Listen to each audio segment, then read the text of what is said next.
Okay. It should be here now. Alright. Sorry for the guys on Twitch when I restarted the stream. Let me switch sources now. Give me a sec. Alright.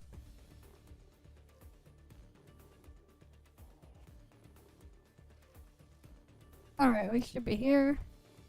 Alright, let's get on in. Oh, and thanks for the raid earlier, Mr. King. I see you raided me 3 hours ago, roughly. I wasn't here for that, but thanks for the raid. Okay. Let's get on in.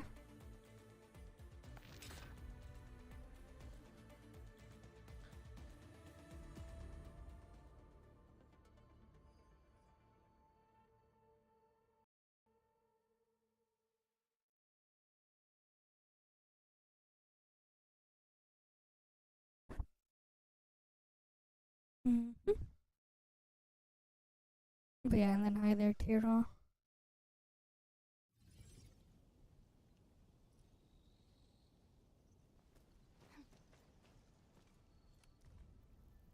Yeah, just a bit tired. Okay, let's see. Yeah, I need to get Bailey's done here.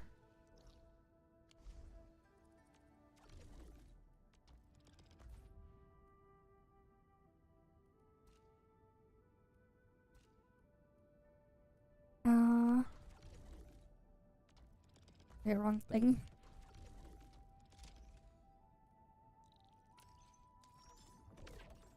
Dump the syringes and the batteries.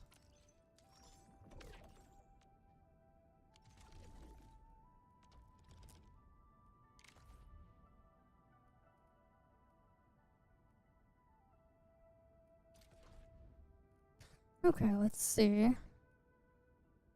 Guess we can dump.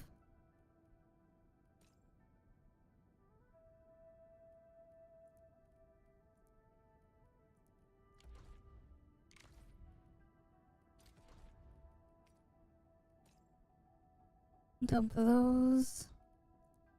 Wait.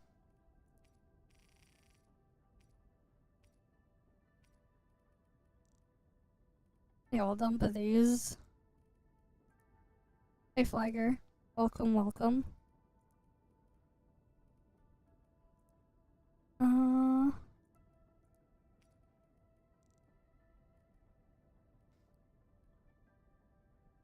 Yeah, we'll go with that.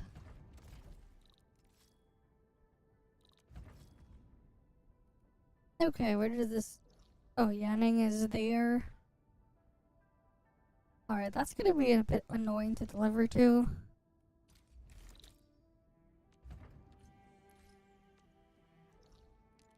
I should make a route there. Alright, it's all the way over there.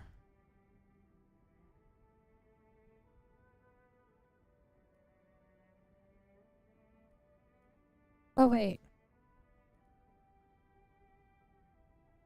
There's already a thing around here. Wait, no. That wouldn't go there. Would it? Because there's like a bunch of invisible walls here. That's annoying. Okay, let's see. I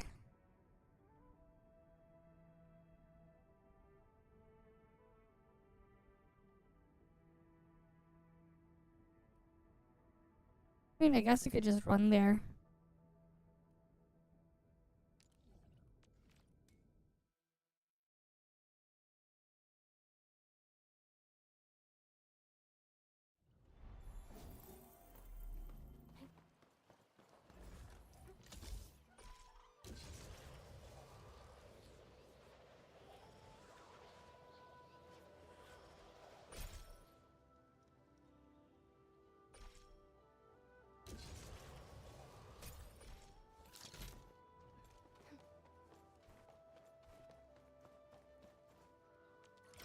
High-value object identified. Requesting approval for retrieval. I saw it too.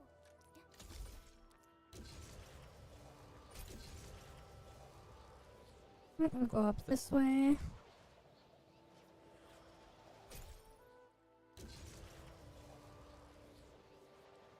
Then over here.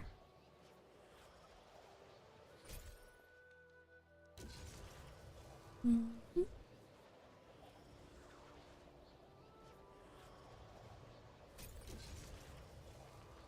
Alright.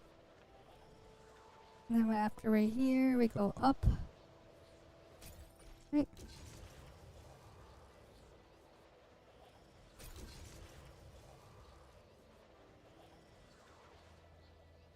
Oh, thanks for the 50 bits, Artie. Exartive sheared Dex 50. All hands, stay alert for orders. Okay.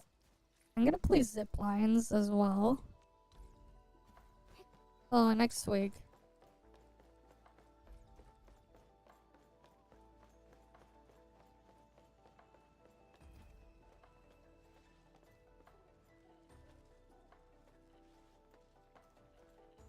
Damn, that's blocked by that.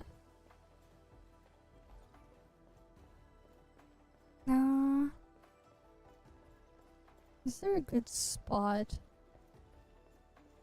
If I could get to the roof of that building over there, that'd be good. Or maybe if we go up higher.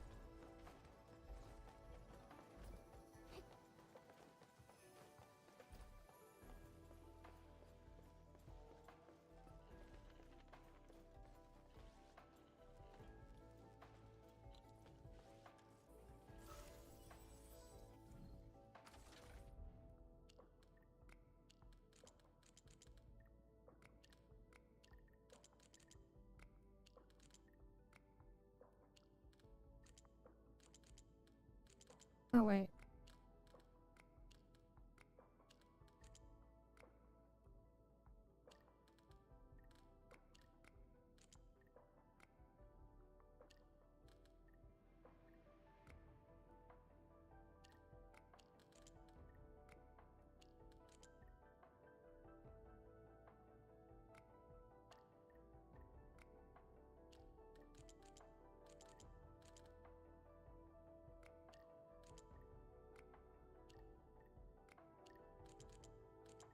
God damn it, this is annoying.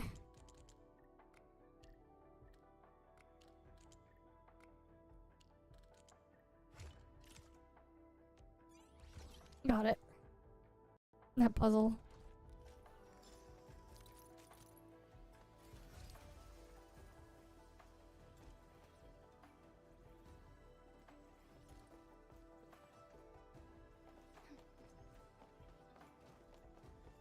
Wait, I think we can get to the roof of this. How do I get up higher?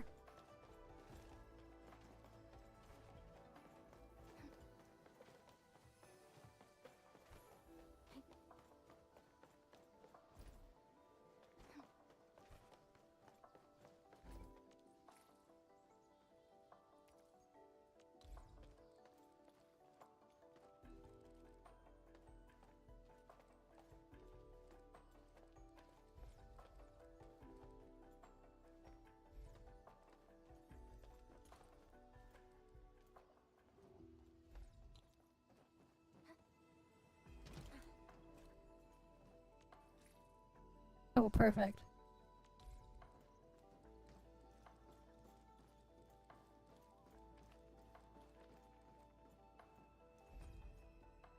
Nope. Oh, because then it blocks. Wait.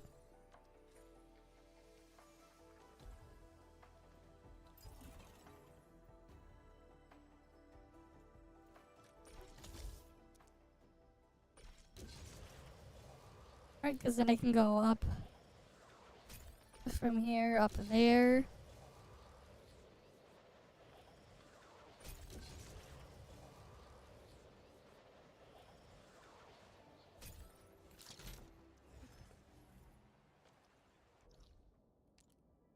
Now we need to make our way over there.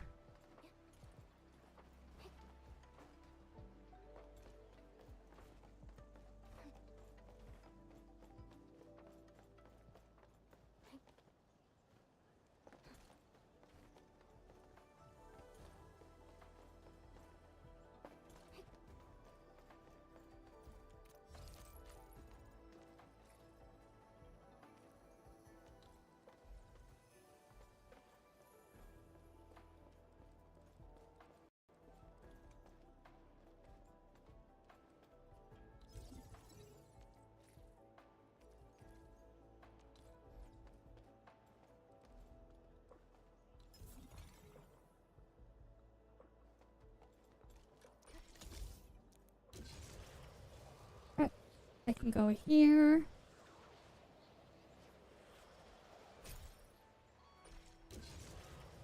Alright, so now we're over here.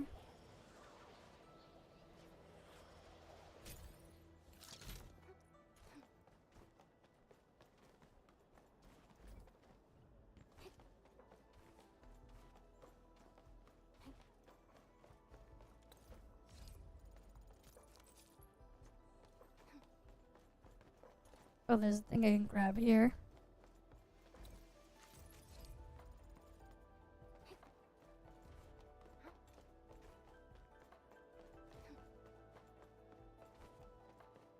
Alright, let's head on over.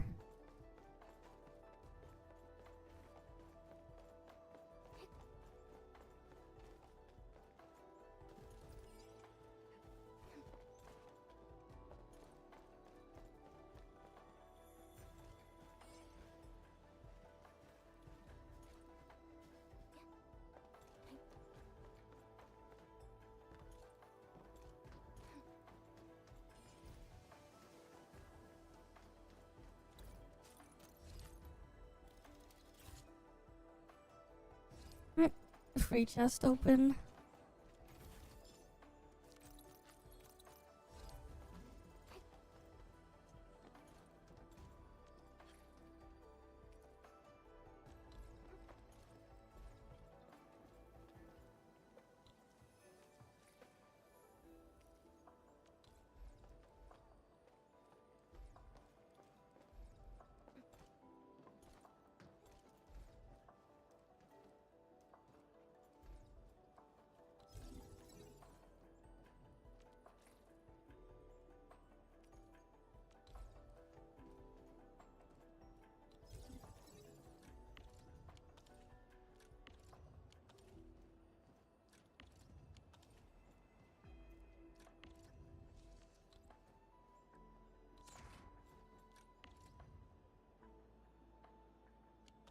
Wait, how is it not getting power?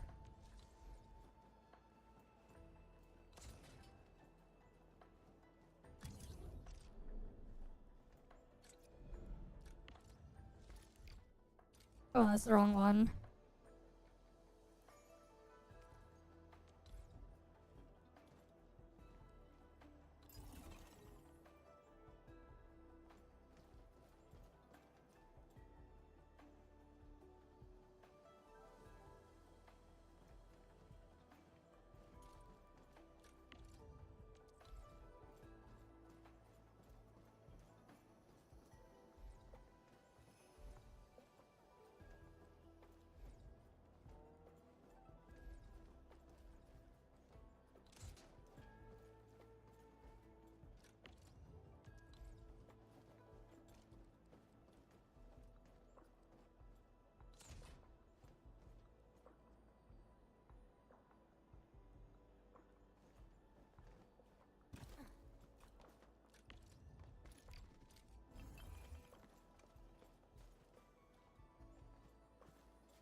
Alright, let me get back up there.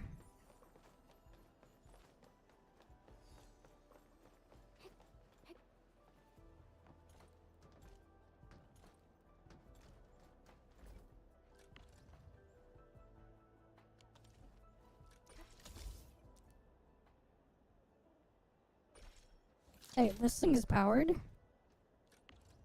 The hell?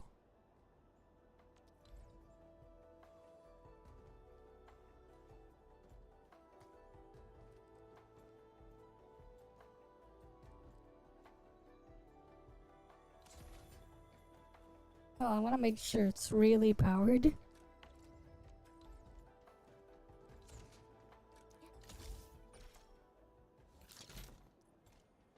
Alright, let me move the...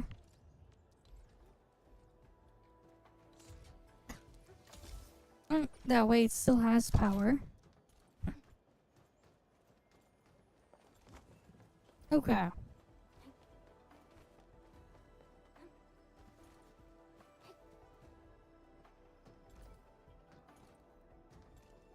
No, there's invisible walls there. Because of course there is.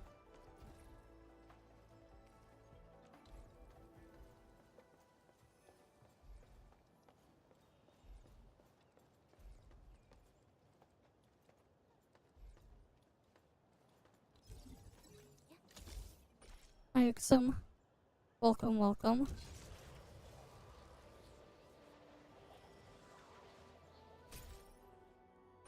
Okay, the zipline goes there now.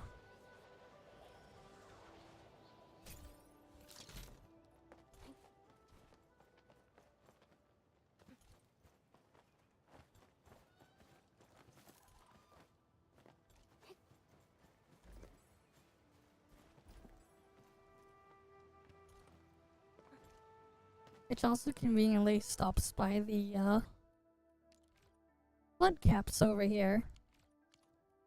Nice.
There we go.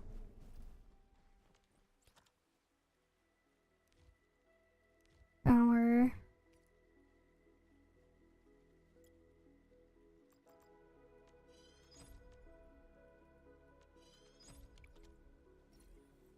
There we go. Now we can put the pylon.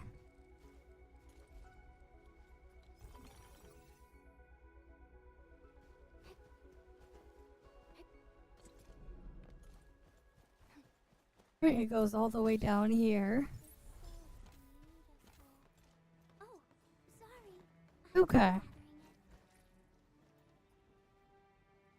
Well,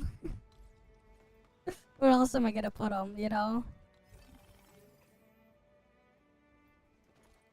They gotta go somewhere.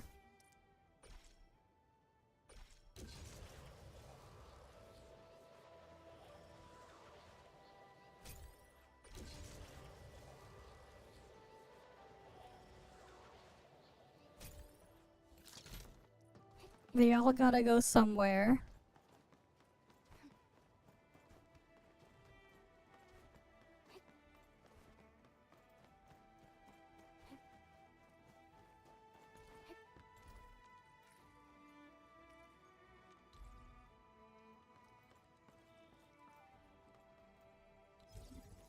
Wait, it's even better to put this one here.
Yeah, let me cross the bridge first.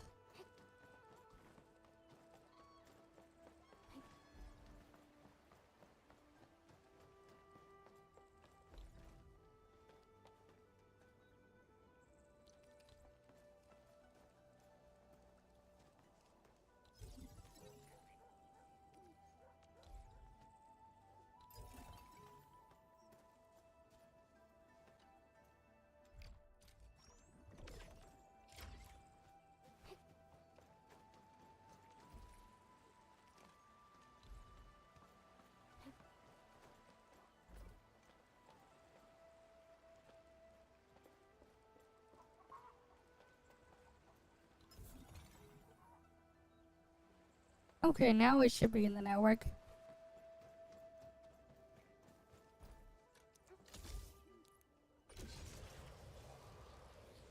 Alright, so now it goes all the way up here.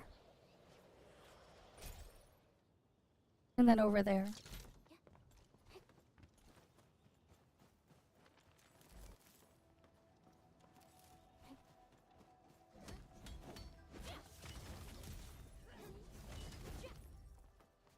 Okay.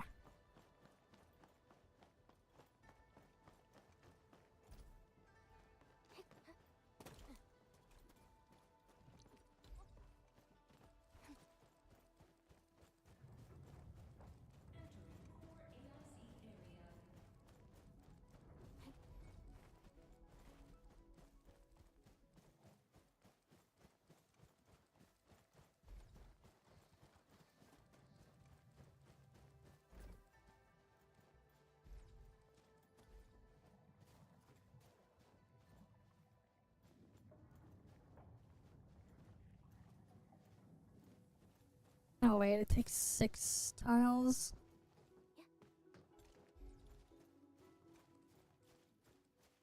I was hoping I could like leech off a facility here. There we go. I mean, the factory stuff is the best part, but the combat is still ass. Just like I've said before. The combat sucks.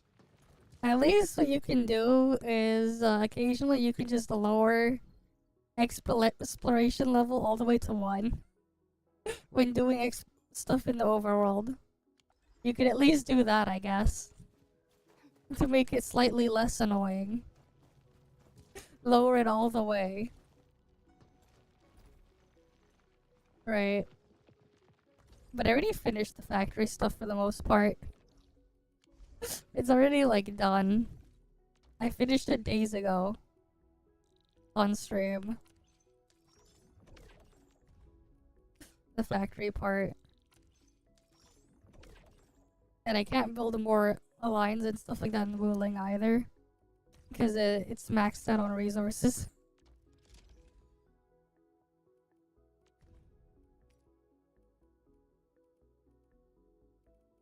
I should readjust that thing though to produce more bug capsule A's.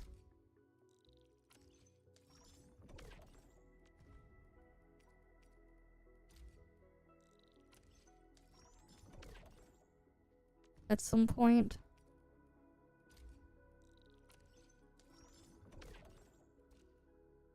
Alright, I have all the outposts maxed out as well. All of them.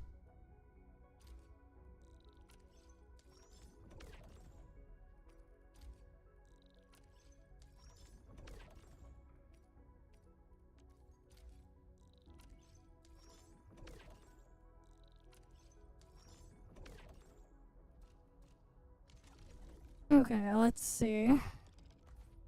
Anything here that I want to get right now? Like, pretty much all that's left is do all the side quests.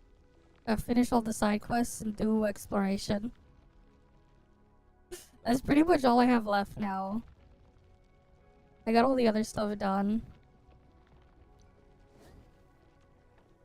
Okay. Alright, I gotta spend stamina.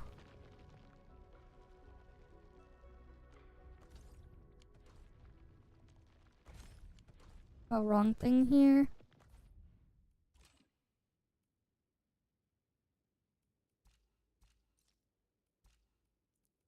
That's good experience materials.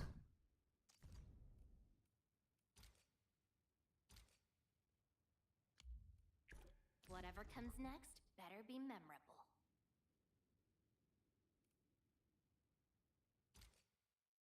Alright, let's get this done. But yeah, at the same time, I've just been clicking on an Android emulator to farm secret letters and do at Night Abyss. I'll semi-AFK that one. We're going head to head.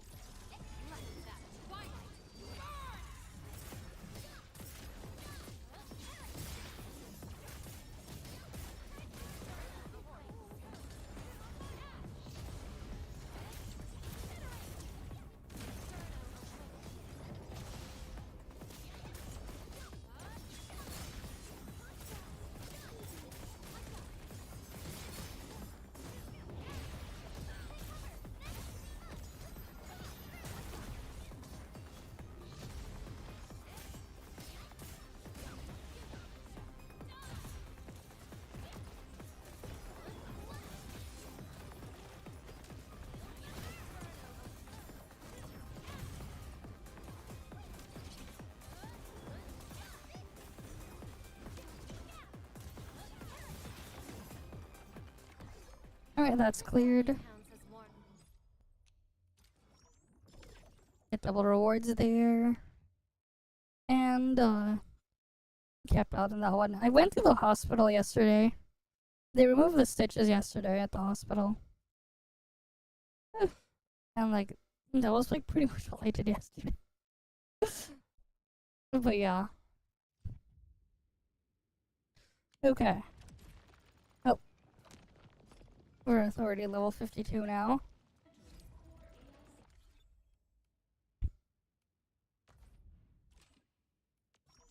Alright, get that done. Looking for me? Solid reference. But yeah, I'm getting to get everything leveled up. Just so we can do more damage later.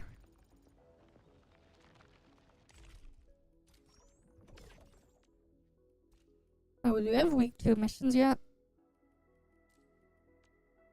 Oh, we do. Okay.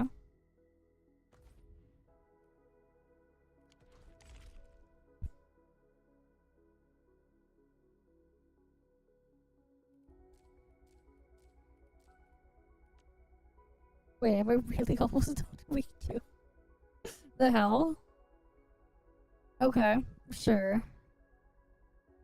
Then it's just this thing.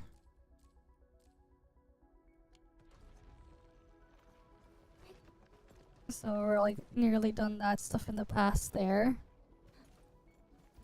Oh wait, I have like this weird ass structure and placement with my bus, my depot bus. This Frankenstein setup here. To just unload and load things in. With the Zero Knight going through this weird 5-to-1 ratio output into a gearing unit here.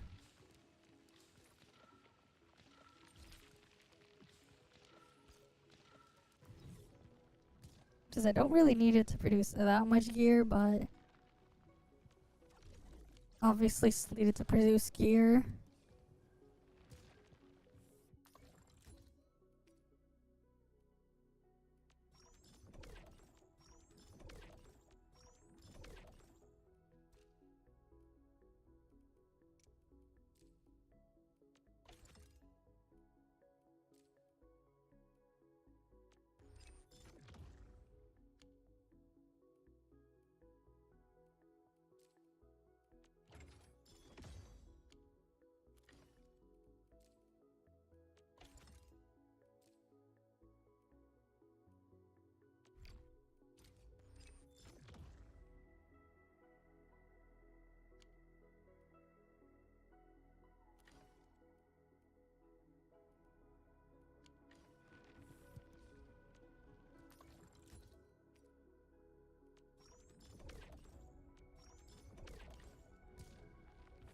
I don't then have to go back in here.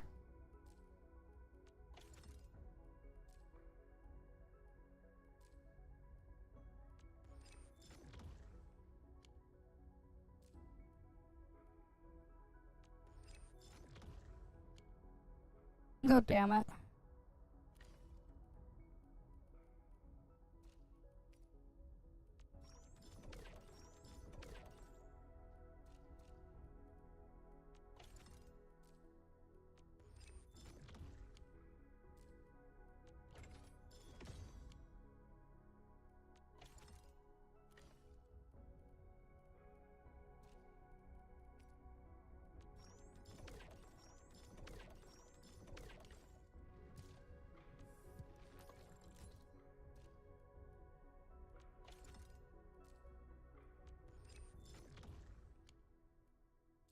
And it failed.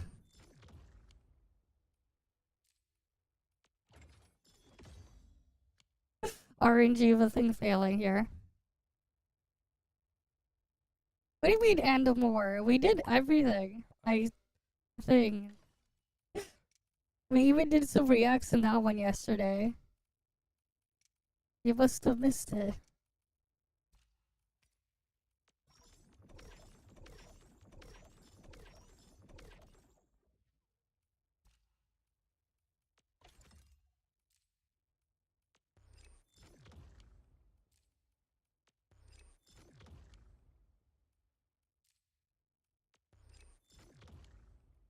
Oh, come on. It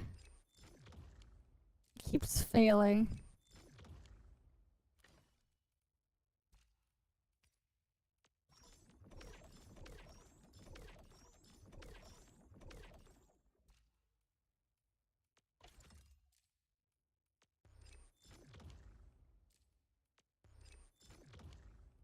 Bruh.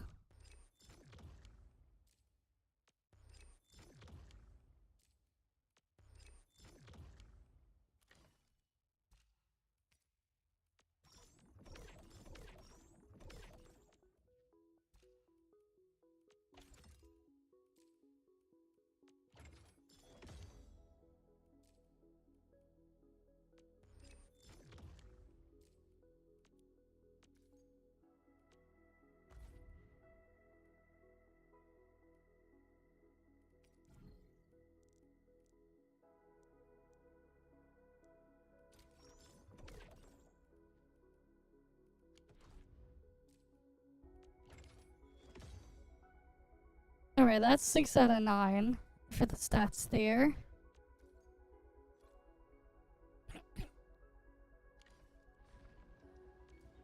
I hate fools who like to micromanage. So at least her intellect is up higher now. Come on, let me do something for Enfield. Yeah, I need to get something done with her. Need to get her stuff up so she can give more SP.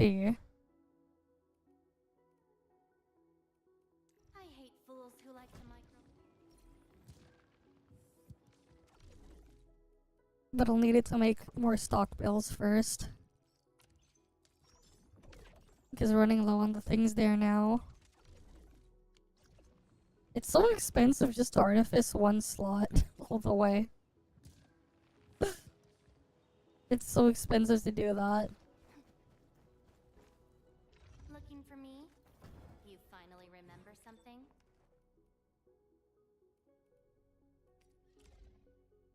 Alright, this thing's like not fully done yet.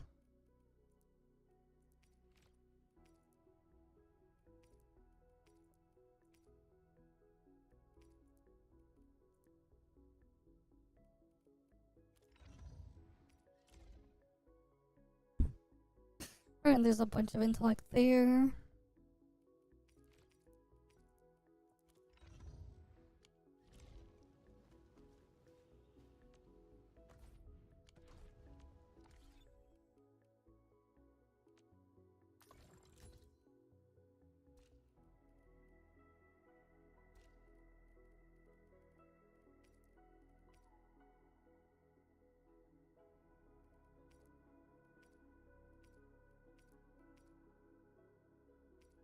Yeah, I ended up just using this thing. Because I wasn't sure if there's like anything better to use as a stat. That one has intellect. That's a battle skill bonus. The other one has arts intensity though.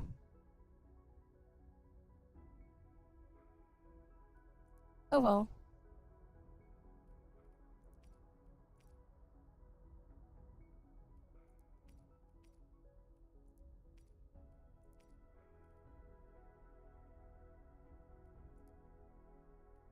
And that secondary attribute.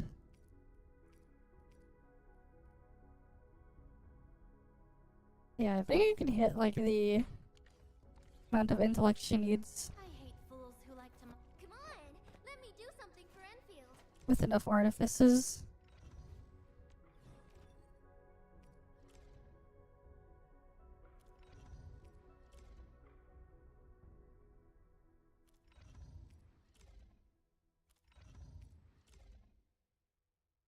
Yeah. Yeah, because there's a lot of agility intellect stuff there. And then there's this piece here. It's just gonna take a while to get all the things to artifice the gear. Because I need the item in the stock bills.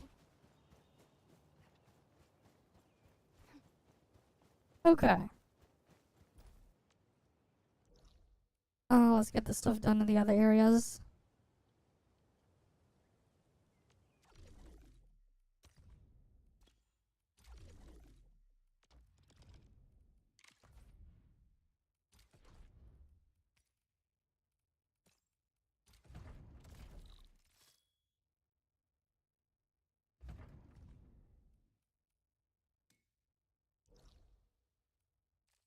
We just go there.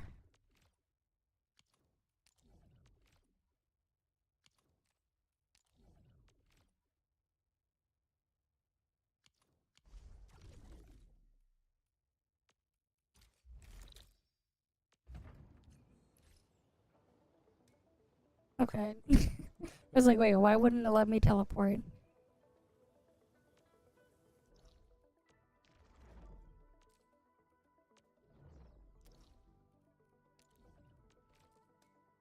Alright, let's head on over.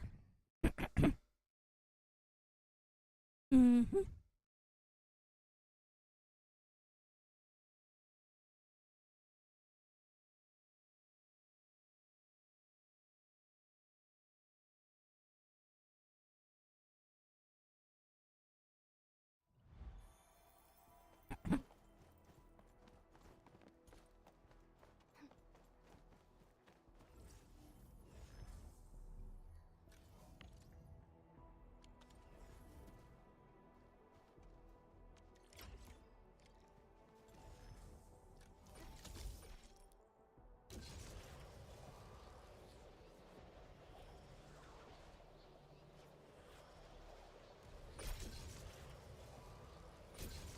Alright, let's go drop things off here.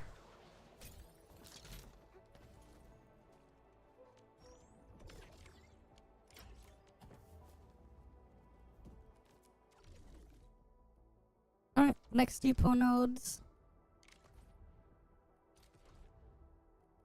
Yeah, it's handy to have all the zip lines there. Otherwise, it's just kind of annoying to get around.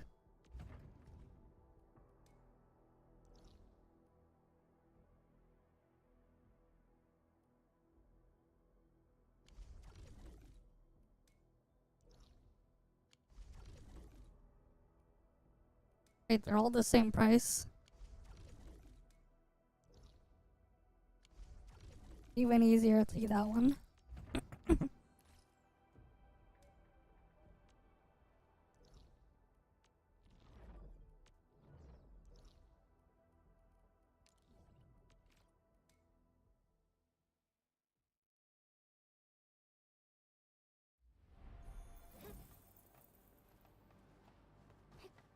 High threat hostile detected.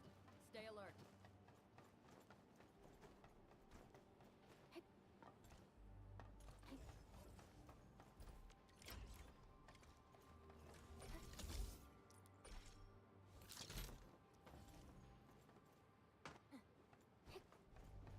Alright, let's go and deliver this stuff.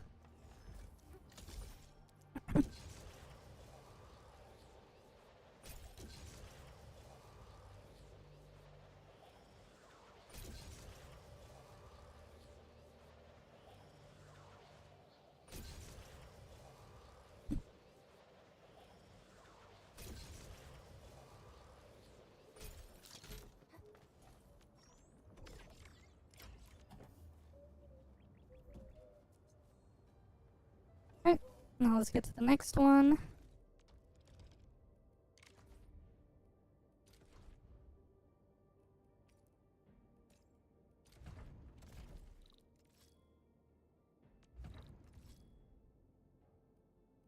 AA what?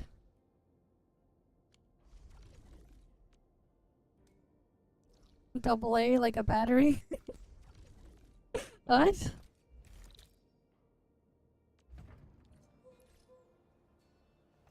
Fair enough. Do you want a Digimon one? That would be something. I mean, there's already Pal World. Which I still need to get back to.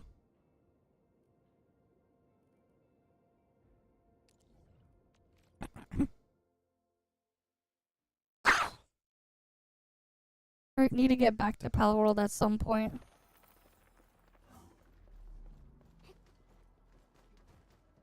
Okay. Oh yeah, there's a thing here.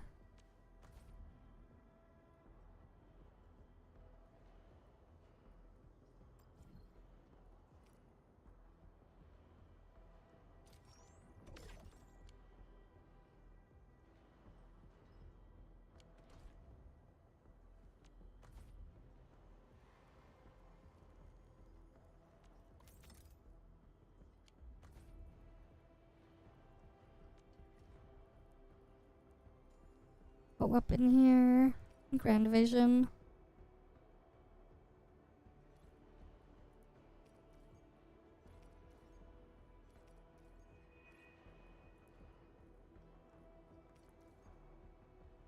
Agility attack. Infliction.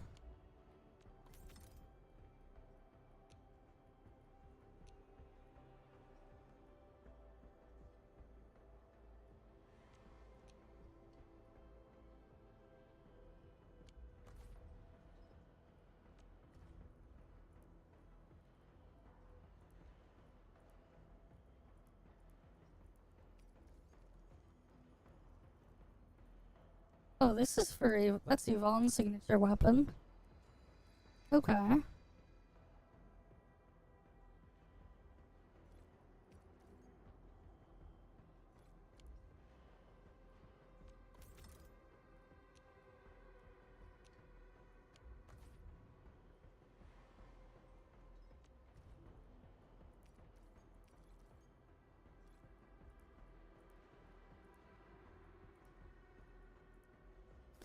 Uh,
there, let's go kill the things here.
Almost dead.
Everyone's so incredible.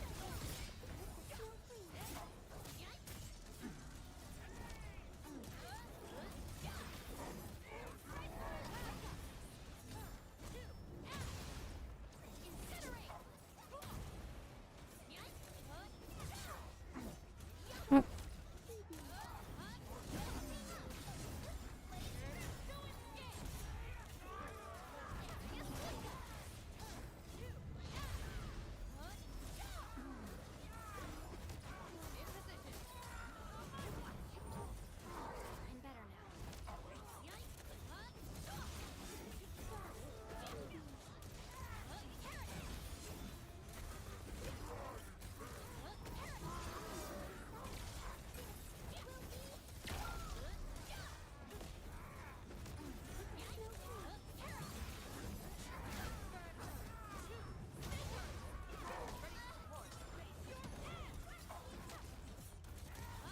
Almost dead.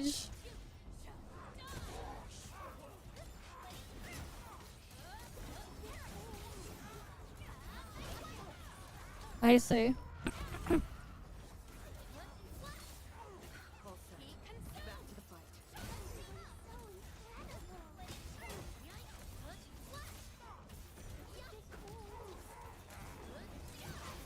Alright, let's go kill this guy.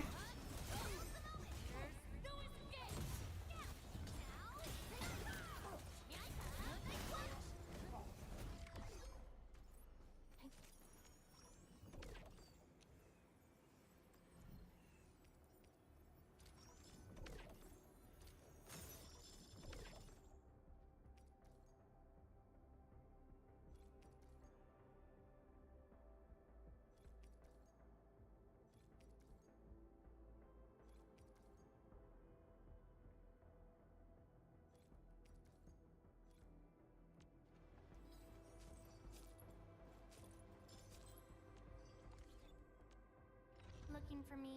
Still waiting for something?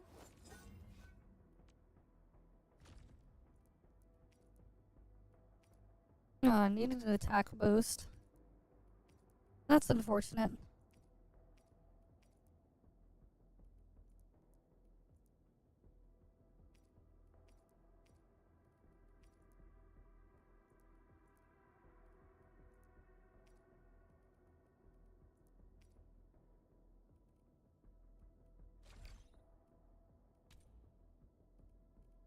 Okay.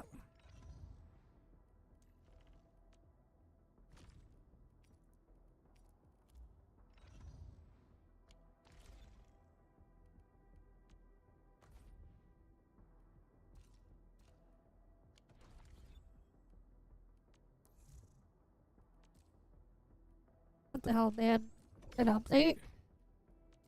Okay. I'll take those. Sure, what the hell did they give compensation for? Alright, let me claim this stuff here. It's kind of a mixed mess there.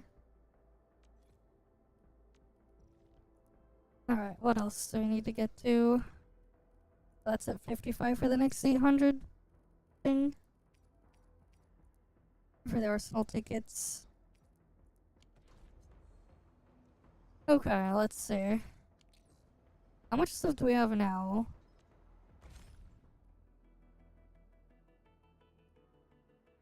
Yeah, that's a bit over 70 pulls there. But that makes it 80.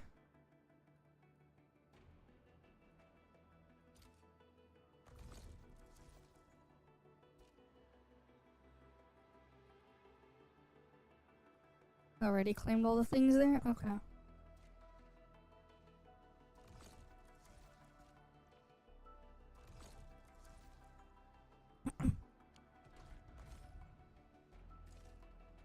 And I only have 4 pulls there. Is it really just events now that's the only source?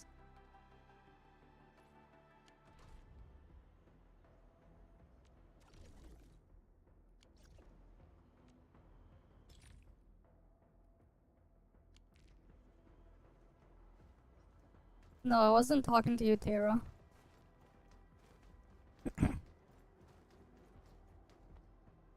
Alright. Let's just get this healed.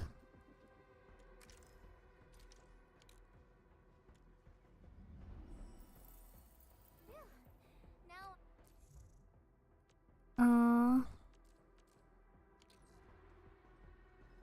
Yeah, pretty much. Okay, let's see what else is left.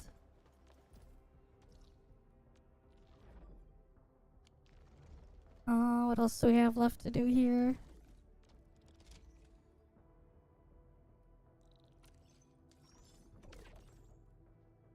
Yeah, I guess I could fix my assembly lines.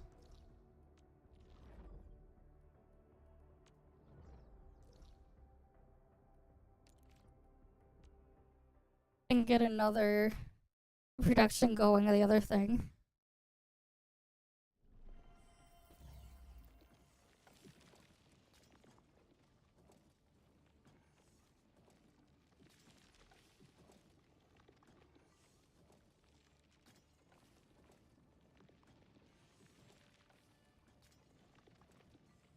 Wait, why is there a gap here?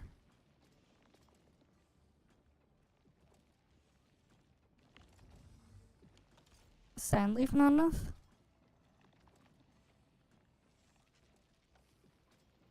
Oh. Okay.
I don't have enough sand leaf production there.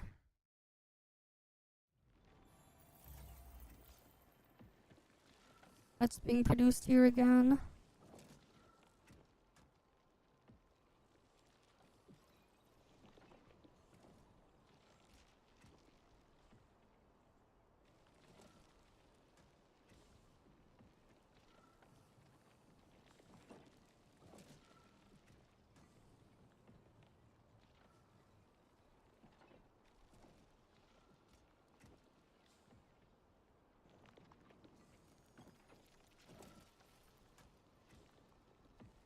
Nope, everything there looks fine.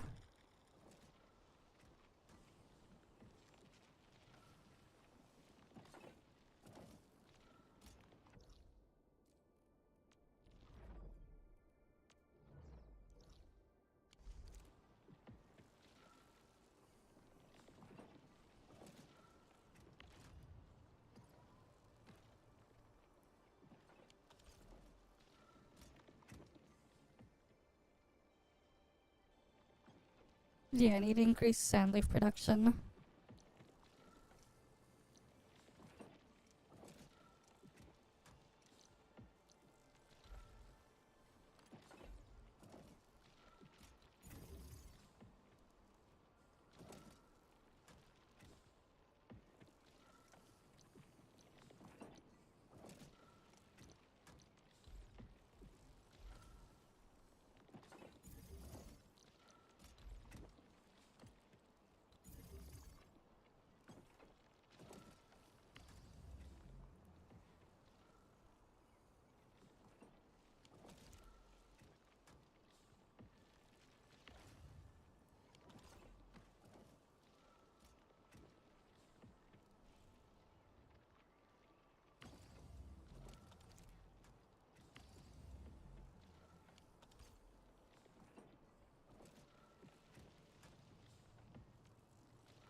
Okay.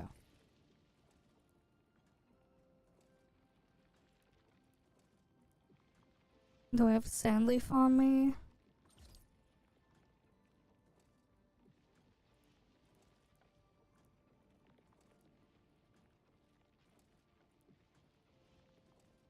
Where is sand leaf?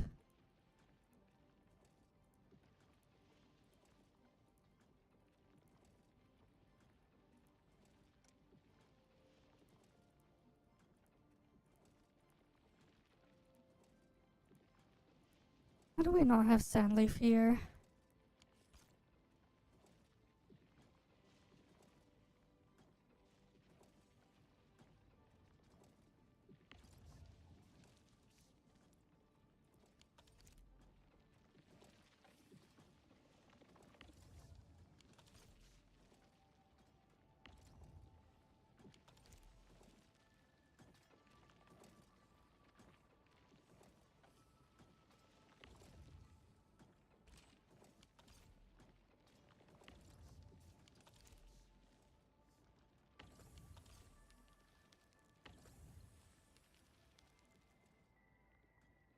I see.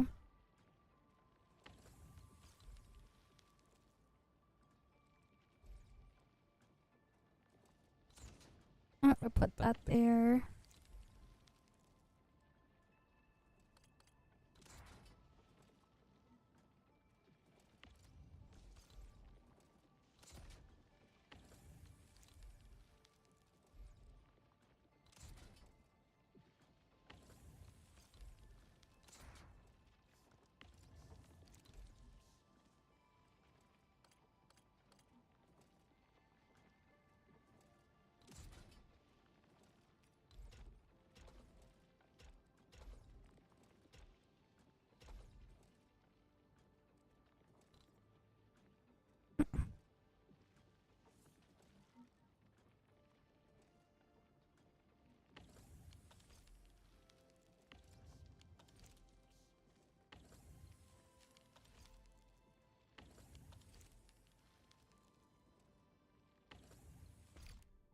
Oh wait.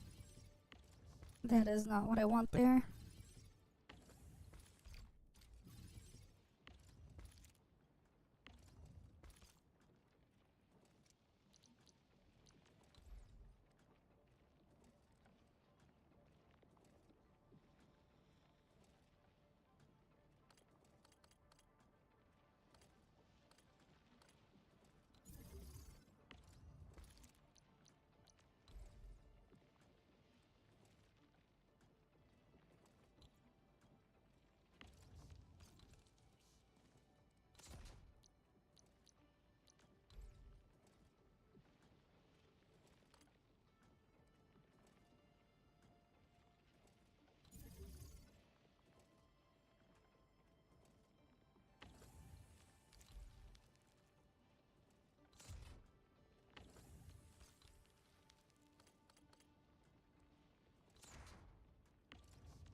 Okay, wait.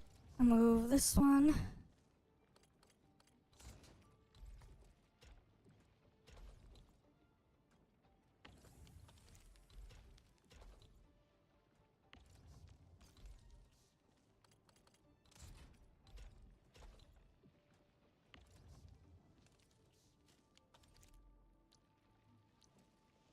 Right, and then we need more seed pickers and planters.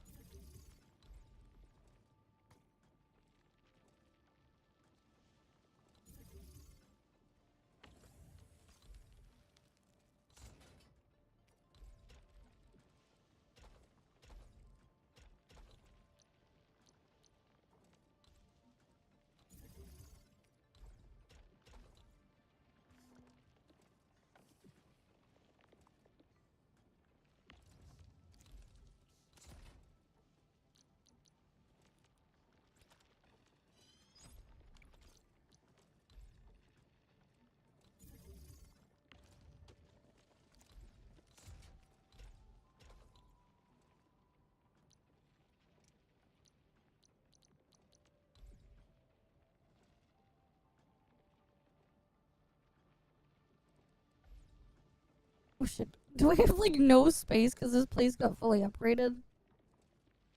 God damn.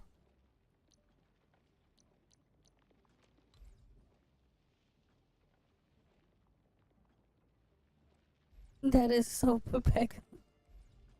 You upgrade the whole thing and then you lose space for placing stuff.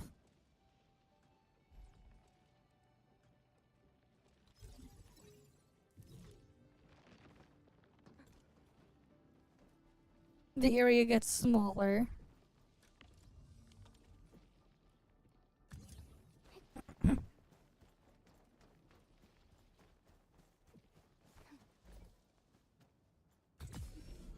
But yeah, hi there, Gandit. Welcome, welcome.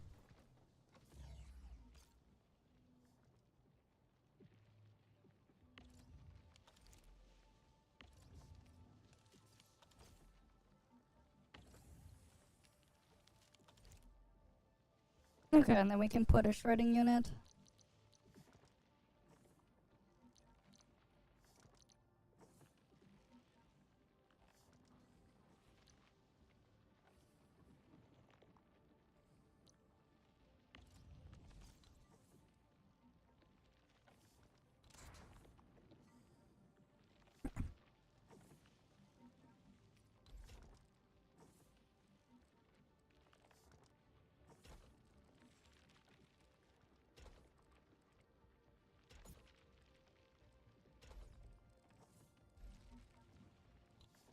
Alright, we can get that sand leaf to deposit out there.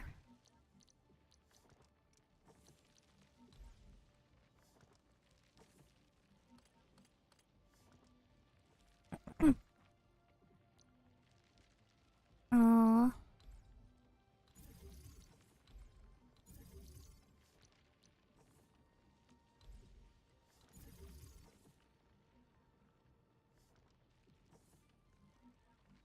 okay.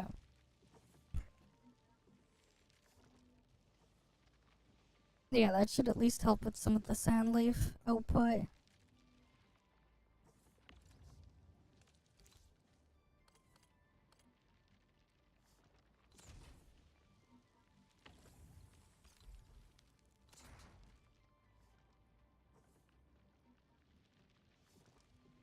Okay.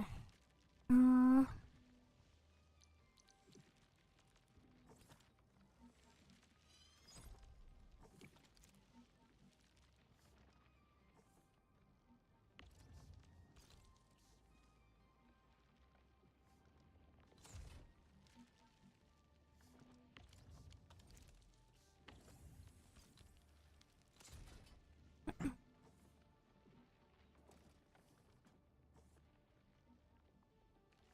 yeah, I got like no more space there.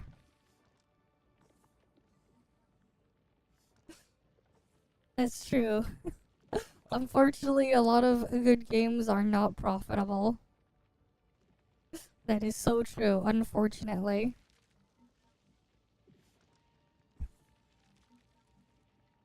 Okay.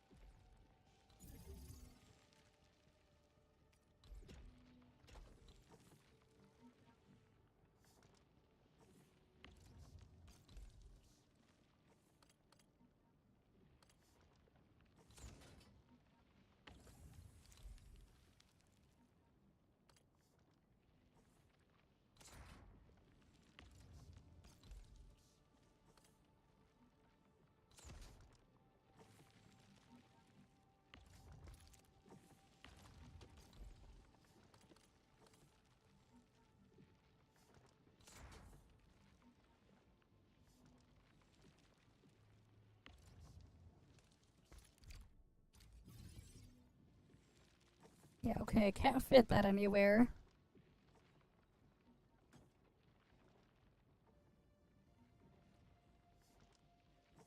This stuff is already packed here too tightly.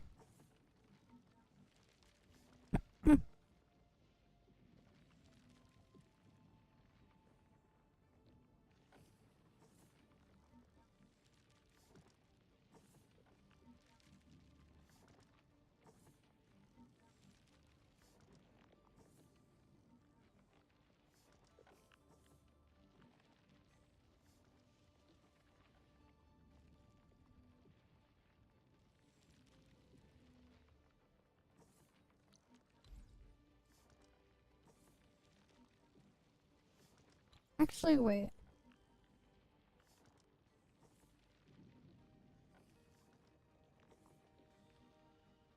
No way, I could get it to squeeze out there.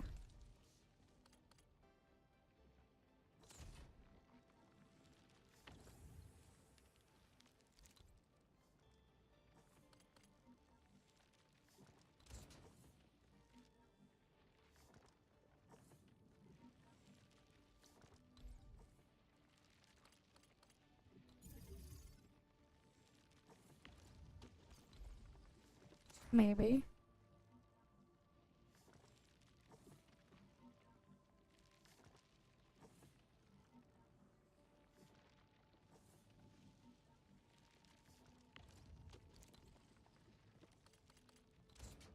Wait, no, that belt is taking up too much space.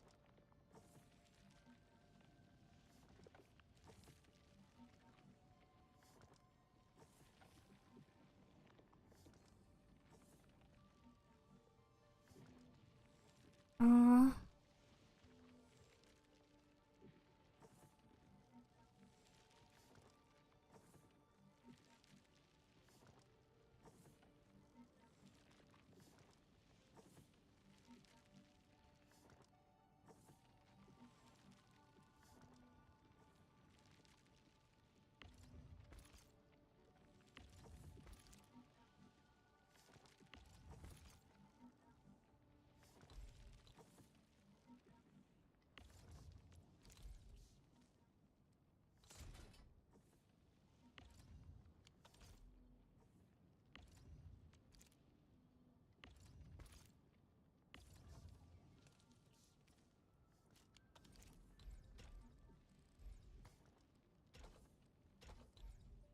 if I put that there.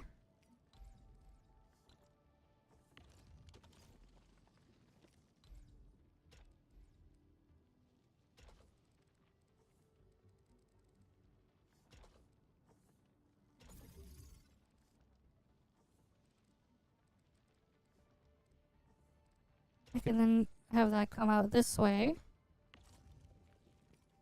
Put all the sand leaf there. Okay, I can move that there.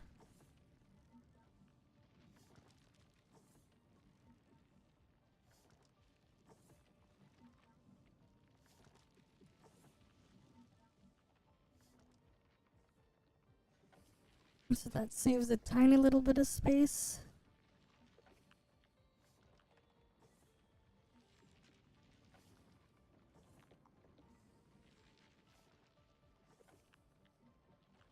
Okay.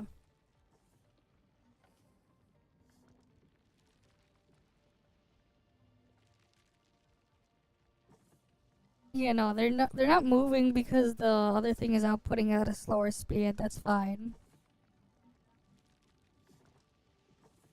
Or some of them are moving slower because that's their output speed. Okay. So I got that to fit there. Oh yeah, this'll work.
Alright, that way we can do this.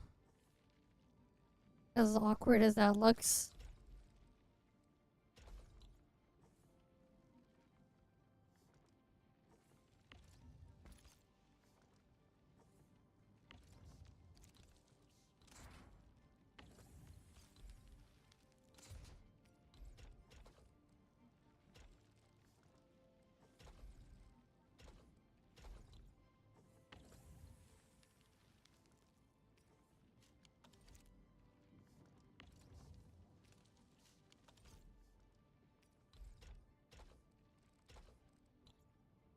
There we go.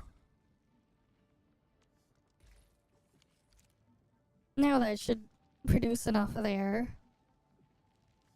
Enough sand leaf to get through here.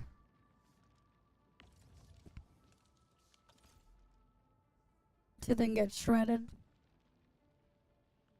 Over here.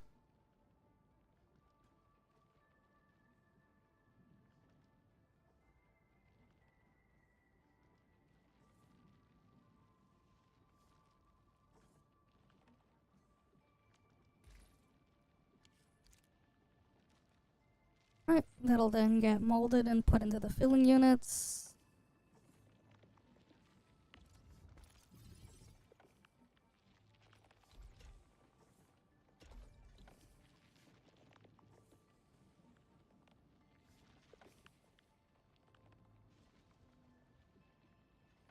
Oh, wait a minute.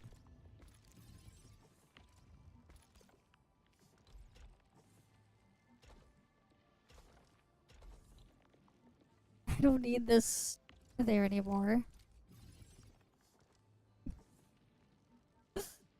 Because I could just output right here back into the thing.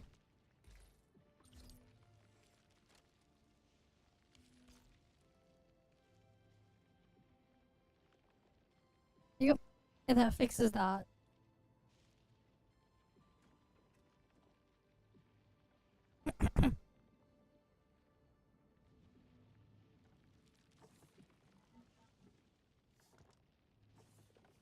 But yeah, hi there, Yume,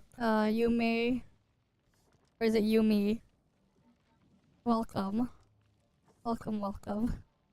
I just cleaned up something there. Alright, what's my sand leaf? Powder usage. Wait, how am I yielding more than I'm using? What the fuck? That does not seem right.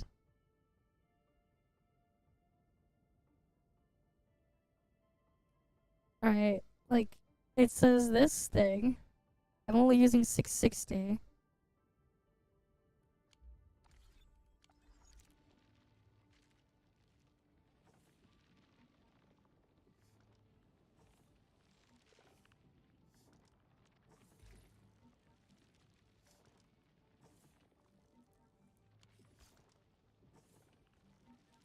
Alright, it doesn't quite seem right.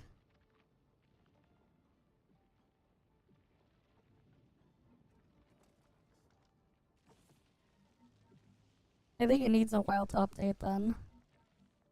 Probably.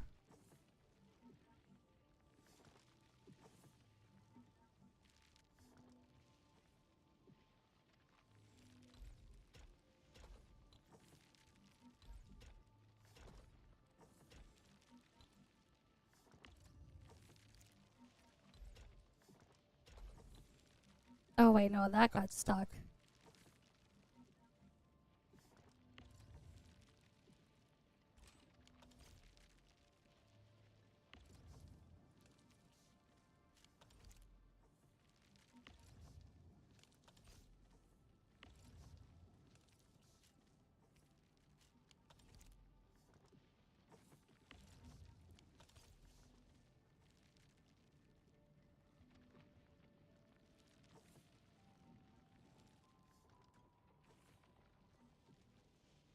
Okay, yeah, that's better.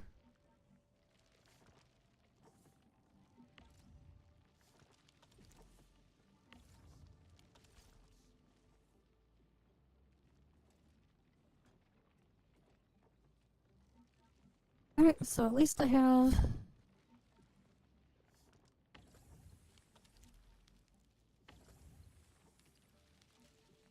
that there.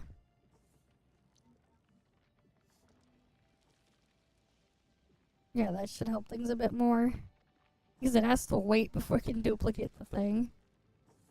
If not enough are being pumped out. That should help speed the things up there.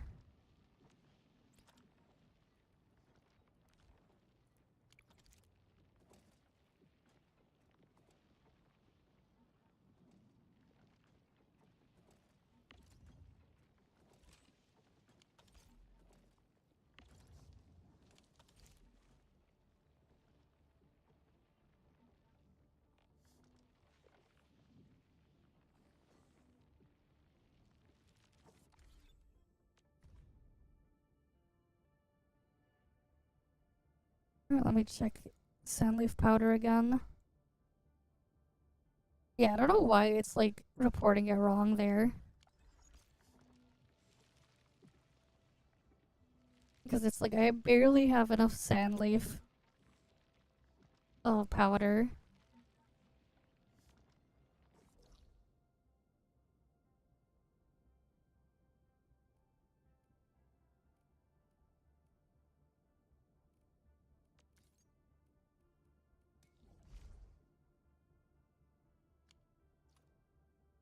Oh wait, we have full rare growths.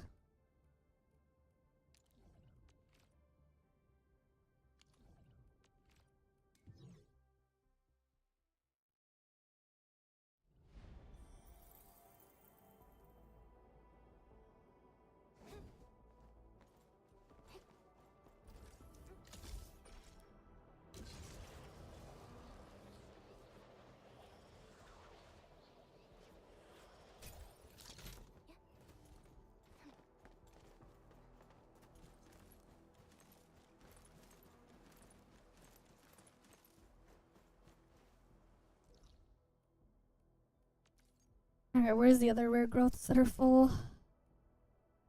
Oh, right over there.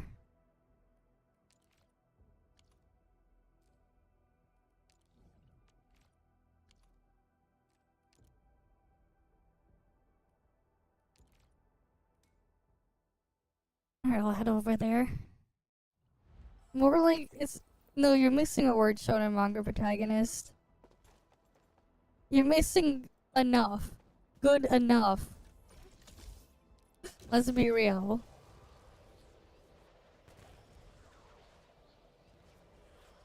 You're missing a word in there.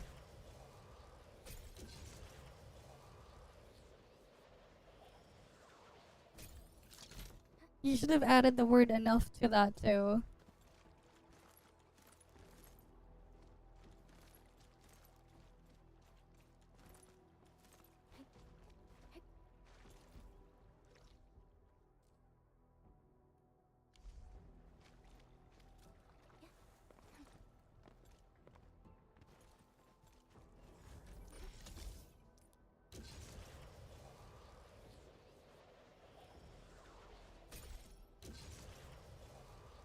Alright, let's go get the ones over here.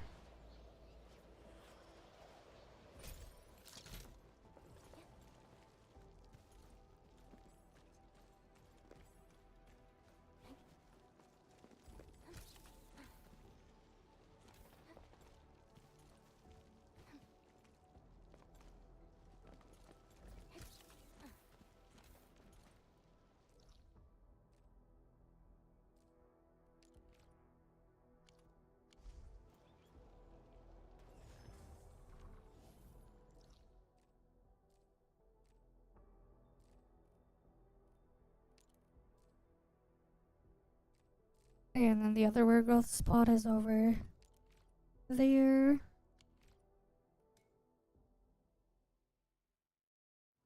But yeah, no, it's not that they're good. It's good enough.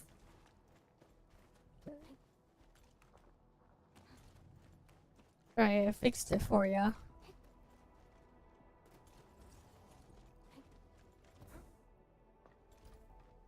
Because let's be real.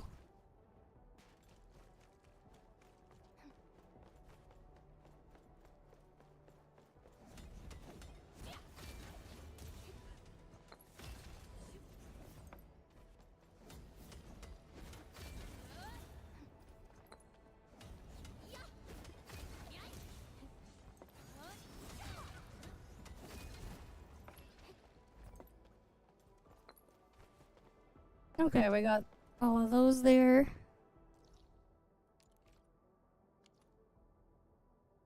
What else do we need? We can ignore recycling stations. It's not like we're gonna do anything with those.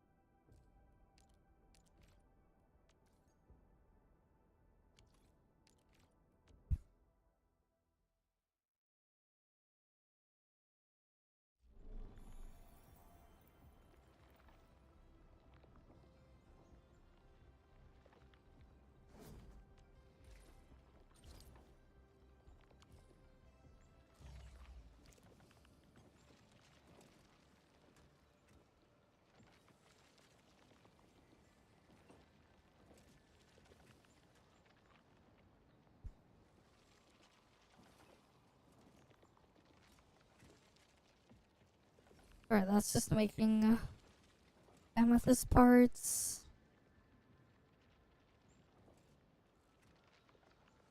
Yeah, I guess I can leave that thing alone.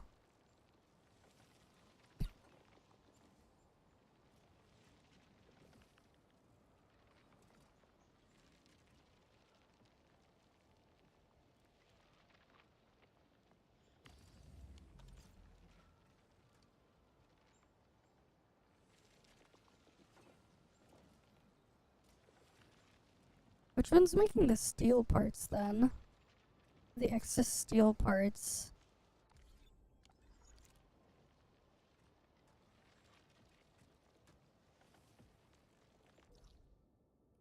Is that the main PAC?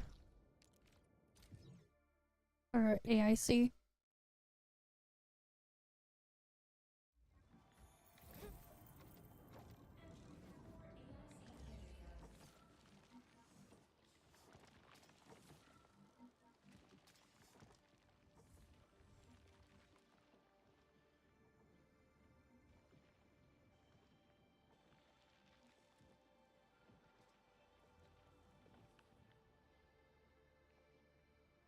Uh,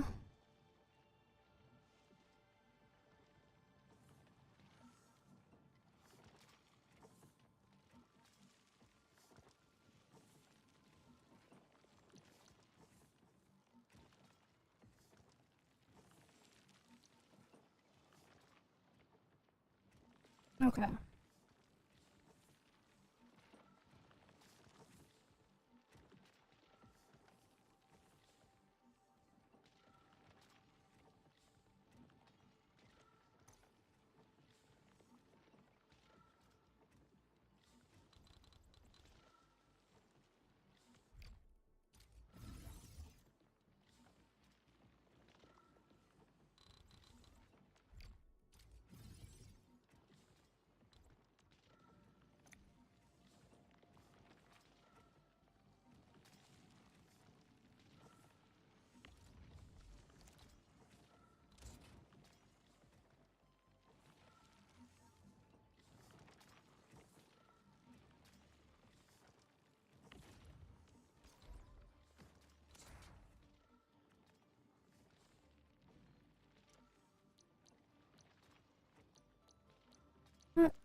Where's depot access?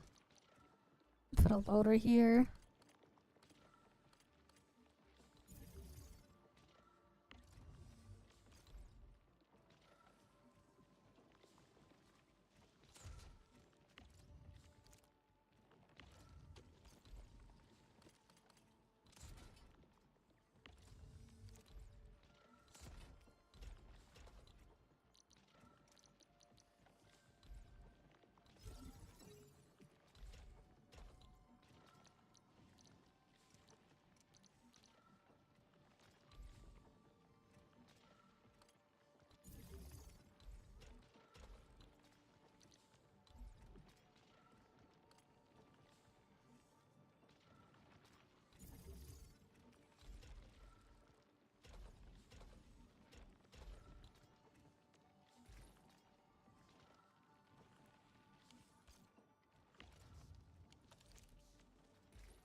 I'll put the seed over here.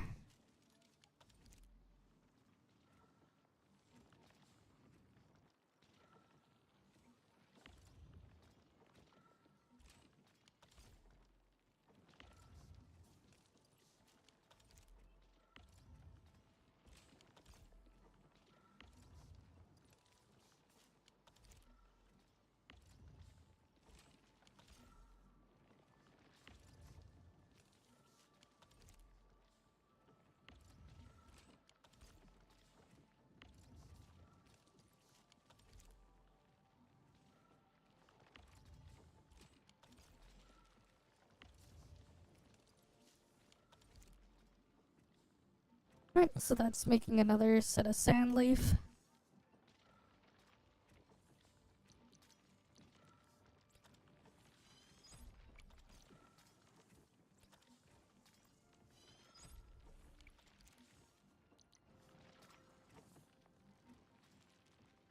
Where's the thing producing carbon? Didn't they have something like producing carbon at some point? Or did I get rid of it? No, I probably got rid of it.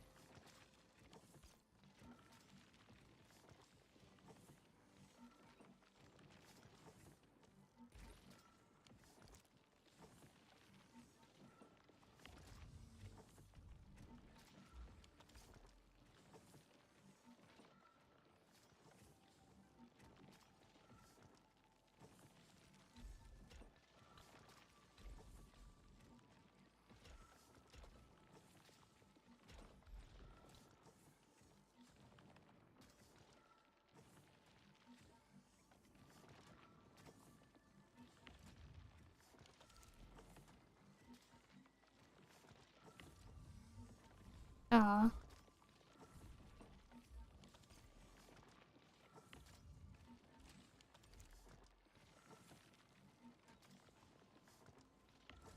Really? I haven't like paid attention to Infinite Nikki in a while. I didn't even finish stuff in 2.0. I have like no time for it, man.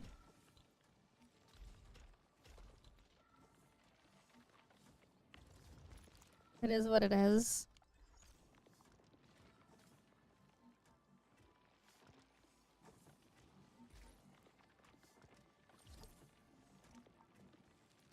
Okay, so I don't even have that much steel.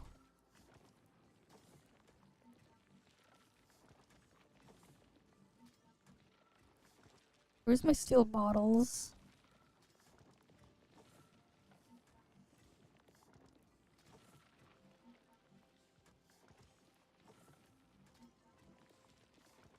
Okay, it's there.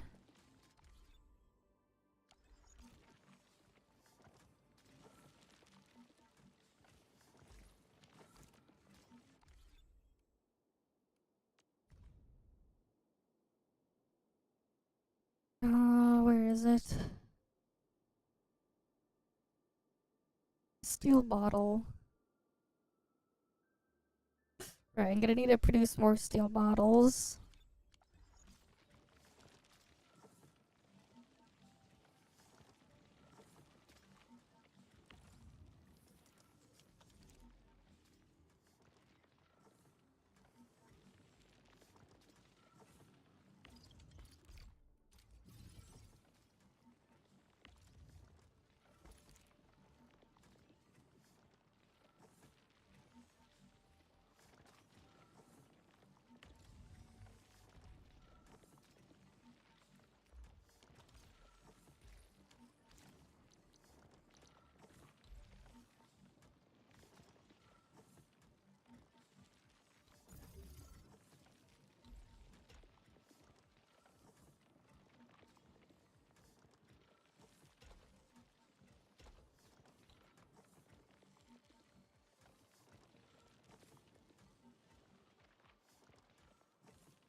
Let me put in the shredding unit.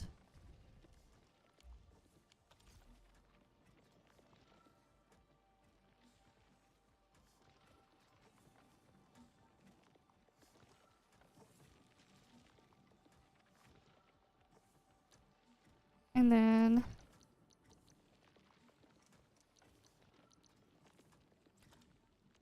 we'll just have it come out the depot loader.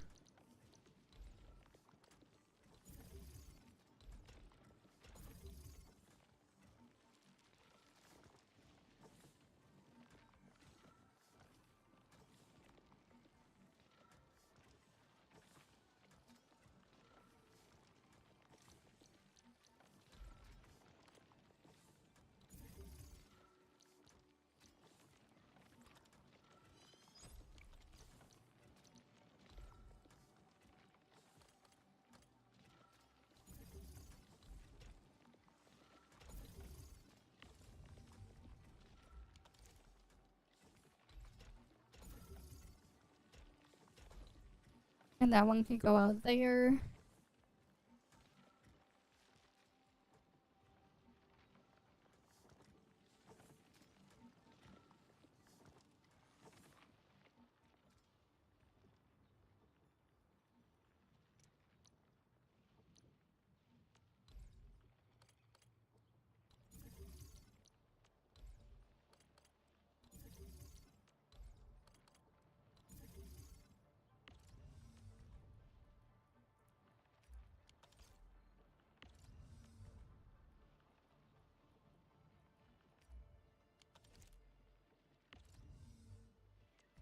And then we need sand leaf powder.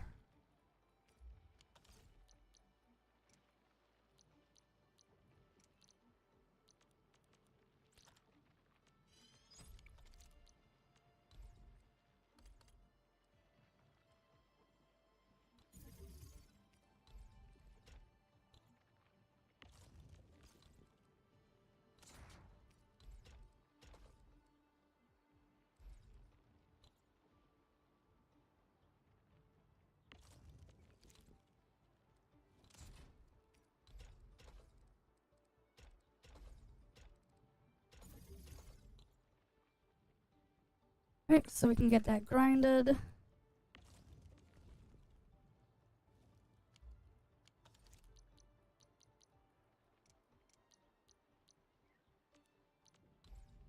And then refined into steel.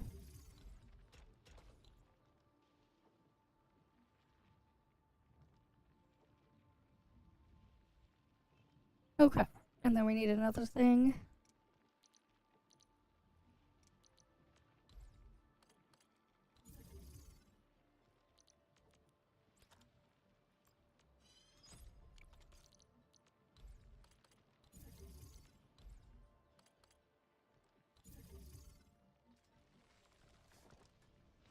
Yeah, I just put 2 more of those ones, so we should be fine. Yeah, pretty much. I'm basically just adding another buck capsule line. Because I can.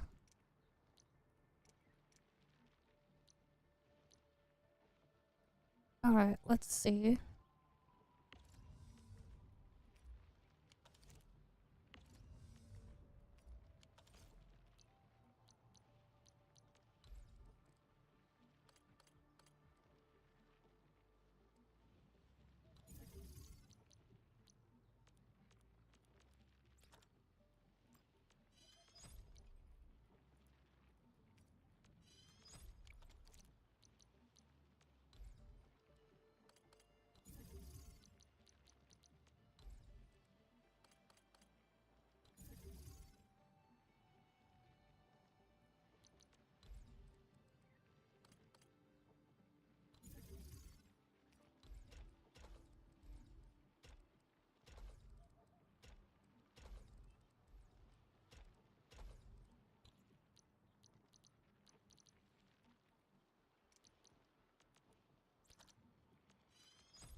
And then we add sand leaf.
Alright, so we have that coming out there.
Alright, that should clean it up.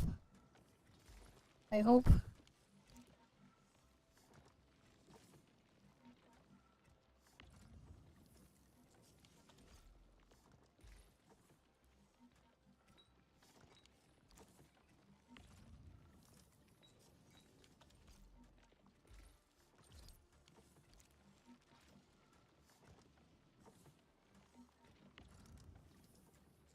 With the steel bottles there. Right, because they come out of there.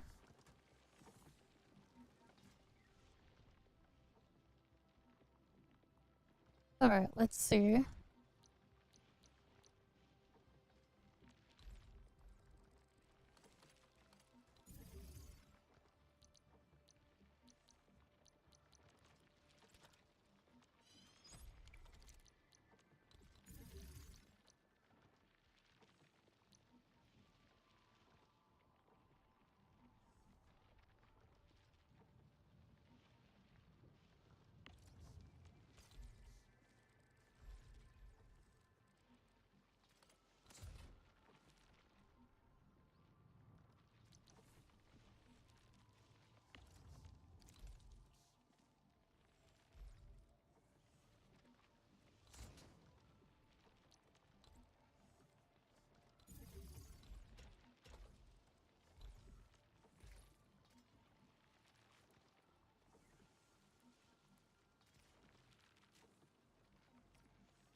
Alright, we can use buckflower seeds.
We got that one there.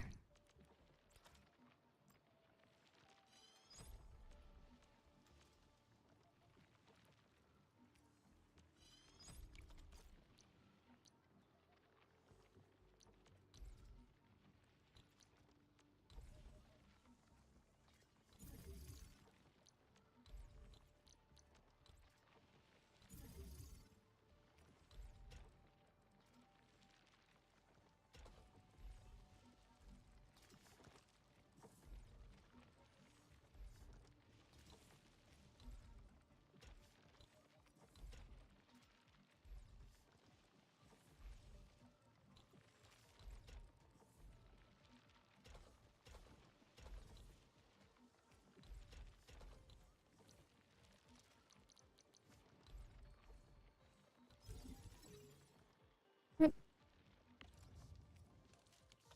You can grab that. Toss those there. Okay.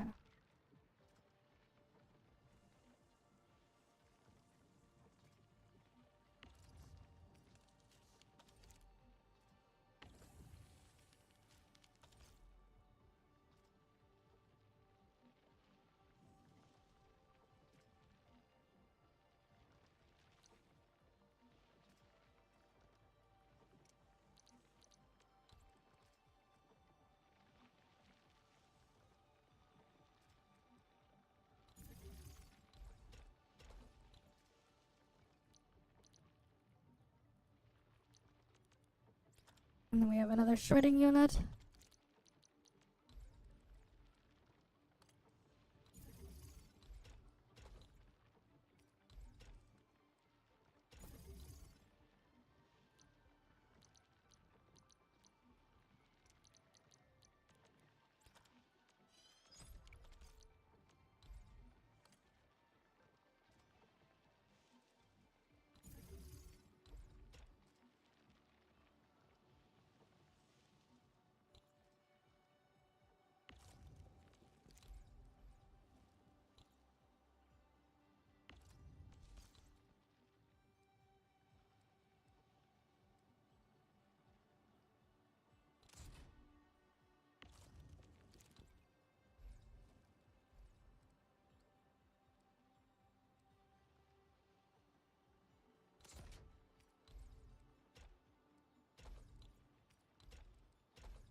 Alright, I'll put that there.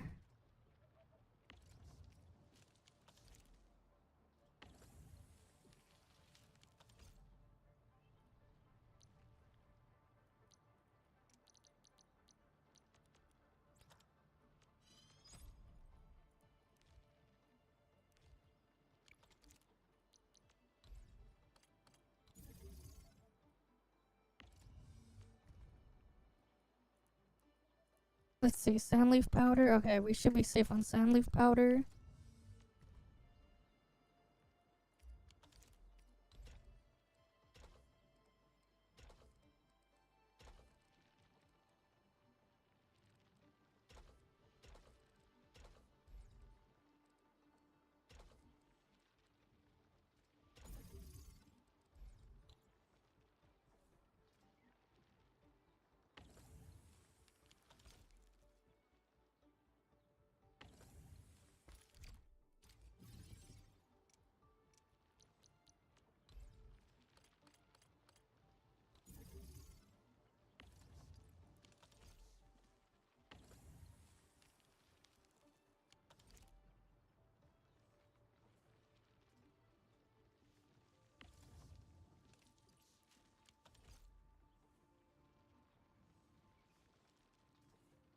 Yep. So now we have the correct output there.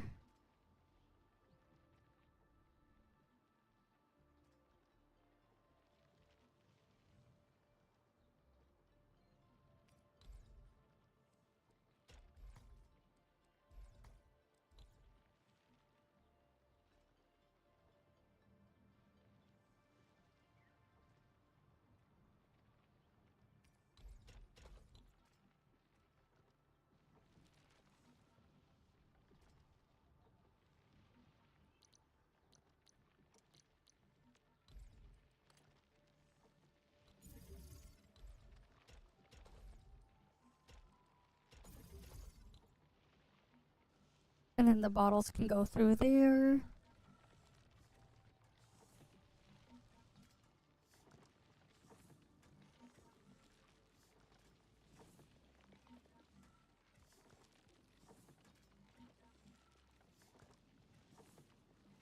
Hmm.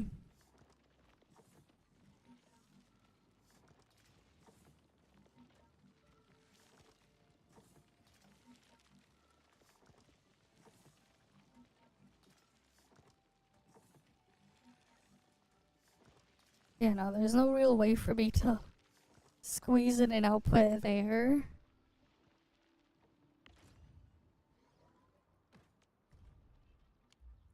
Oh wait, no, that's supposed to be a filling unit. My mistake.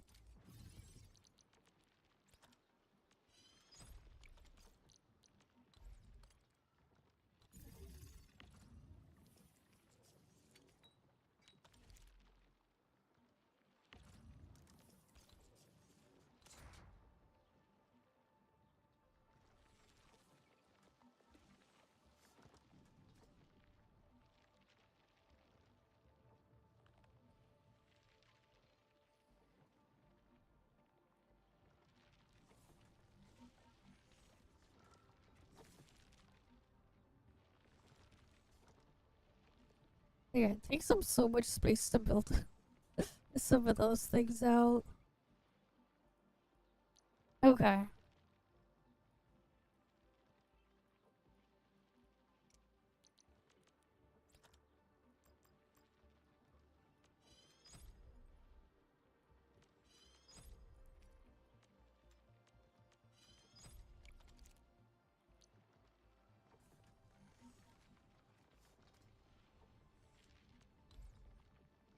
Fair enough. Want that stuff? Alright, let's see.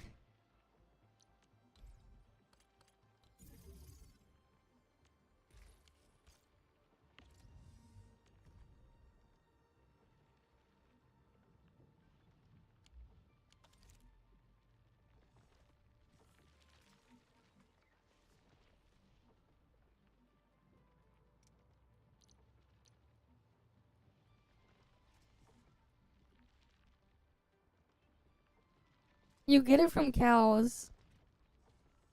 I wouldn't bother, to be honest. Unless you're gonna constantly check on the thing. If you're just gonna check on it once a day, yeah, there are cows in Wuling. You pet the cow and you get what you get them to shit.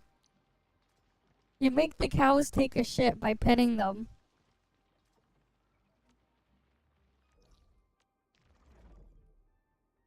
There's like a spot around here. Around here you'll find cows. You make them take a shit. Around this area. You'll find them. You pet them, they take a shit, and then you pick up their shit. That's it. You make them crap it out.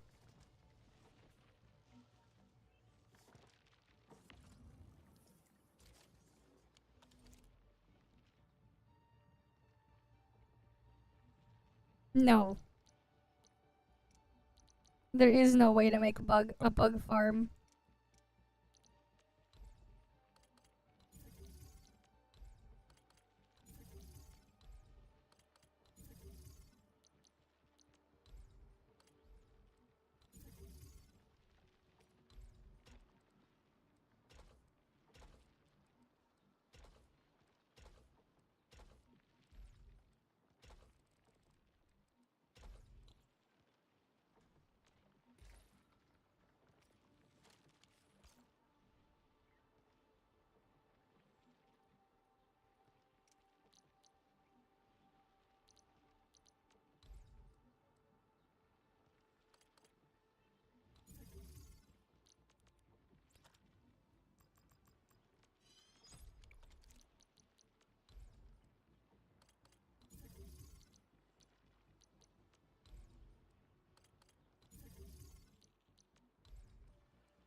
Alright, let's see.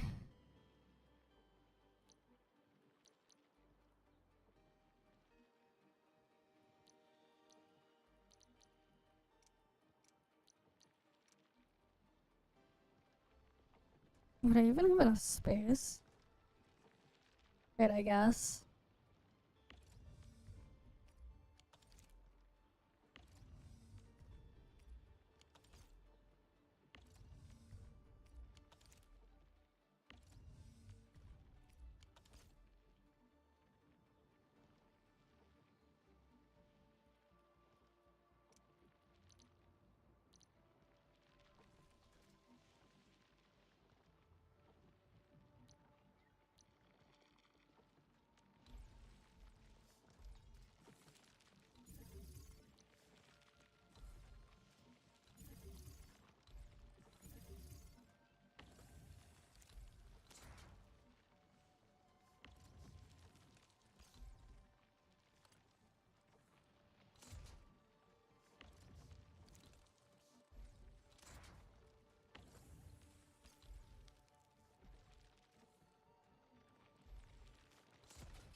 Oh, wait. It would be better if I did it this way.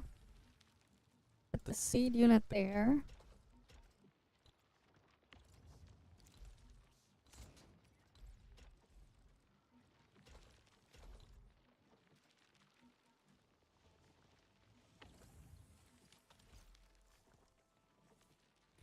Alright, we need buckflower.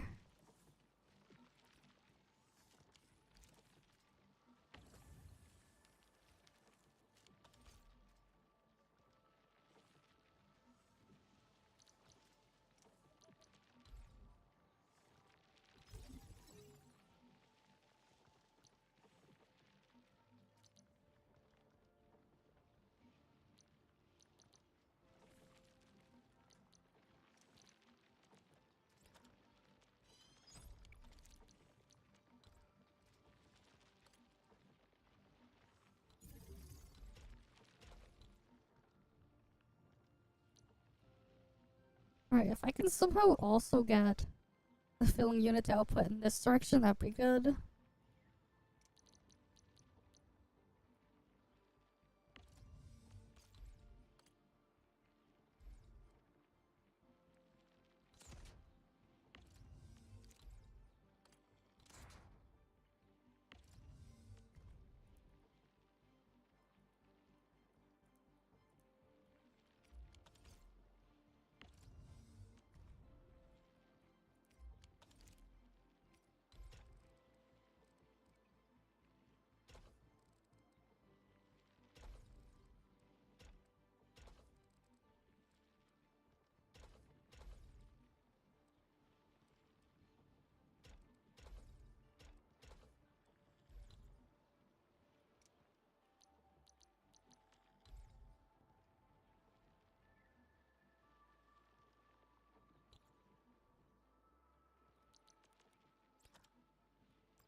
We need a filling unit.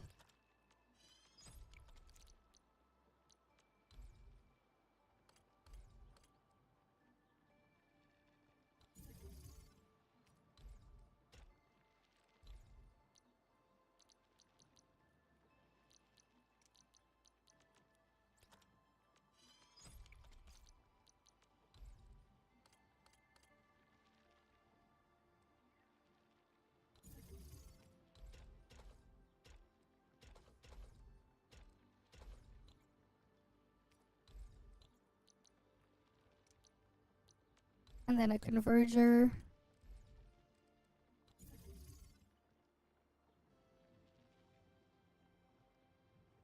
Decking output there.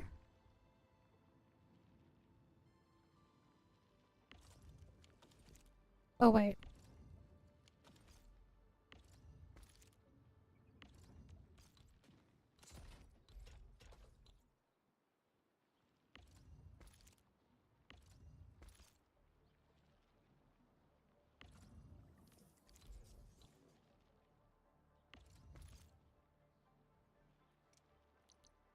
Need to get a refining unit first.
Oh wait, I forgot to shred these.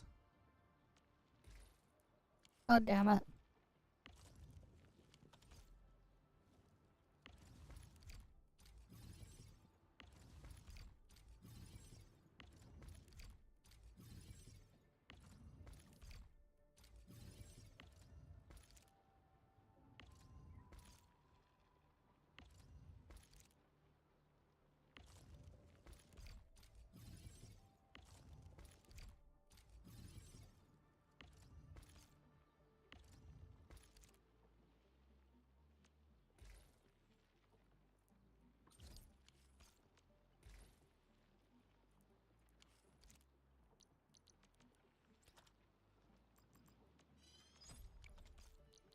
Alright, let's go shred them.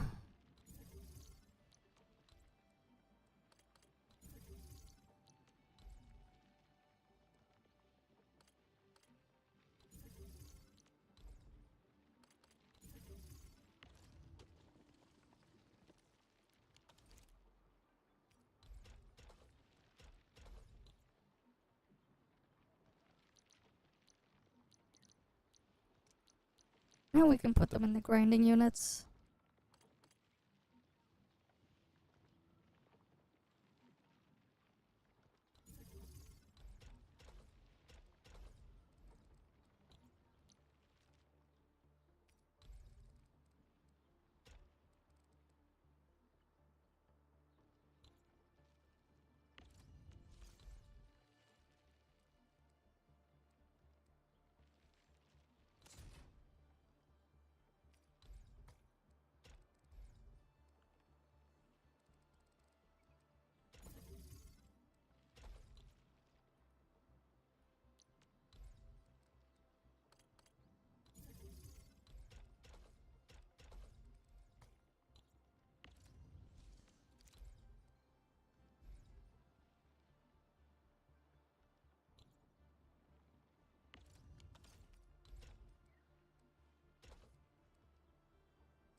There we go.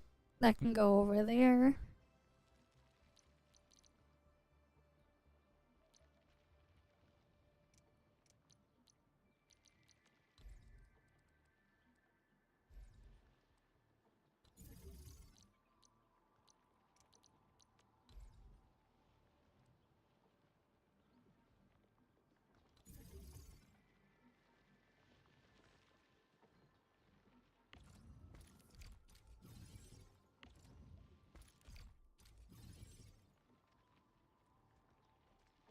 Do I even have enough space for another one of these?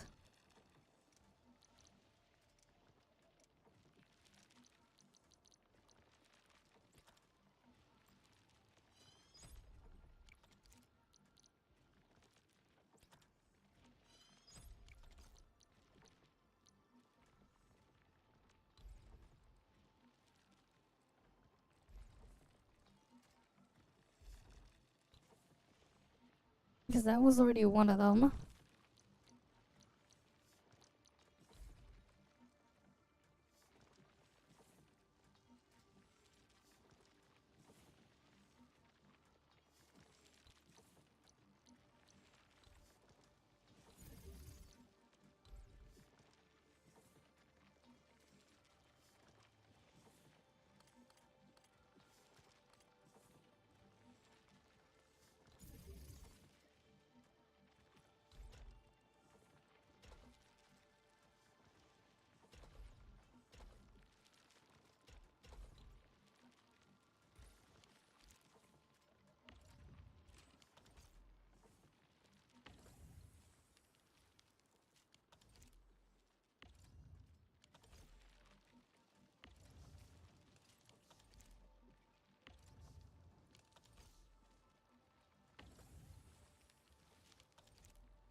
Alright, and then we have a planting unit here.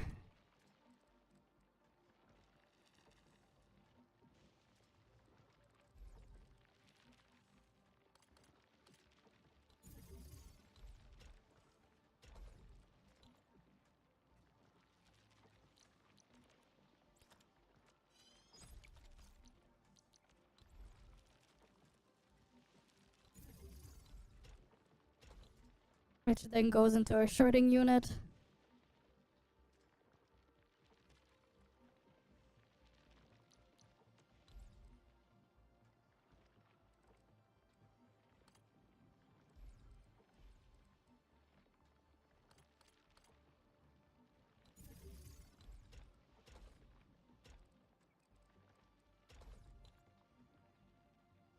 Yeah, because I don't have that much space. Way better if I do that.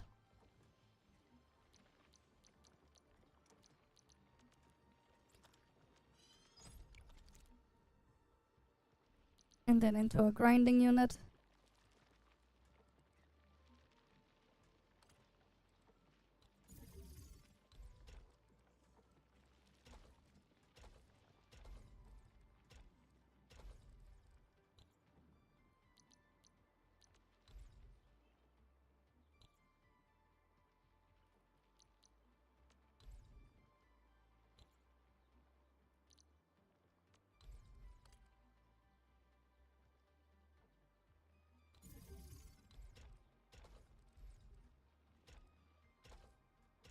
Next goes into a filling unit.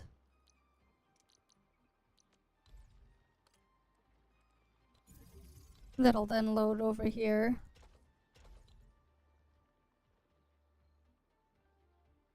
Damn. Alright, let's see. They only have the same color cows, yeah. Oh, it's just, I have excess Ethereum. I just made another assembly line. Because I have like excess, I still have some space.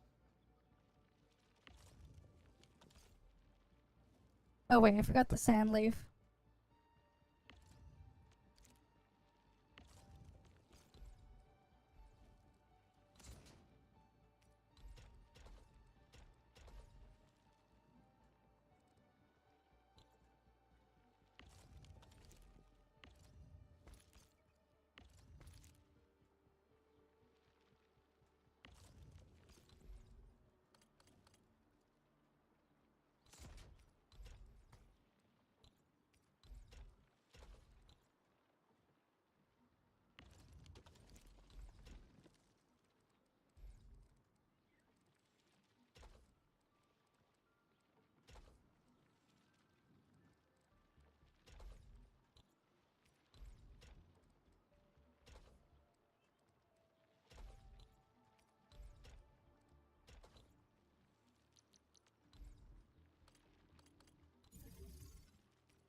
Yeah, no way was that other thing gonna fit.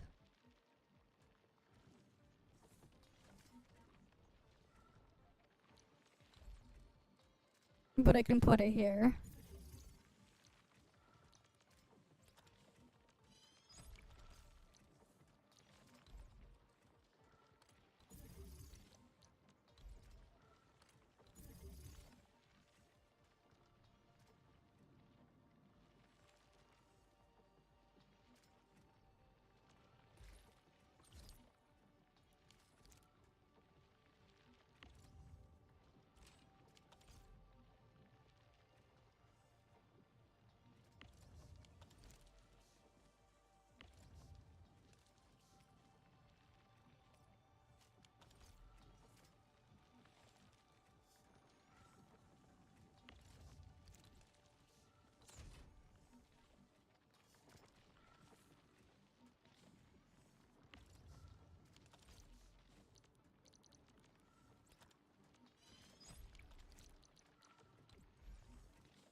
Yes. The amount is yes. Because I produce a lot.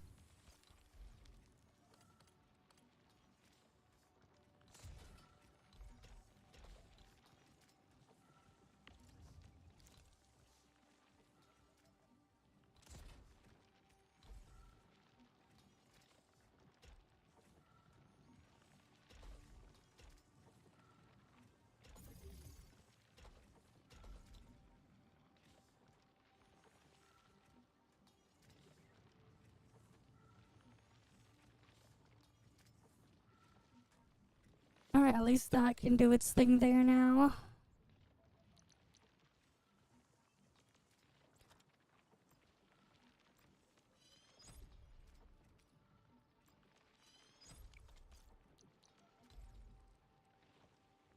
Yeah, there's no more space there.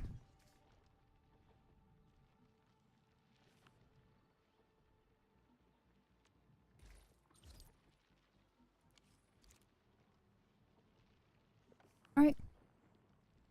So now it's all just pumping out and doing its thing here.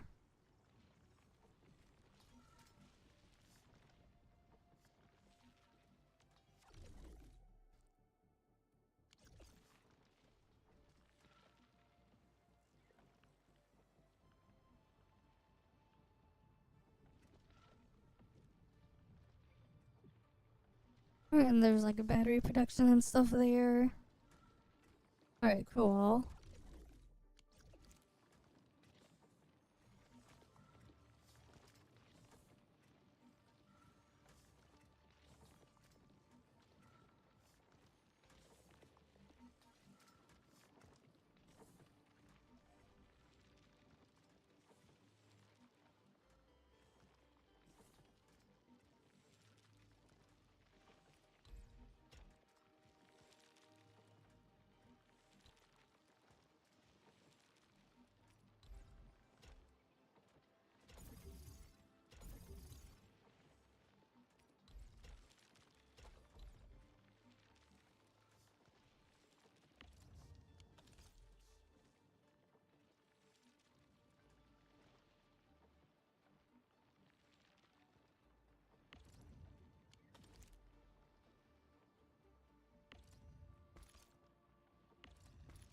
Oh wait, I forgot to refine it.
I need space to put a refining unit.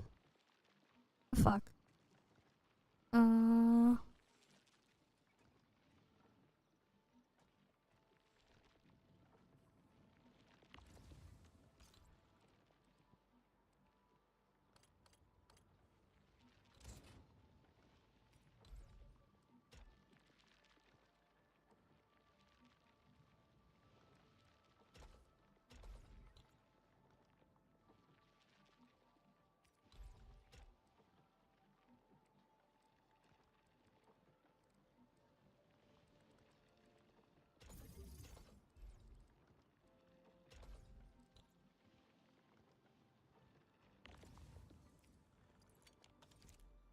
Alright, then we can get that routed that way.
Okay, let's see.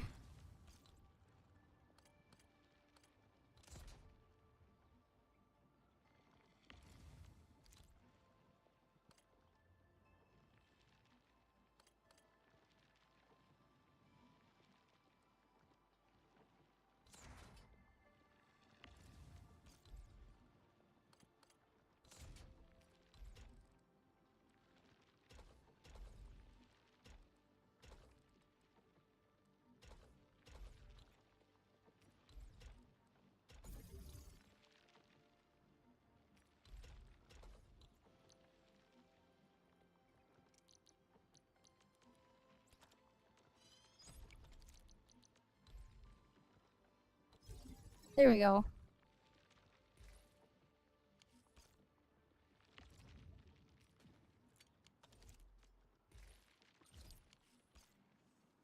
That should be better now.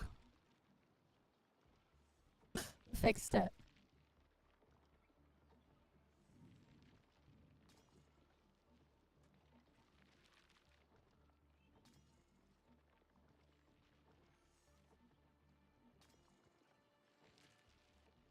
Alright, this is just a mess, but when you have limited space, you work with what you got.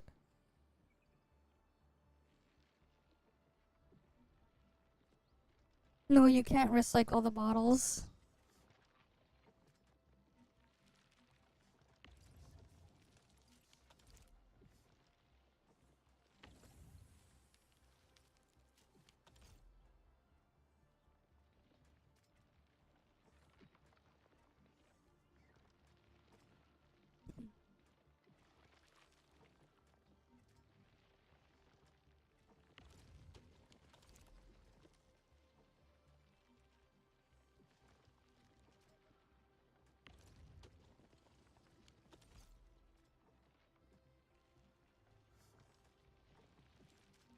Right, that should be fixed at least.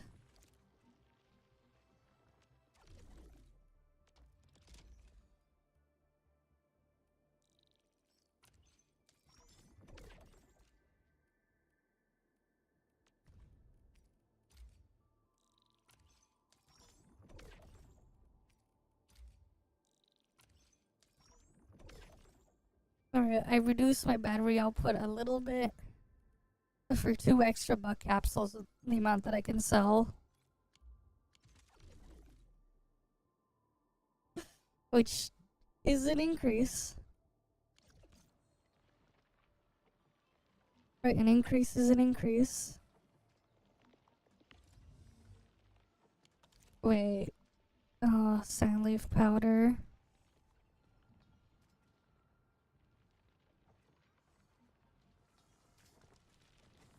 I feel like I might run out of sand leaf powder again, too. That's gonna be rough if that's the case.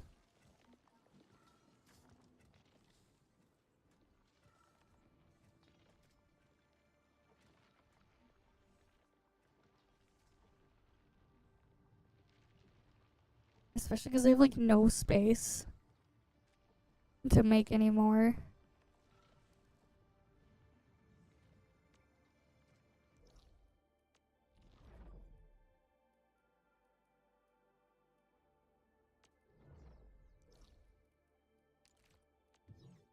Alright, I don't think I have any more space.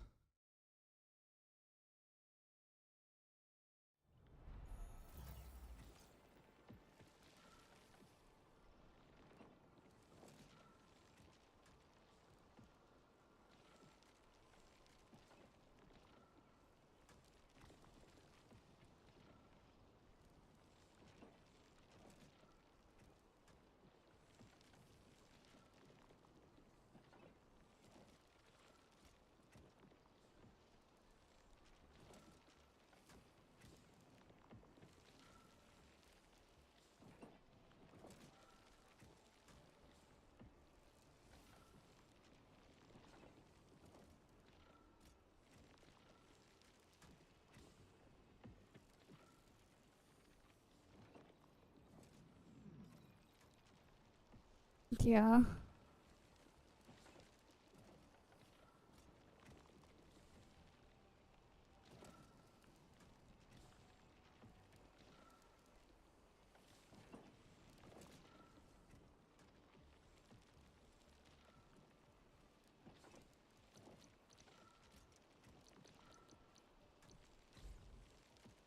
Wait, maybe I can make it work.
Okay, let's see.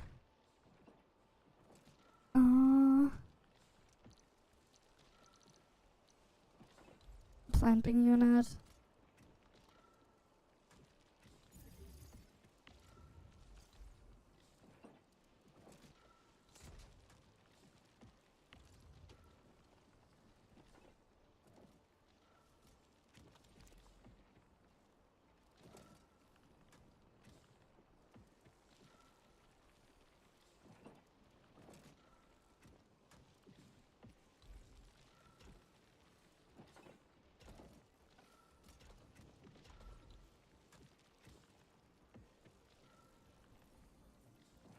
Wait, did I not have that thing hooked up here? Damn. Okay, I fixed that one.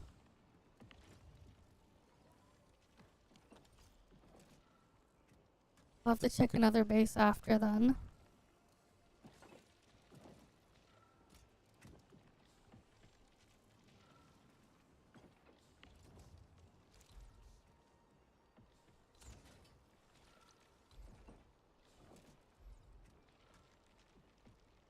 No, that's not enough space.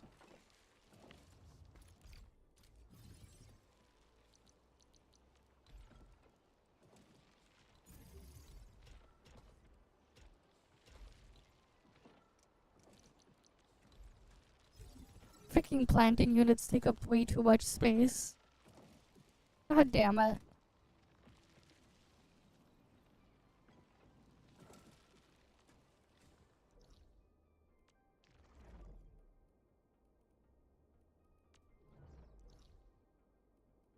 Like, I'm trying to find space to put another sand thing.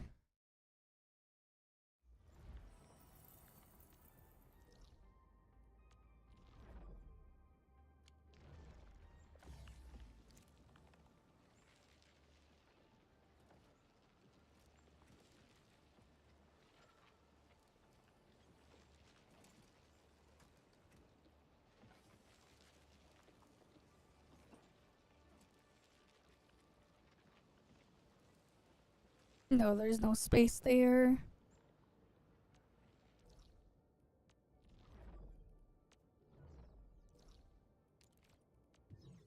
Yeah, I straight up have no more space for Sandleaf.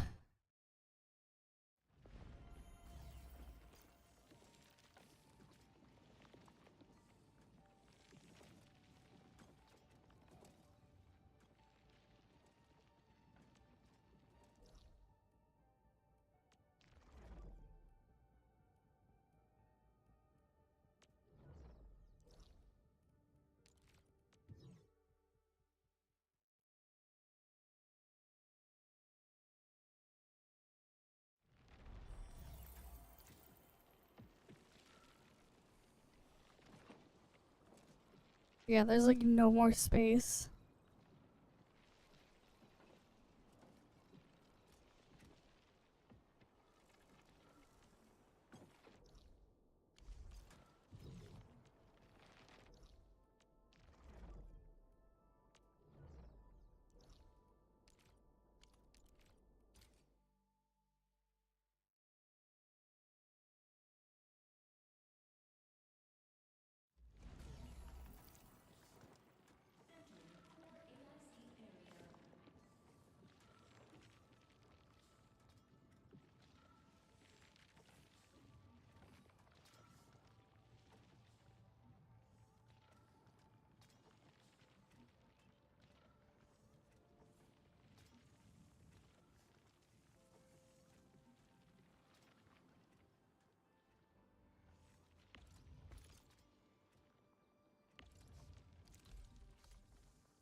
Yeah, there's just simply no more space.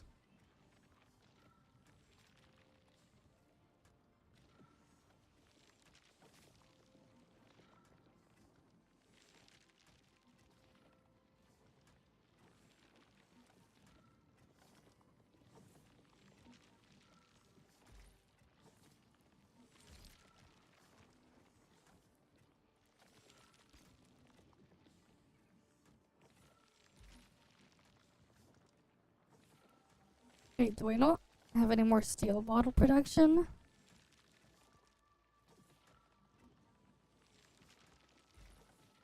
What about steel itself?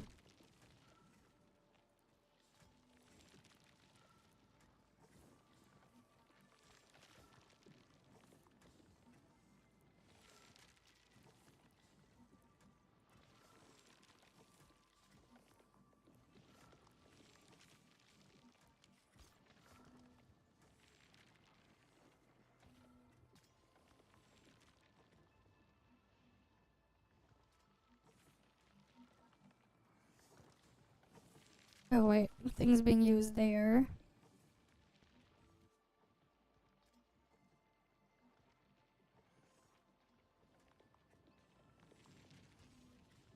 Alright, I need to do something about that one then.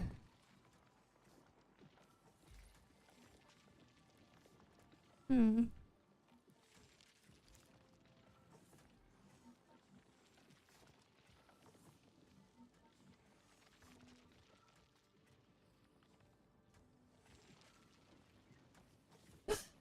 Oh damn, yeah.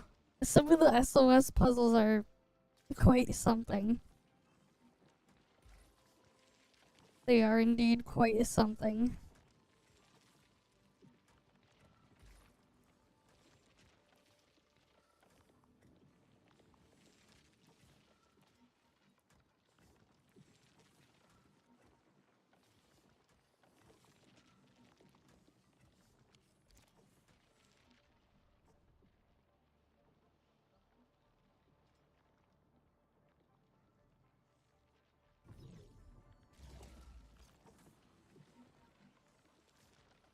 Right, I guess some of this was a waste. Because they can't produce the steel.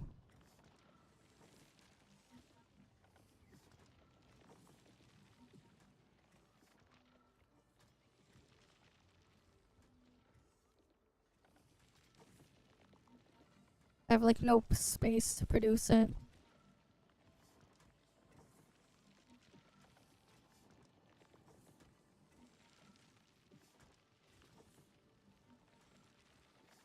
Let alone that sand leaf.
It's still buckflower powder, I can still use that.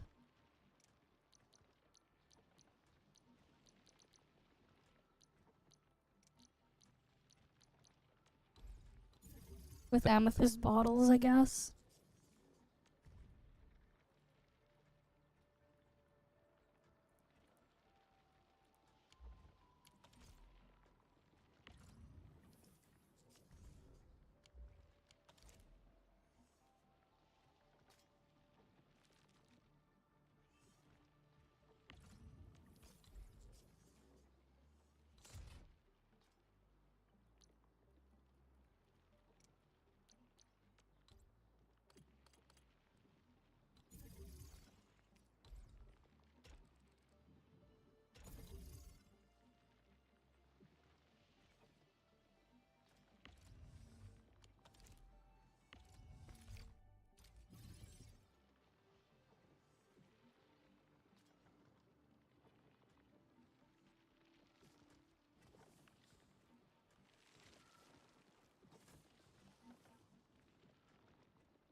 Right, because then I can just make a buck capsule seize.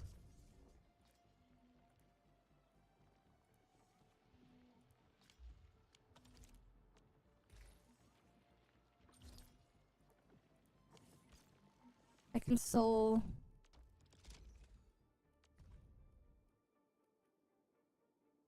Yeah, I can still give buck capsule seize.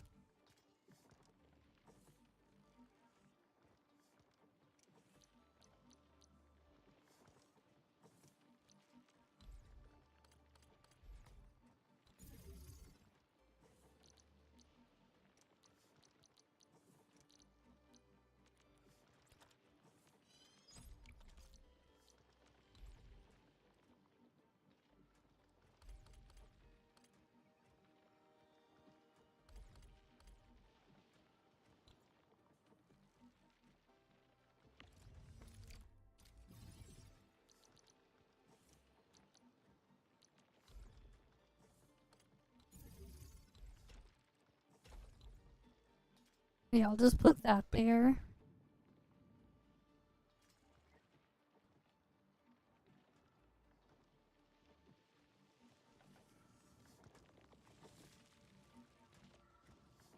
I mean, amethyst is overproduced.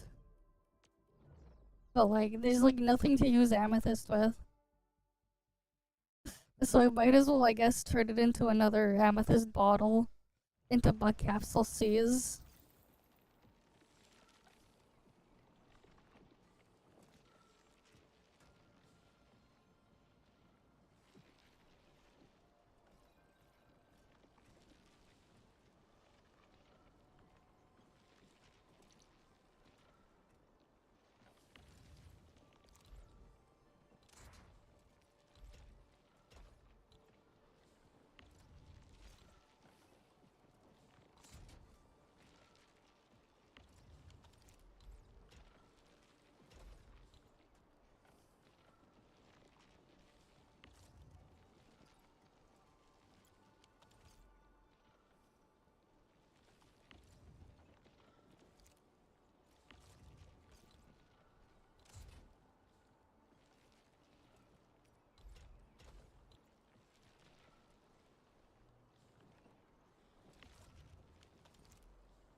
Alright, let's see.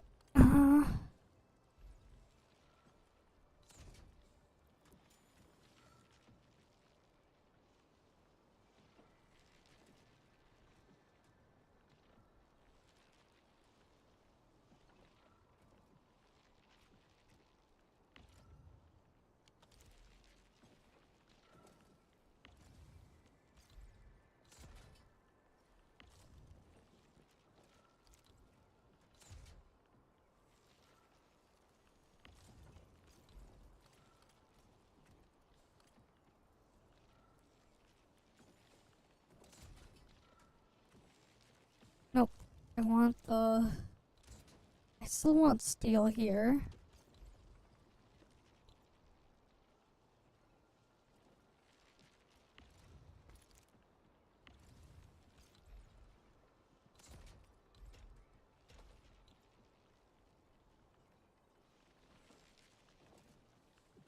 Right, the iron went all the way around here.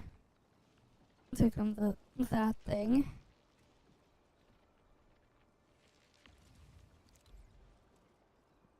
No, there's because the pylon is there.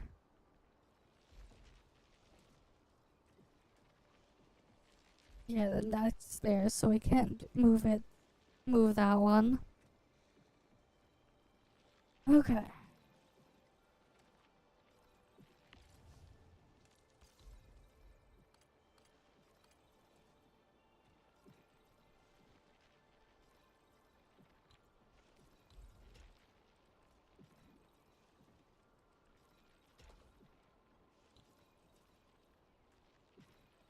But I can adjust this thing a little bit.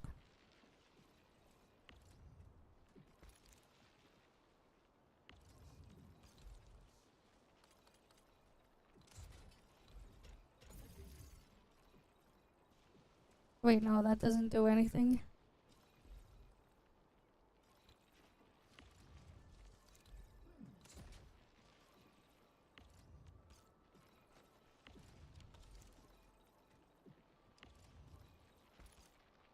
Or wait.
Or that can go there then.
And then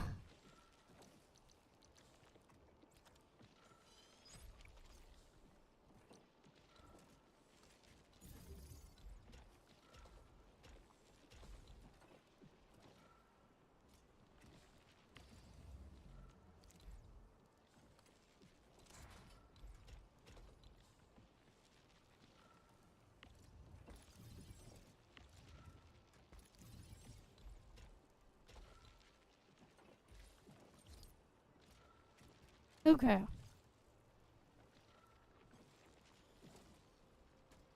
So that's sorted there, I guess.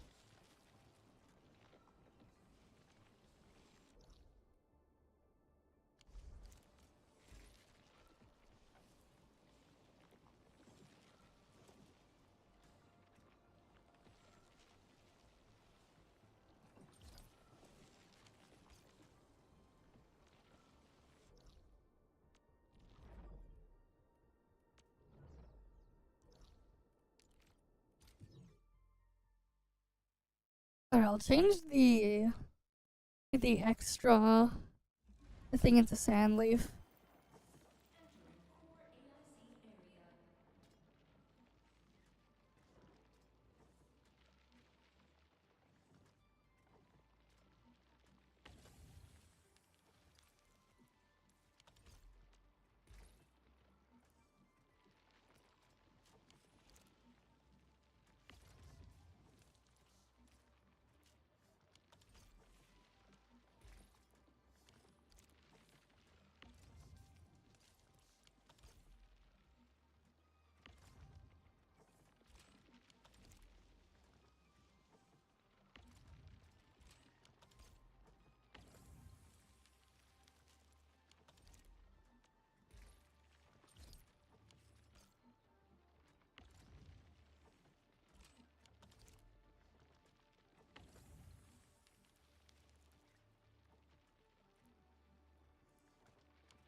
Oops.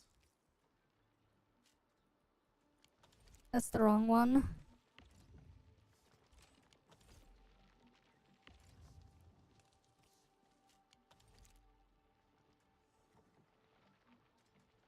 The one I meant to take from.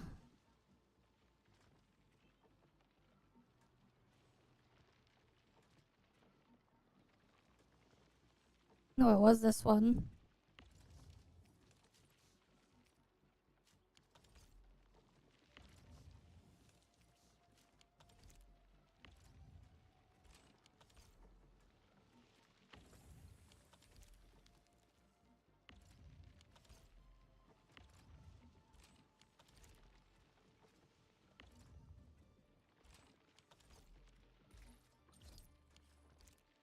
Okay, yeah. And then eventually that's the sand leaf will go in here.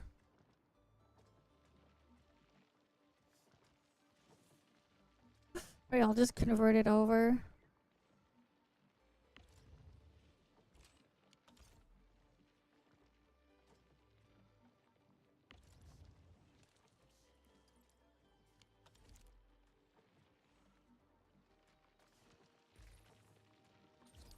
Alright. Yeah, that should sort itself out eventually.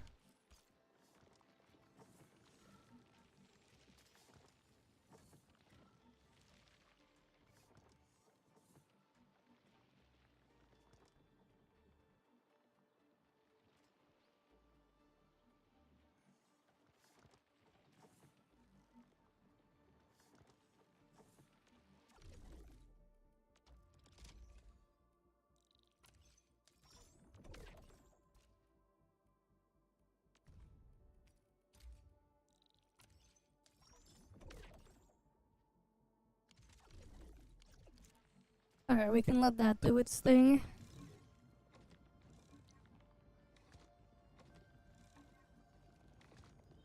Mm-hmm. Is there anything else I need to get done today here?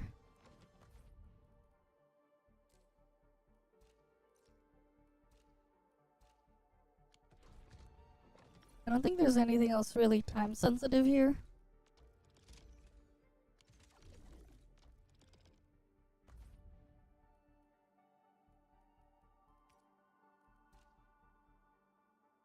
Yeah, right.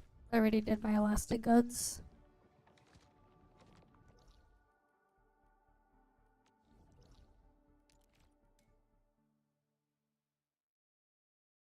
Alright, we'll finish up there and then we'll move on to the Snowbreak stuff. Right, we'll go look at the Snowbreak story. Because I haven't gotten that done yet.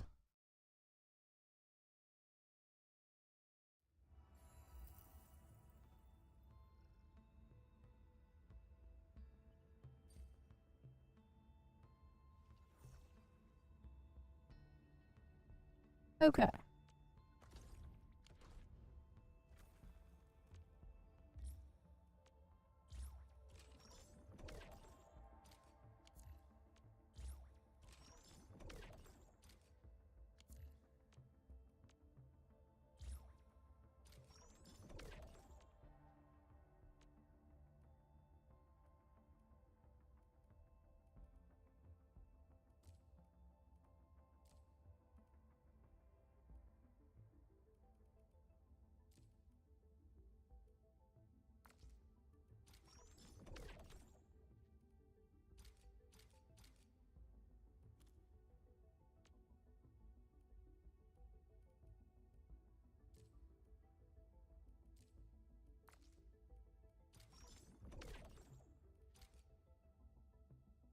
I'll just have that grow.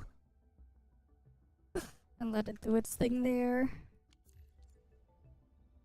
It's not like I have resources to go level up characters or weapons.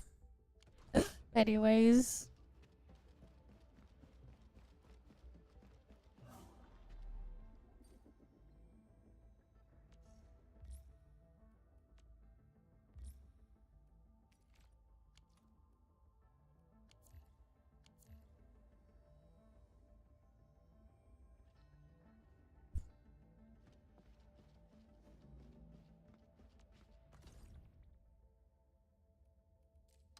Alright, we're done with the stuff there.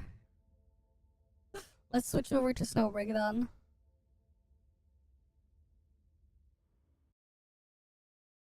Give me a second.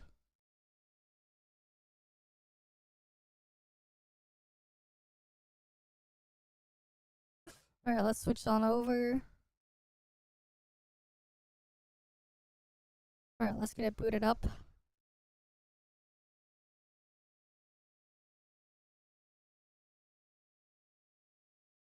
Right, because like all that's left to do now and they're in Snowbreak right now is the story. Oh, what did I get pinged for?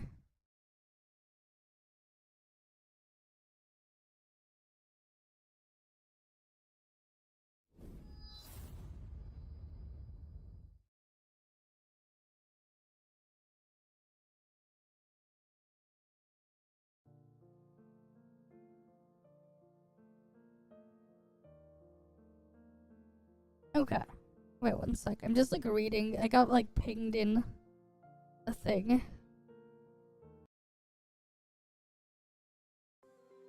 Darling. Welcome back. So how's this not so little surprise?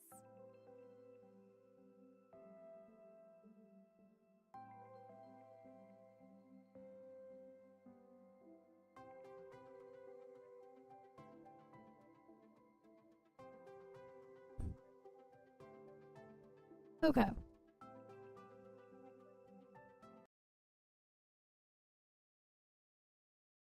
One sec. I'm just like waiting for like as well at the same time the correct covert commission in do I need a bus? Did I already claim the thing? Okay, I did.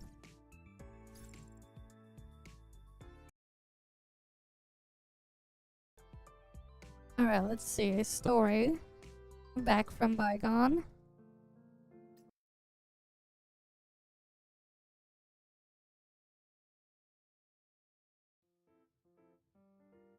Alright, 3 days before our departure, R&D department finally completed full development cycle for the new exosuits.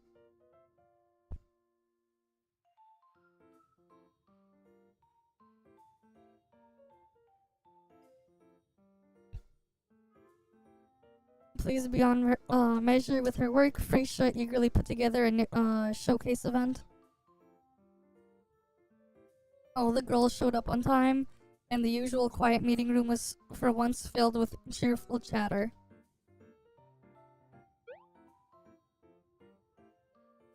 Luna, ever thoughtful, placed a product pamphlet in front of everyone, along with freshly brewed tea and a tray of bite-sized pastries. A handful of nuts wouldn't hurt. Oh, and are we getting any freebies for attending? Like a carton of eggs or something? Bruh. Huh? Free eggs? Do I get some too? While Nita and Boo Boo whispered back and forth, Luna made another round and placed a small service card before each of the girls. Alright, each of the girls. It was for a free exosuit tune-up with Freisha at any time. I guess Freisha doesn't call herself a genius without a reason. Yes. She clearly understands that human interest in science is rarely so pure. Alright, click.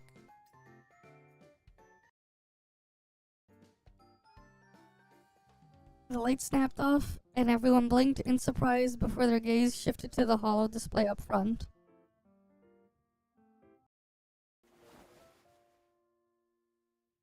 Freisha stepped out of the shadows. A second later, a spotlight locked onto her, illuminating. Everyone to Professor Freisha's very own product show. I gathered you all here because our research has made a proper breakthrough. Alright, let me replay that sound. It got cut off. Welcome everyone to Professor Freisha's very own product showcase. Alright, there we go. During the early phases of our experiments, we managed to pull the biometric data stored in Acacia's hibernation pod. And from that, we built a complete bio-blueprint. Okay. This means that from day one, this exosuit was designed to sync with Acacia almost perfectly. And every subsequent test has confirmed it to the letter.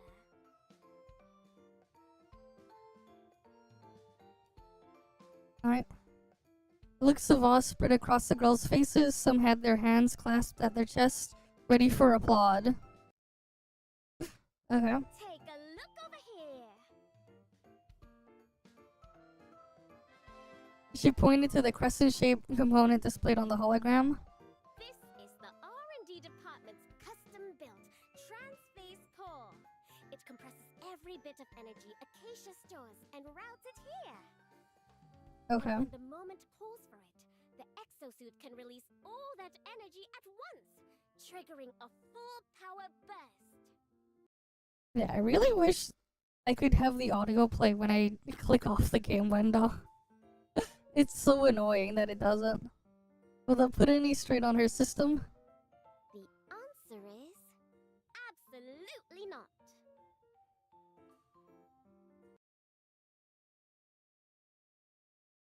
Alright. Guided by Acacia's bio-blueprint, the exosuit will adjust her natural hormone levels and trigger a temporary growth boost in bones and muscle. Okay. By growth boost, do you mean...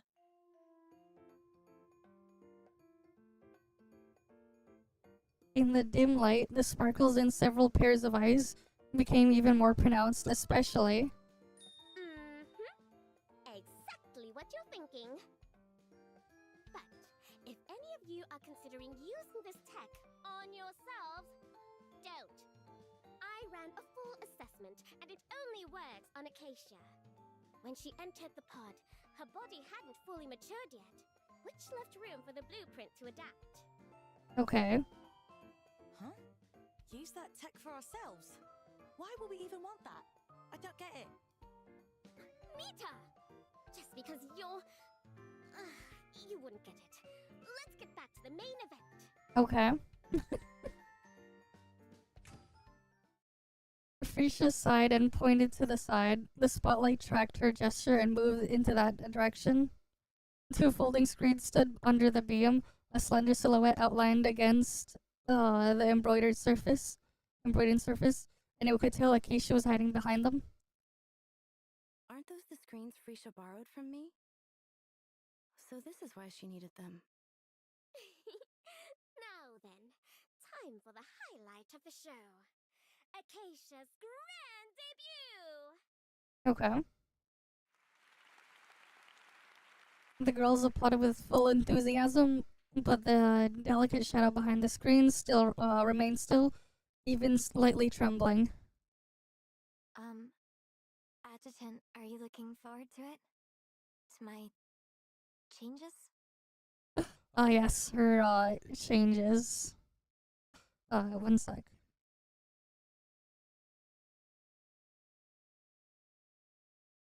From her wavering voice, I could already picture the anxious look on her small face.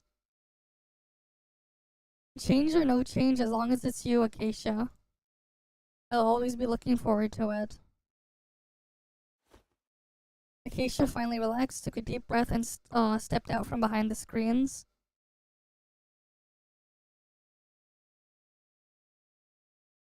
For dramatic effect, Frisha had cranked the stage lights to full power. Blinding white swallowed Acacia, forcing all of us to shut our eyes and brace for the reveal.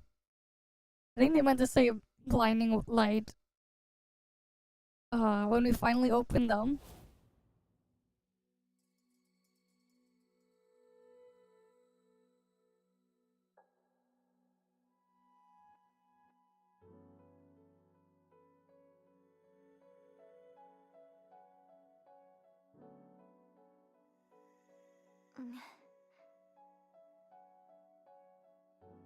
it was the same familiar, comforting face. Aside from the new exosuit, she looked almost unchanged.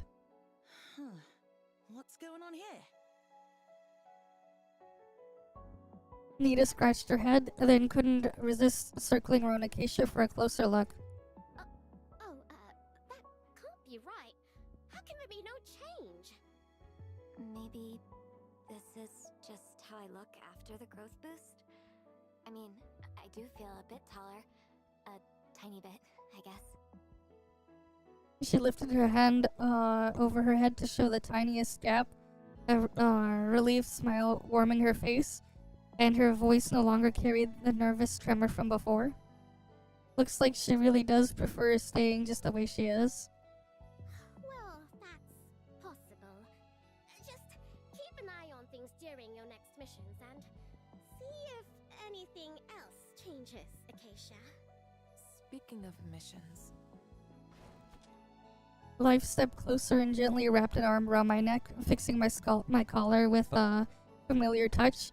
She let her warm hand settle on my chest. are you sure you don't need me to go with you? Just stay home and wait for me.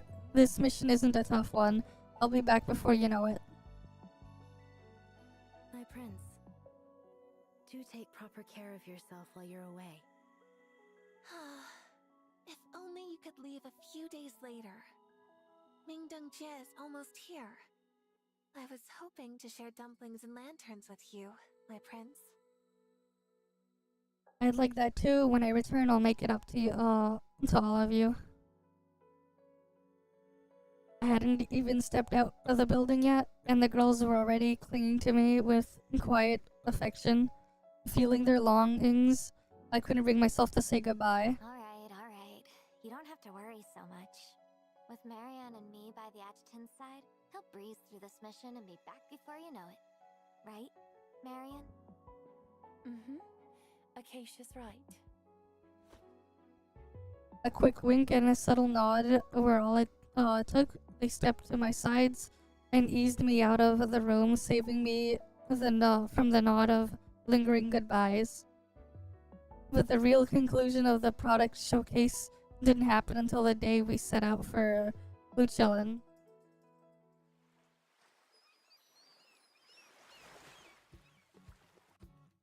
By then, the three of us were already aboard the ferry from Ulster Polo Airport to Lucellen.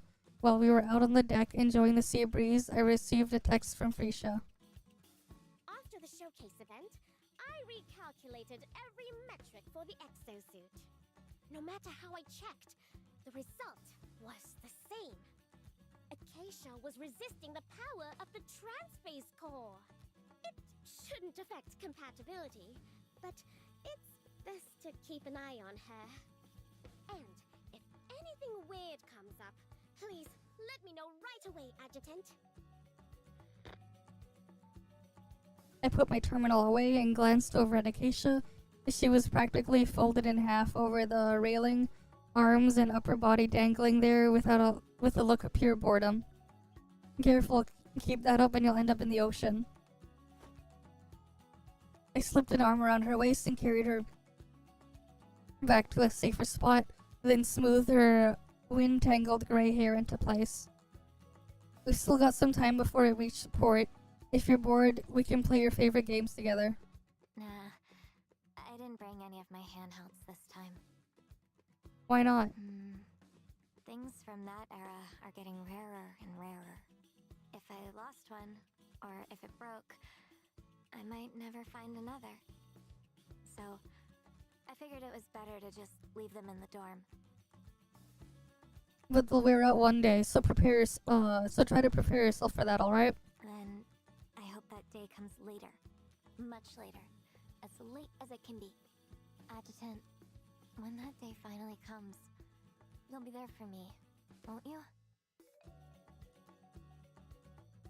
She tilted her head up slightly and closed her eyes, fingers clasped over her chest, as if making a quiet prayer or waiting for something. So I leaned in and gave her my answer. Our lips met, cool at first, then turning warm and moist.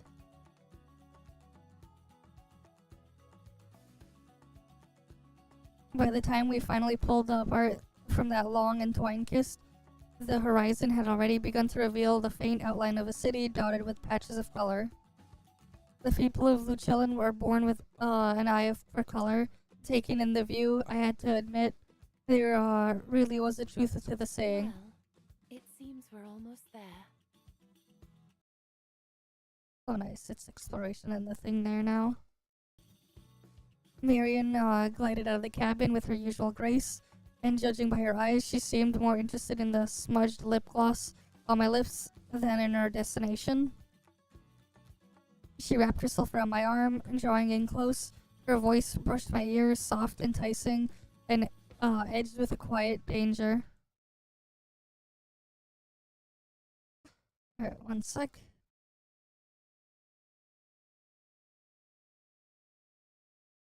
Adjutant, since you've had a sample of Acacia's lips, don't forget mine. The flavor's rather unique. Don't worry, I'll give each flavor the attention it deserves.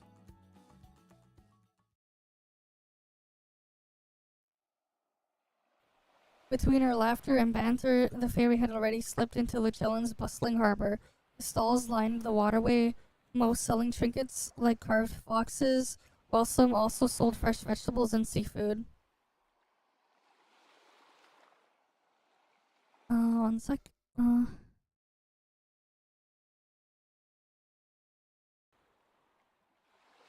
Beneath all the calm and color lurked the pilgrims, festering out of the sight like a wound that refused to heal. The streets were packed with people, so dense it was hard to tell where the crowd even began or ended. Just as we were focused on the road ahead, a sweep of red Hello, I'm Cersei. rose. A sweep of red rose slipped before our eyes. Okay. Hello, I'm Cersei. Cersei? Yes, she knows Lucalan's current situation well. Bringing her into the operation should help you. Of course, that's only my suggestion. The decision is yours. A capable Levitain agent? Sounds good to me. Let's go with your plan. Tao paused, a faint flicker of awkwardness crossed her face. You misunderstand. She's not one of mine. I had Caroline pull her file. In 55, fresh out of university, she joined Yggdrasil and spent 6 months there as an intern. And after that, she resigned. Okay, so she resigned. An intern who only spent 6 months at Yggdrasil? Then what's your reason for trusting her? There was a recommendation letter that came with the report. Tao handed me the thin envelope. From the paper's coarse, yellow texture, it was clearly old, yet the envelope was unexpectedly smooth and almost uncreased. The moment I opened it, a sharp sense of familiarity hit me. The handwriting was still clear and precise, each stroke controlled and unmistakable. It was my handwriting. So which department was she in during her internship? Security. She served directly under you.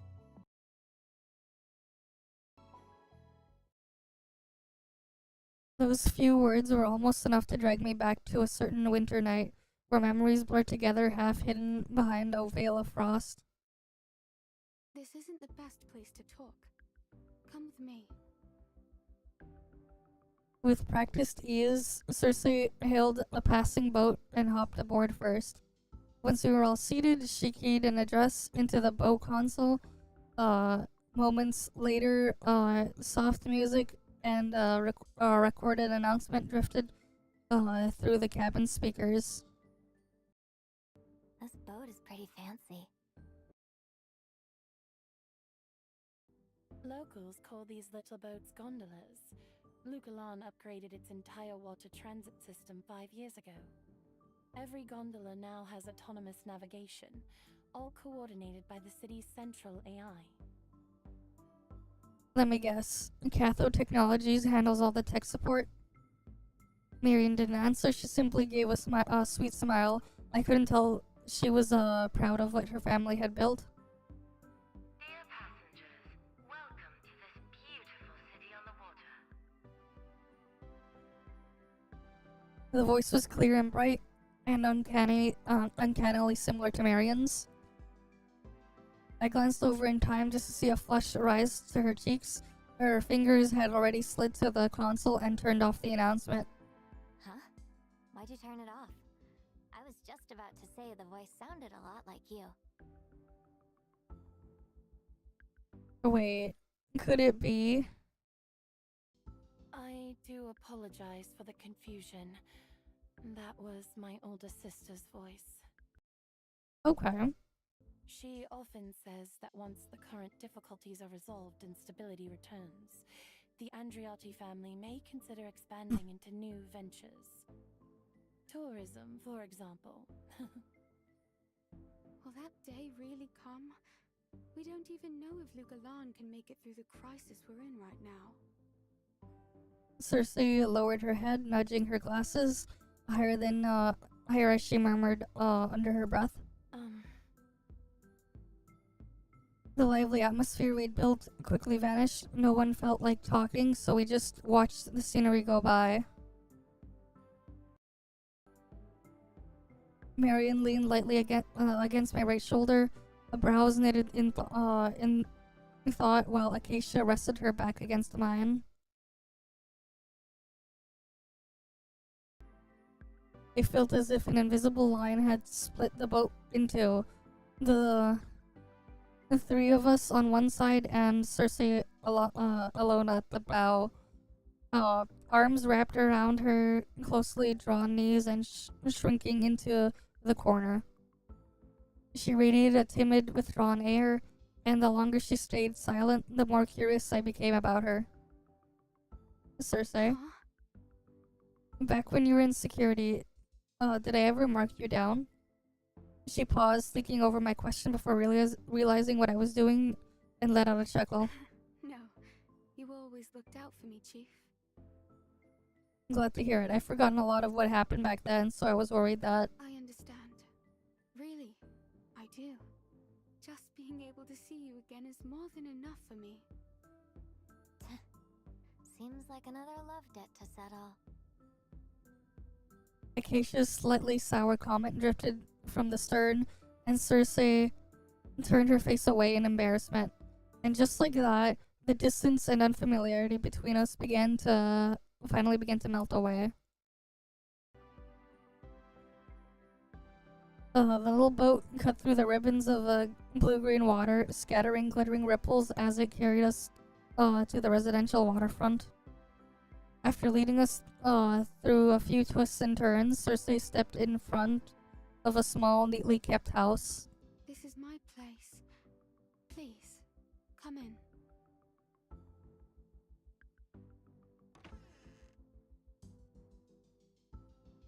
Yes. The furnishings inside were simple, with a faintly old-fashioned touch. A one-bedroom layout was probably just right for her, living on her own. Alright. The one striking feature was the large terrace facing the water. Cersei had set a table and chairs out there, and after inviting us to sit, she quickly brought out tea and snacks. So shall we get to the main topic? How much do you know about Luchellin's current situation, especially Sophie's plan? 3 days ago, Sophie came to me. Oracles, pilgrimages, the flood that washes away sin. It's just the usual tricks the Adventists rely on. Great emissary. Who are you still trying to fool with this, I wonder? Sophie took an unhurried sip of tea, a faint, resigned smile settling on her lips. I won't deny, I'm the one behind all of that. But I only came today because I wanted to see you, to catch up. Why let so many unpleasant things stand between us? She set her cup down and looked over at the terrace. The houses along the canal rose in soft, uneven tiers, their bright colors and windows giving Luchellin's the look of a city held forever in spring. A faint scent of baked bread drifting through the clear, gentle air. A sharp, helpless ache welled up inside Sophie.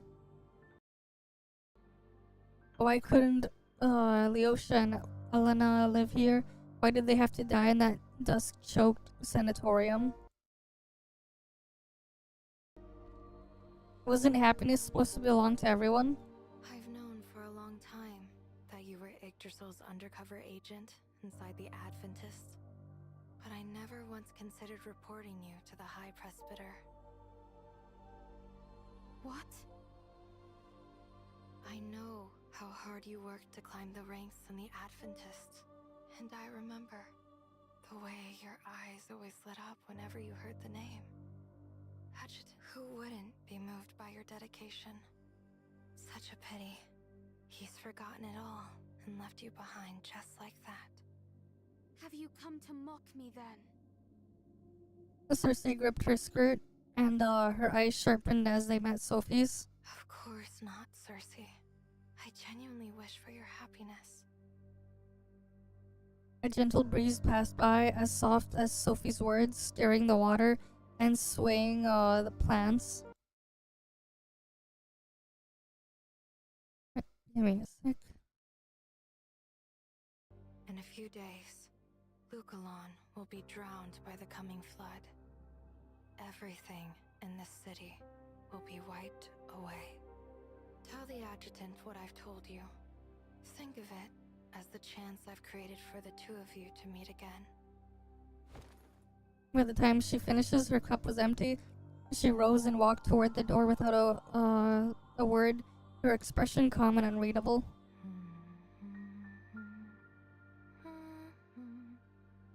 The seemingly casual melody carried a hidden power, leaving Cersei no room to act. Outside the window, the canal rippled in eerie, unnatural patterns stirred by Sophie's song.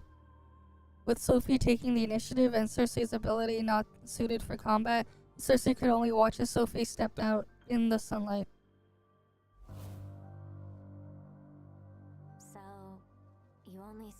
hiked yourself for 6 months because they sent you to infiltrate the Adventists? Yes, that was when I met Sophie. Did she ever mention exactly when the flood is supposed to happen? No. I even tried asking around among the pilgrims, but all I ever got was the same vague answer. Cersei shook her head. Oh, Marion, however, narrowed her eyes, her gaze sharpening. She slipped her left hand onto the table, dragging her nails over her finger pads again and again, as if using the sting to steady herself. Hold Marion's hand. I cupped her fingertips in my hands, softly rubbing over the reddened marks. Under my gentle touch, she slowly relaxed. The chill in her hand faded, replaced by a hint of warmth. But if she were lying, she wouldn't have gone to so much trouble just to tell me all that. Instead of overthinking it, wouldn't it be faster to just grab Sophie and ask her ourselves? Acacia has a point. I can contact my family right away and have them run a full sweep of Lucalan. Sophie won't be able to hide from that. Adjutant, what do you think?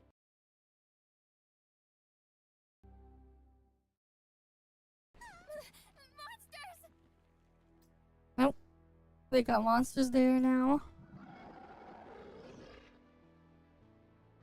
I was just about to nod at Marion's proposal when a piercing scream erupted outside. The stifling, heavy presence of Tytogens seeped through every corner of the little house. Let's take care of whatever's out there, keep it quiet, and make sure no nearby residents get hurt. Understood. Alright. How long is this story thing anyways? So there's 9 stages and goddamn, that's a lot of progresses. We got 11 progresses. And what is that, 2 files? Alright, this is gonna take a while then.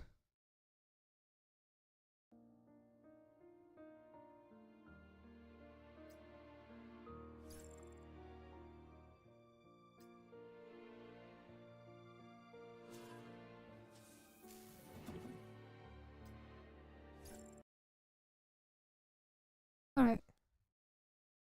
Behold, my transformation. The Changed? What are they doing here? They seem to have followed Sophie all the way to Lucalan.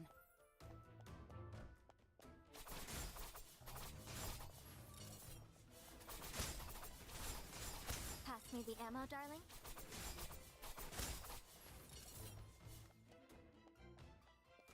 Darling, let's send them all to Builder Island.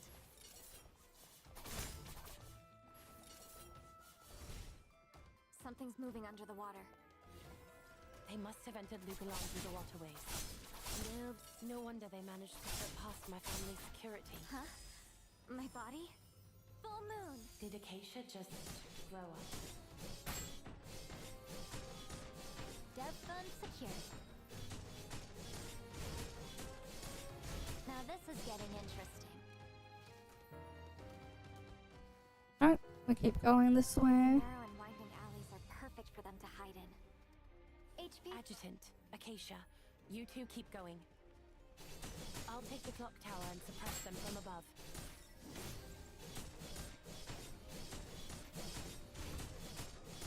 Now,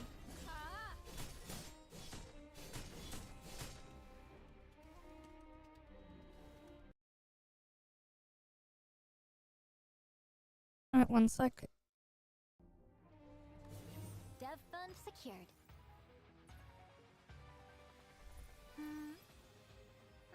Let's start around, darling.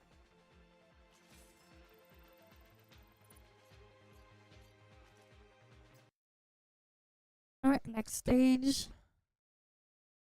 Behold, my transformation. Yep.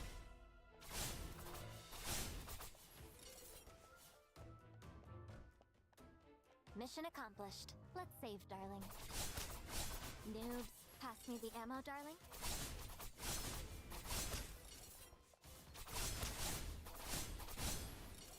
Dev fund secured.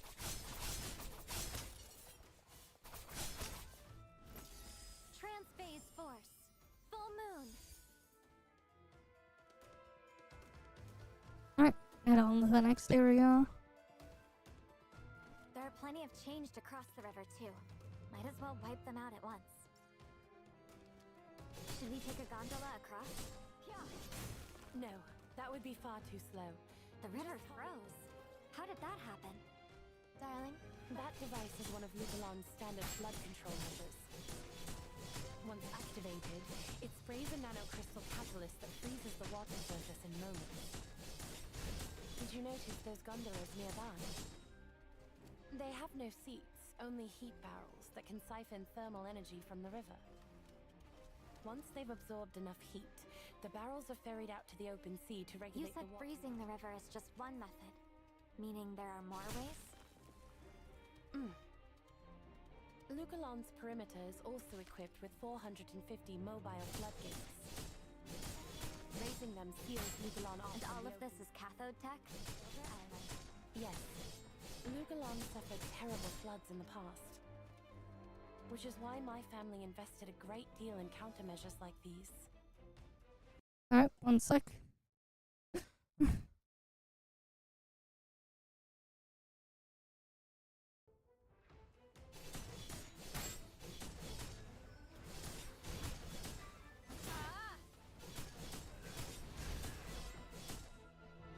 Noobs.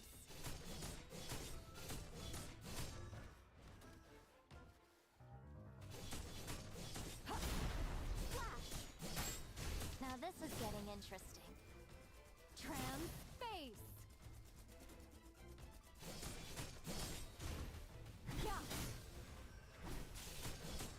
Noobs. Trans-phase!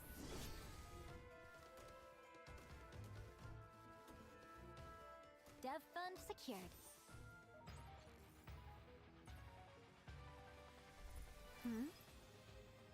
Glad you like it, darling.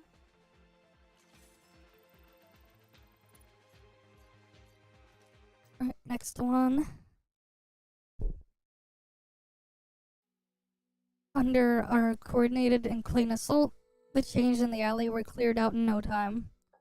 After images of Marion flickered across the rooftops and along corners of the buildings, however, the only one on the clock tower solidified and leapt gracefully down before me. I think I just saw.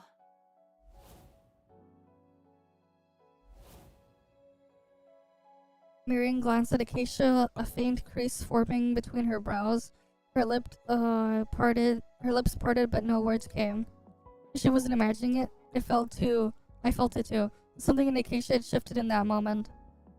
She'd been guarding my blind side the whole time, but in the brief moment when we stood back to back, I could feel the girl behind me growing.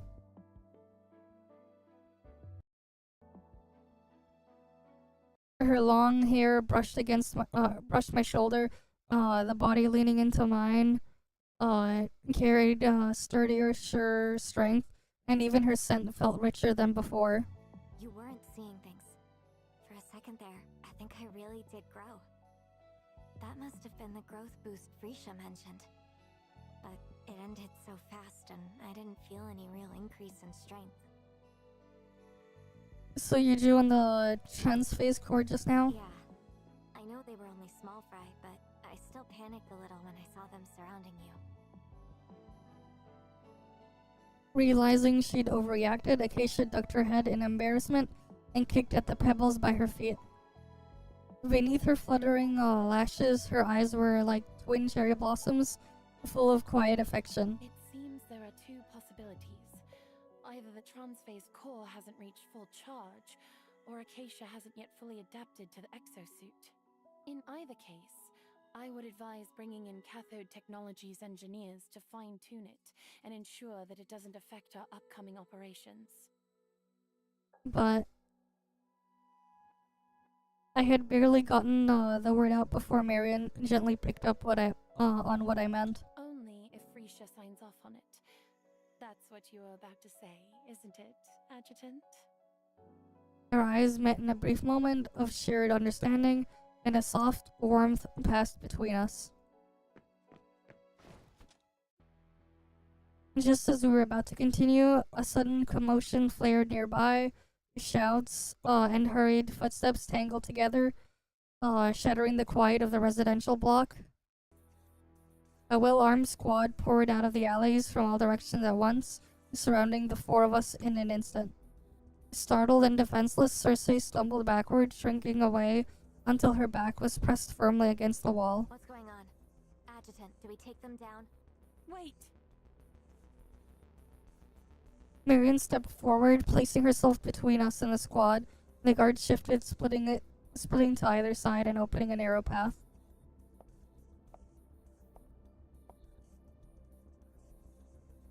The sharp click of heels echoed on the marbled path as a girl in the tailored suit approached at a measured, deliberate pace. With each step, her gaze swept over me, sharp, predatory like a wolf sizing up its prey. Then in the very next heartbeat, the predatory air vanished. She approached in a few quick strides and stopped right in front of me, breaking into a wide grin. All the cold arrogance from moments ago was completely gone. Ah, so this is my brother-in-law, Luomo, so we finally meet. My brother-in-law? Luomo? Oh, sorry. I got swept up and my hometown phrasing slipped out. She waved it off, already acting as if we'd known each other for years. Marion let out a quiet sigh and stepped up beside her.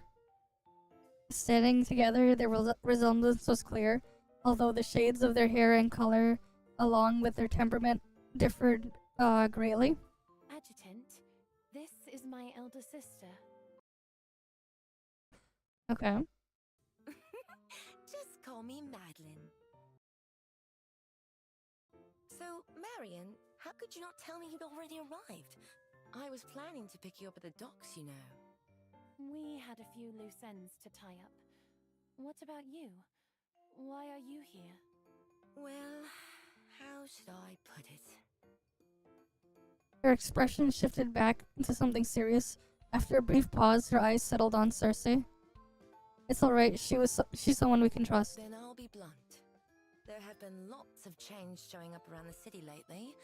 I followed their trail all the way here. They're not after anything specific, just wandering, which makes them a pain to handle. Sophie's using them as a distraction to slow us down from finding her. Who's Sophie? That would take a while to explain. Why don't we go home first? Some things are better discussed face to face with Father and the Adjutant both present. But Father's... Never mind. Let's head home first.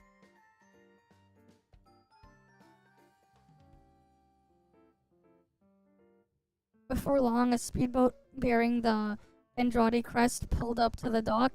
Madeline briskly issued patrol orders to the family guards while motioning for us to board. Marion took her seat with grace, and Acacia hopped on right after her. When it came to Cersei's turn, she hesitated, glancing up at me with a timid look.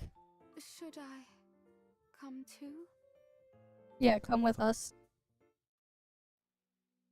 The Andrade family estate sat in northern Luculon, the manor, backed by more than 300 acres of private woodland and surrounded by water on three sides. After transferring from the speedboat to a car and looping around a small roundabout, we finally crossed into the inner grounds of the sprawling estate. Compared to the Genora estate, the Andrade home clearly favored natural scenery over artificial grandeur.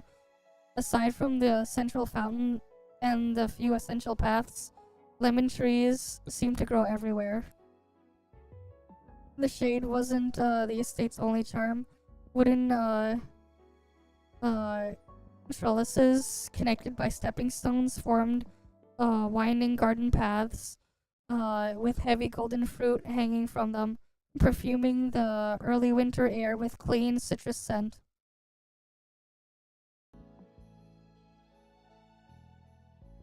We haven't reached the door when the headmaid spotted us and walked over with a warm smile. But the moment she recognized Marion among us, her expression froze for a heartbeat before she smoothed it back into a well-practiced composure. Miss Marion, you've returned as well.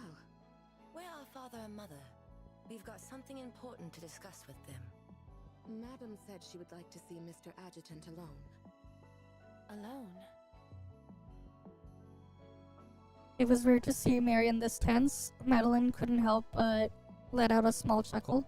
Come on, little sis. You're not actually worried mother won't like him, are you?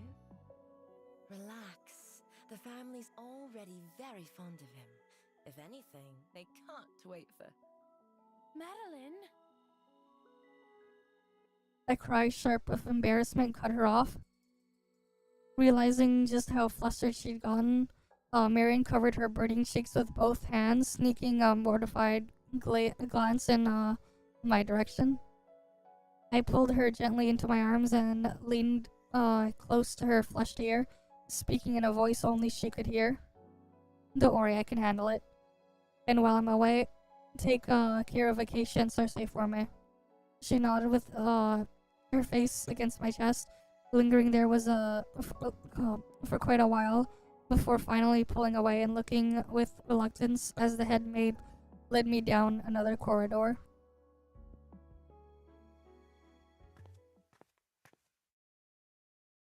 The Andrade residence was large yet quiet. Our footsteps were the only sound echoing through the empty halls.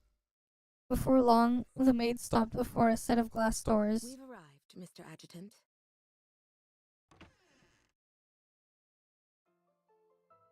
Beyond the door lay a sunlit terrace.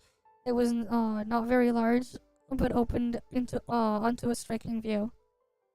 A green sea of treetops stretched all the way to the horizon, merging with the shadows of drifting clouds like an oil painting. The pale sunlight mellowed the hanging fruit into soft gold. Hundreds of tiny gleaming points scattered across the canopy like a river of stars. A woman in a blue dress regarded me with a gentle smile. The corner of her eyes touched with the soft imprint of time. She shared a similar hair and eye color with Marion and Madeline, but her demeanor was more composed than the former and more grounded than the latter. She carried the warm, gentle grace of a middle-aged woman. Alright, I'm glad you like my reading of the story there. I mean, I'm just reading what's on the screen here. Please, have a seat, Mr. Adjutant. Please, just call me Rain, ma'am. Even with your position, you remain courteous and humble. Marion chose well. You are indeed a man she can entrust her future to. Even so, Mr. Adjutant, allow me to continue addressing you formally. Because what we discuss next is not a family matter, but the future of Lucalan. Her smile faded, with the warmth slipping away as a frosted solemnly settled over her features. If it's something that serious, shouldn't the head of the house Andrade be here as well? He can be stubborn. Once he sets his mind on something, no one can pull him away. That is precisely the case now. But rest assured, as the acting head of House Andriotti, I can fully answer for today's discussion, and I hold the authority to mobilize the powers of both the family and cathode technologies. Then let's get to the point. Since you called me here for such a formal meeting, I assume you have already a solid grasp of the situation? Ever since the despair broadcast, the pilgrimages have only grown worse. Many were affected by the song and became eager to throw themselves into Valhalla. Amidst all this, an oracle began spreading through Lucalan. Our network confirmed it originated from Sophie. She came straight here after leaving Yarus. We began searching for her before you even arrived, but in the end, we found nothing, not a trace. To erase herself so thoroughly, she must have borrowed the power of that AI in the sky. She had spoken at length at the end. The light in her eyes had dimmed, replaced by a weary of mixed of uncertainty and concern. Losing to Edda had been a bitter blow. It left her wondering if even the technology they took such pride in could no longer be relied upon. Where would their future be headed? One sec. Mr. Adjutant, based on what you know about Sophie and Edda, do you believe the prophecy is real? I will prove my choice was right. Please, witness it with your own eyes.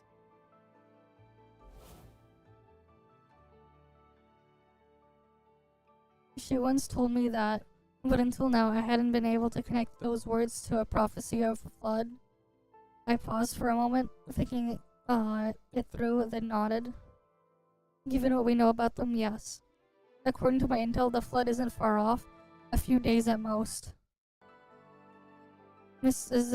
Andrade shook slightly and then let out a long sigh. Then we'll need to act quickly. Yes, before we do, you may want to hear what Marion has to say. Oh, and what would that child even know about the matter?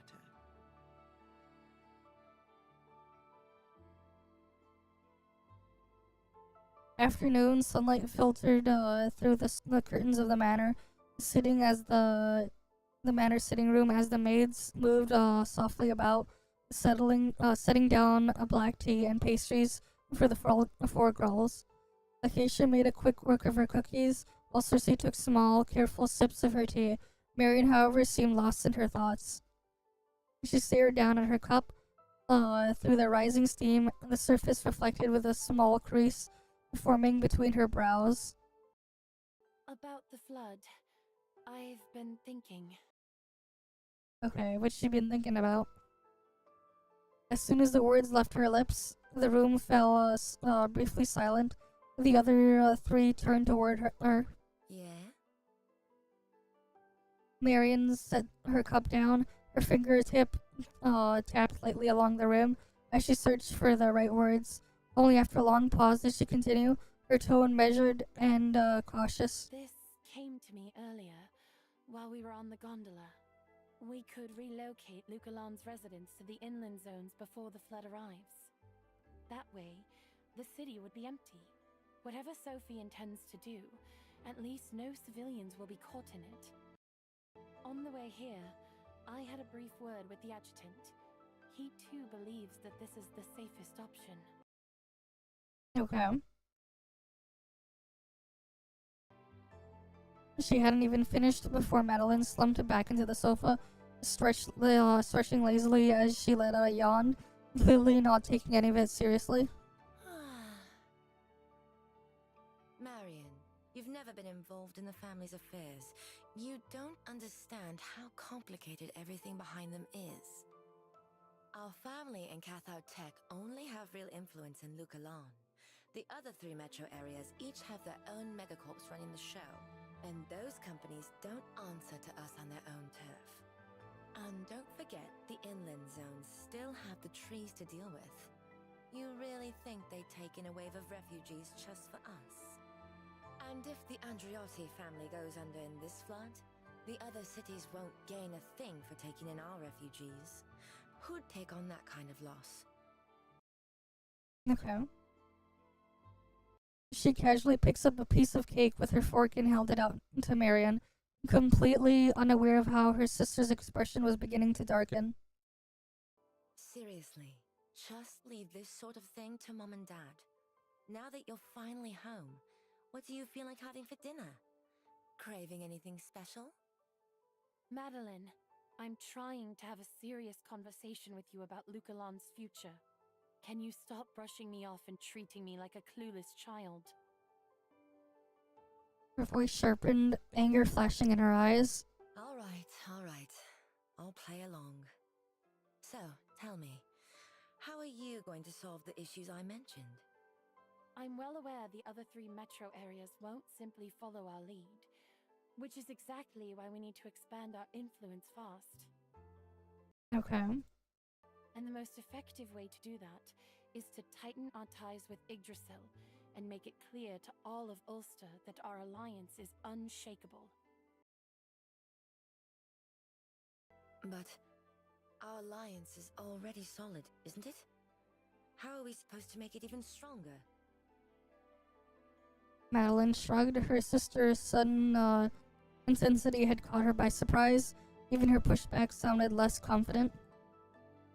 Marion drew a slow breath. Her gaze swept over the room, steady and unwavering. Then she spoke with absolute clarity. By naming me, a Heimdall operative, as the new head of House Andriotti, that would make me the bridge between our two great powers. Huh? You want to be what?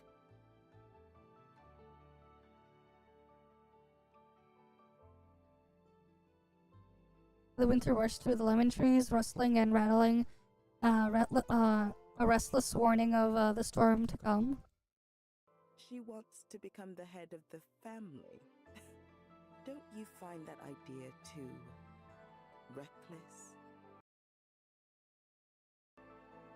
Reckless, I wouldn't call it that.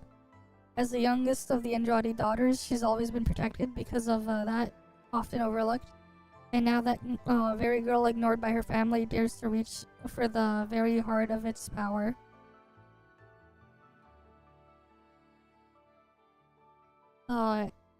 Is that courage not enough to prove how determined she is to save the people of Lukalon?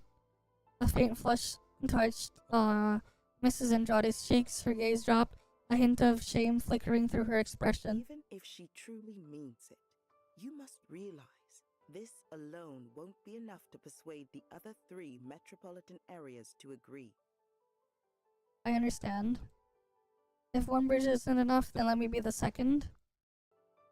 If I enter a covenant with the head of the House of Andrade, such a bond should be proof enough of how strong our alliance is.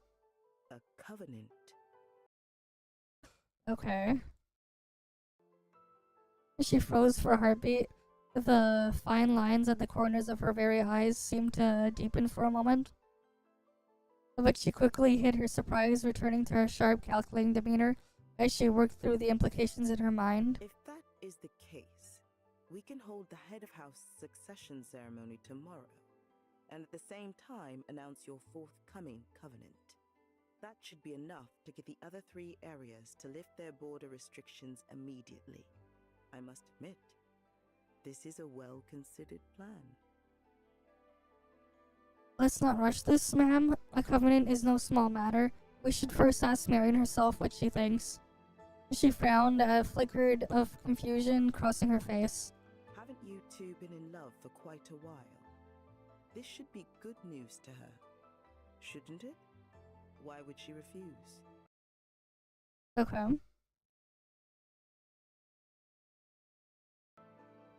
Ma'am, with all due respect, the way your family treats Marion is far too insensitive. No matter what benefits the covenant may bring or how deeply we're in love, rushing this without consulting her is disrespectful. I intend to make up for what Marion has been owed, rather than take it for granted, as she should simply accept whatever we decide on her behalf. That's all I have to say for now, if you'll excuse me. She froze in place, hands crossed together, before tightening with tension. Her lips parted as if she meant to speak, but in the end, she only watched in silence as I left the terrace. I had only taken a few steps into the garden corridor when I spotted a familiar figure. Marion sat on the swing, her brows slightly furrowed as she drifted in thought, completely unaware of me coming up behind her. It wasn't until I gave the swing a light push that she snapped back to herself. Adjutant, you're back. Were you waiting for me here, Marion? You were gone for a while, and I started to worry. But don't worry about the others. I've already arranged rooms for Acacia and Cersei. They should be resting now. I know I could count on you. I knew I could count on you, Marion. I reached out and ruffled her soft hair. A small smile finally tugged at the corner of her lips. Our shadows stretched across the ground, swaying with the slow rhythm of the swing. Every now and then, our shoulders brushed and a gentle warmth passed between us.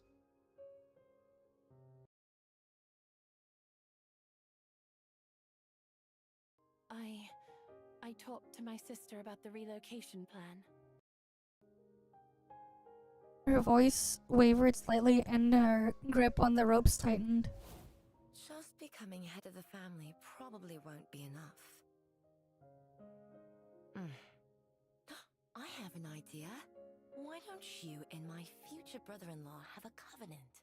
With a bond like that between Yggdrasil and us, the other 3 metro areas wouldn't dare ignore us. Covenant? Just hearing the words sent a rush of heat to Marian's cheek, warmth rising all the way to her ears. The wish to take the final step with the adjutant stirred constantly in her heart. Her feelings were true, yet she couldn't bring herself to say it. And with Luculon in crisis, her proposal to become the new family head, confessing her feelings now would only make the covenant seem more like a means to an end and less sincere. Determined to persevere with the purity of her love, she suppressed the thought and let her body instinctively lean back into the warm and familiar arms behind her. And then what did she say? She said the plan isn't quite solid, but it's okay. I'll think of something else. I'll convince father and mother somehow. I tilted her chin up gently. She let her head tip back without resistance, her violet eyes shimmering with anxiety. Why not just say it? Are you worried I might refuse? Her lips pressed together, her lashes trembled as the urge that she had suppressed welled up again. But a covenant is meant to exist because of love. If I bring it up now, it would turn into a tool, a bargaining chip, something far removed from what our love truly is. I want to keep it the way it's meant to be. So even if I have to hold back my feelings for you, I'm willing to do that. She lowered her head, her voice growing quieter, but steadier with each word. A breeze stirred, brushing her bangs aside. For a moment, the only sound in the warm sunlight was their quiet breathing, mingling together. That's not it at all. Huh? Becoming head of the family, protecting Luculon's future, none of those things depend on the covenant to happen. Rather, they will happen because you're meant to take that position, to be that person, to do those things.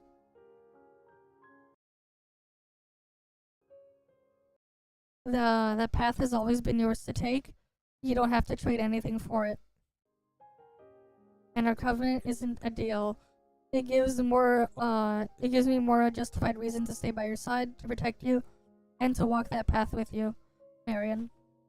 I whispered her name. I went down on one knee. Her fingers trembled softly as I took her hand in mine and pressed a gentle kiss at the back of it. Let me be the one to propose. You're my pride, the girl I want to spend my life with. And if our covenant can become the wind beneath your wings and lift you even higher, then nothing would make me happier. So, Marion, will you seal a covenant with me? Her eyes shimmered, golden sunlight dancing in their depths. She smiled, relieved, joyful, and overflowing with a love she could no longer contain. Of course I will. I've been waiting for this day for so long. I'm glad you said yes, since you agreed to our covenant. Your mother says the succession ceremony will be held tomorrow, and that's when our covenant will be announced to everyone. Huh? Father and mother have already agreed? Marion placed her fingertips lightly on her lips, whispering in surprise. Oh no, I'm starting to feel nervous. What do I do? Then let's do something that'll relax you. I'll be here with you. Let me think. She gently rocked the swing, a smile tugging at her lips. Her fingers traced the rough rope. Then something seemed to spark in her mind, and her eyes lit up. You know, I've never tried swinging really high before. Adjutant, could you push me? I want to go really, really high. Really? Never? When I was little, because of my leg condition, my family wouldn't let me play on these. So, I've always wondered what it feels like to swing so high you feel like you could fly. For once, the usually composed girl sounded like an excited child, a sweet smile curling at her lips. Alright, sit tight. I'm going to start pushing. Marion adjusted her posture and gripped the ropes with both hands. With my first firm push, the swing swept forward, stirring a breeze. I'm so high up. Scared? Not at all. Push me a bit higher, please. I pushed her harder as she arced back, the swing climbing sharply, almost level with the frame. Her flaxen hair streamed behind her, catching the sunlight. She laughed, bright and unrestrained, as each swing lifted her closer to the clear blue sky. The wind brushed gently past her cheeks, the sky and ground rising and falling. She could see layers of clouds above, lemon grooves stretching across the distance, and the faint outline of buildings along the coast. With every push came a sharp, exhilarating rush, the feeling of finally spreading her wings.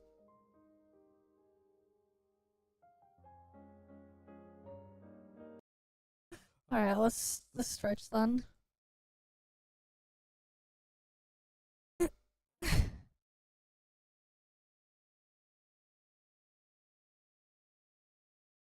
Alright. She was no longer a sheltered fledgling, nor a swift skimming close to the ground, but an Aquila, an eagle that soars high.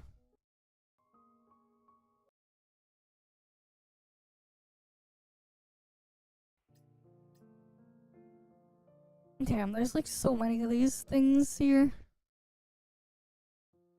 It felt as if every skilled tailor in Luculon had been summoned to the Andrade Manor, all scrambling to finish her outfits before tomorrow's ceremony. Marion had been tucked in her room all day, caught up in makeup trials and a steady rotation of outfit fittings. Although the Andrades gave each of us our own room, Acacia still ended up in mine. She's used to sleeping beside me after all. Right now she's sprawled across my bed, idly flipping through a formal wear pamphlet as if she has all the time in the world. Madeline stood behind me, testing different tools as she experimented on my hair for tomorrow's ceremony. Her eyes were on me, but the focus wasn't. Her gaze had gone distant, her mind clearly elsewhere. She didn't snap out of it until the sharp scent of the burnt hair hit her. The curling iron in her hand was still pressed to a strand of my hair, sizzling. Oh no, it's burning. She started frantically fanning at the thin trail of smoke as if it would reverse anything, but the damage was already done. That bit of hair had gone stiff, darker, scratchy to the touch, and worst of all, it had curled into a strange little hook, poking out like a tiny rebellious tentacle. Sorry, Adjutant. I was trying to give you the most fashionable hairstyle in Luculon. How about we just stop here? I doubt anyone will care if I'm the most fashionable. Hey, that's not true.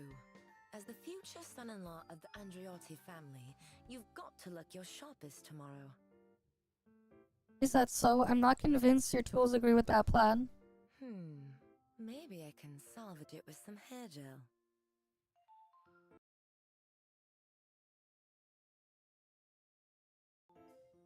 Let's not bring hair gel into this yet. Madeline, you've been a bit distracted. Is something on your mind? Hearing that, Acacia lifted her eyes from the pamphlet, her attention settling on us. Madeline let out a small awkward laugh and glanced away. Nah, nothing's on my mind. I'm just a bit scattered, that's all. The announcement came so suddenly, and there's so much to prepare. Anyway, I'll go grab some hair gel and see if I can fix this. Before I could press her, she had already darted out of the room. A moment later, her bright voice carried from the courtyard below. You, fetch every kind of hair gel in this house. Start with the premium ones. And you two, bring up 20 more suits. All of you, give it everything you've got. Not a single thing can go wrong tomorrow. Yes, Miss Madeline. After a long while, the noise outside finally died down, and the moment it did, Acacia let out a laugh. She'd clearly been holding it in. What's so funny? I never thought the great hero from Yggdrasil would end up dealing with this. She hopped off the bed and patted over a bare foot, poking at the scorched curl on my head. She tried smoothing it with her fingertip, but the instant she lifted her hand, it sprang right back. So, when's the covenant ceremony between you and Marion? Not sure. We'll pick a date once things settle down a bit. Will it be here at the manor? Probably. The Andrades will want to make it a grand event, but I'll talk to Marion about it. Why the sudden interest? The bouquet. The what? In one fluid motion, she climbed onto my lap and settled there, embracing her arms on the chair's backrest and quietly enclosing me. There's a bouquet toss at the Covenant.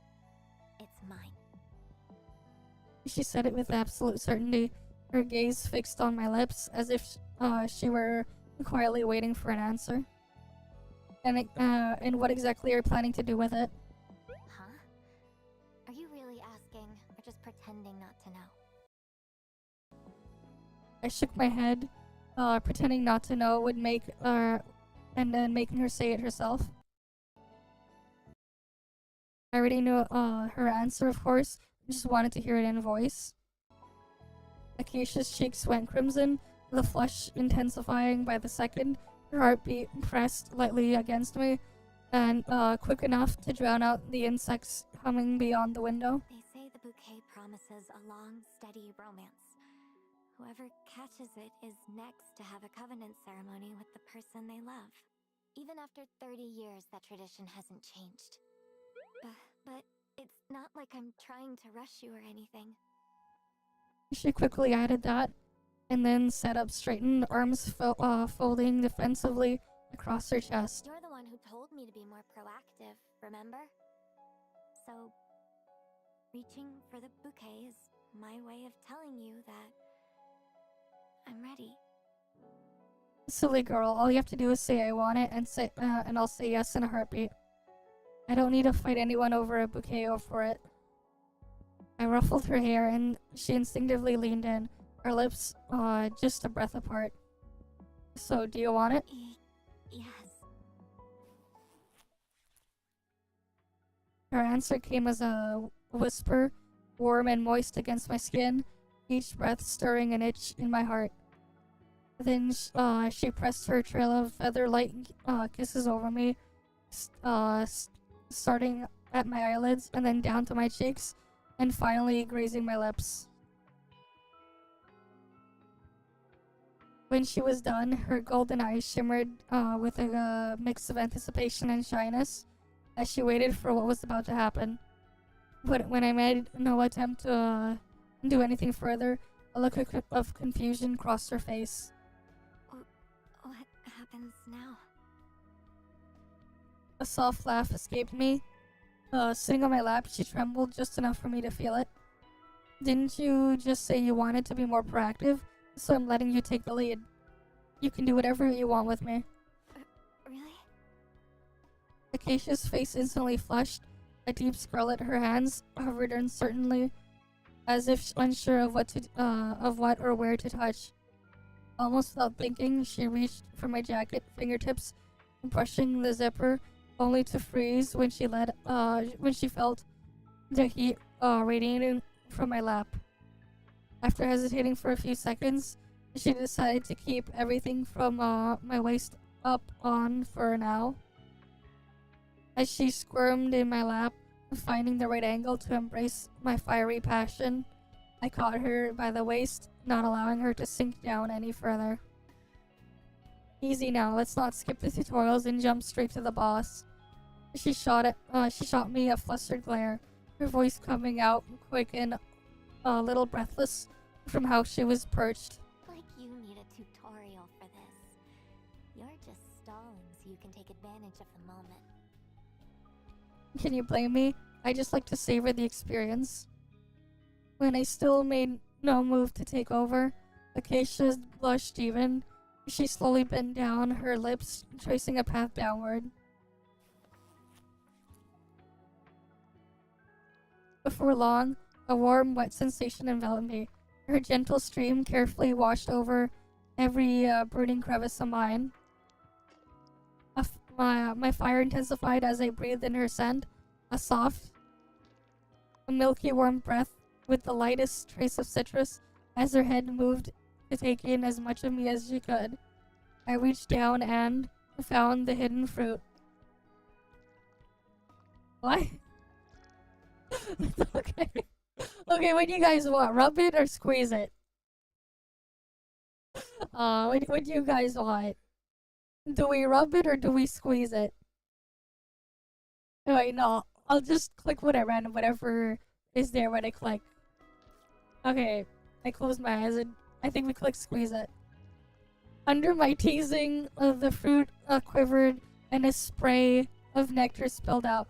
Acacia's body tightened and I felt a quiet tremor running through her as she swayed under the rising wave of pleasure. Acacia's eyes glistened with tears. I brushed them away with my other hand, threading my fingers through her hair and gently guiding her to my rhythm. Her lips were flushed and slightly swollen. Her delicate hands strained to maintain grip, yet she still held on tight. As she slowly pressed deeper, the fire of my desire was squeezed into a tight channel, and when at last it could be contained no more, pressure erupted in an incredibly powerful... Yeah, I don't know. I guess she's lactating. A soft cry escaped her lips. She blinked milky droplets caught on her fluttering eyelashes before she could fully open her eyes. I took a hold of her waist and completely embedded myself into her. Wait. No, this really... I thought I was taking the lead. God damn, they're going that far. She managed the words between shaky breaths, caught between protests and logging. Tutorial's over, now we're playing for real. They're really doing that. God damn. Right, what was I pinged for again? This time.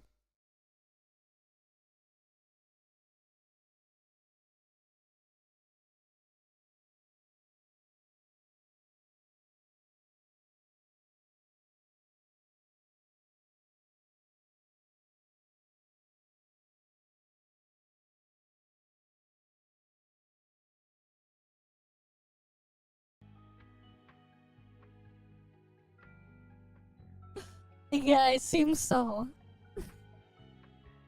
With that, we gave ourselves fully to each other, lost in waves of heat and longing. I can't believe this is my brain. Like a bra.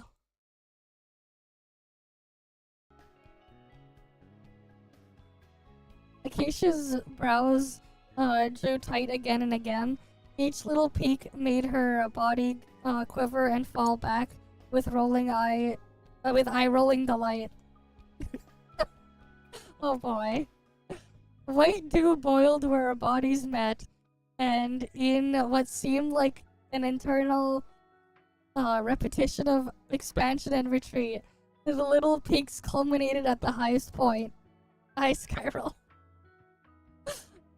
It wasn't until a cool moon rose in the sky that we were utterly spent and content. Outside, Luculon's winter breathed a cold hush, but inside our little world, it was the height of summer. Sweat, slick skin, tangled bodies, and breath mingling in the warmth we made. Utterly spent, Acacia was still entranced, yet her gaze held fast to me, unwilling to look away. No one knew how long the stillness lasted before a gentle knock tapped at the door. I'll go take a look. I pulled the blankets snug around her, shrugged into my jacket, and slipped quietly into the hall.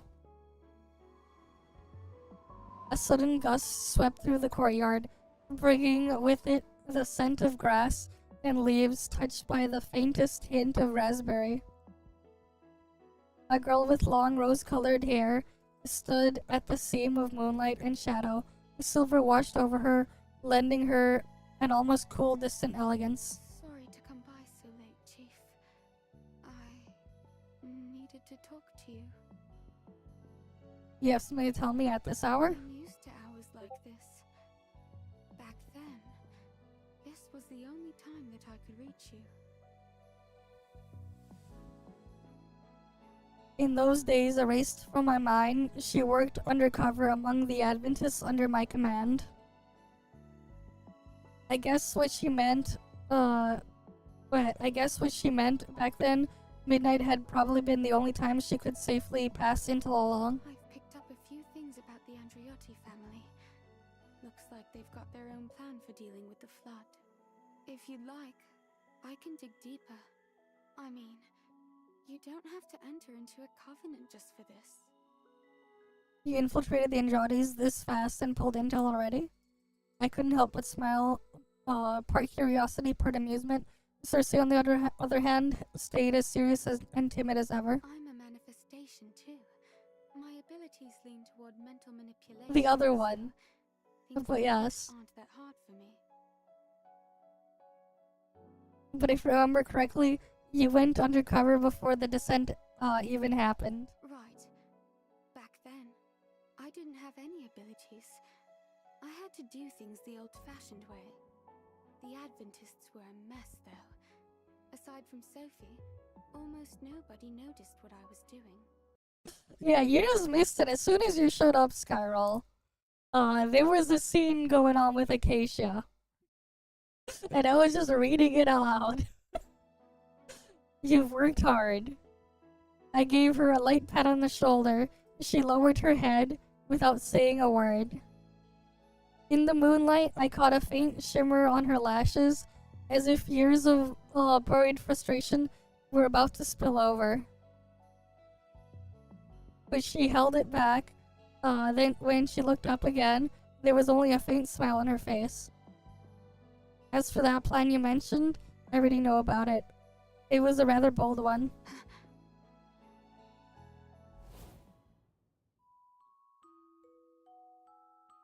Will your whole family be evacuating with the people heading inland? At the very least, my husband and I won't.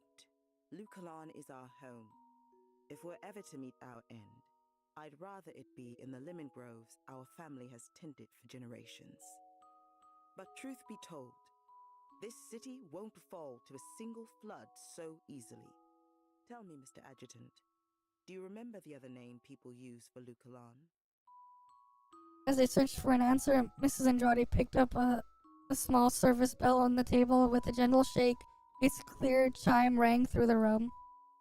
Within seconds, the head maid appeared behind her with a courteous bow. With a courteous bow. How may I assist you, madam? Deliver the letter that's on my desk, personally. Make sure it goes straight to Miss Long Yen. Yes, madam. During their brief exchange, the answer came to me.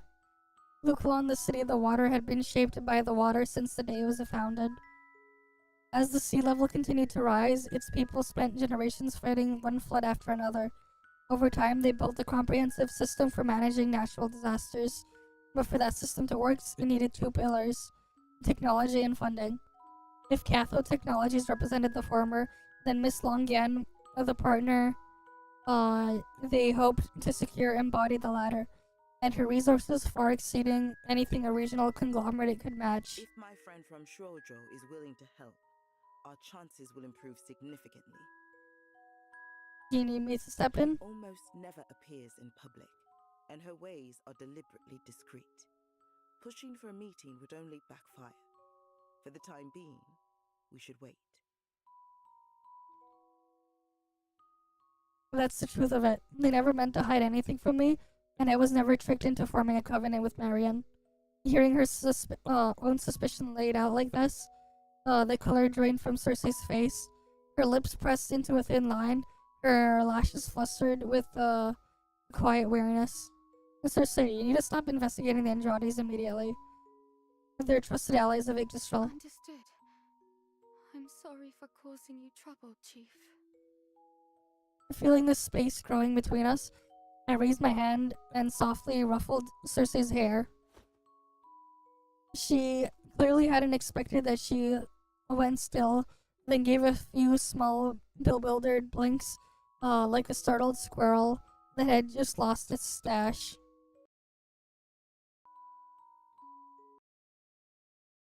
This is in trouble. You were looking out for me. I'm the one who should be thanking you. It's nothing, Chief. Alright, it's late. Get some rest. Okay. Good night, Chief. And congratulations in advance on the covenant. She gave a small wave, and then shuffled it back into the corridor, frustration clouding her expression. When she was sure she was out of sight, her steps quickened, as if trying to outrun the doubt and confusion rising in her chest. That's the truth of it. They never meant to hide anything from me, and I was never tricked into forming a covenant with Marion. Cersei, you need to stop investigating the Andrades immediately. They're trusted allies of Yggdrasil. What did he mean by that? Chief, do you not need me anymore?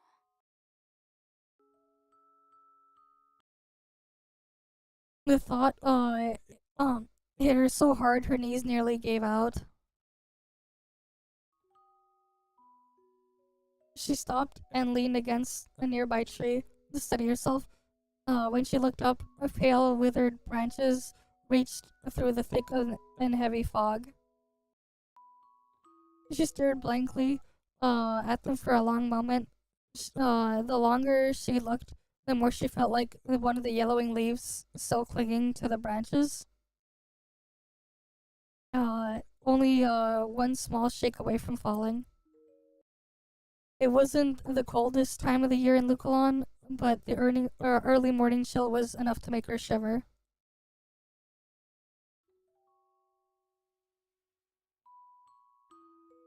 The cold pulled her back into the winter of Midgard. A winter from before the descent, when people still welcomed the snow, when both she and he lived quiet, uneventful lives.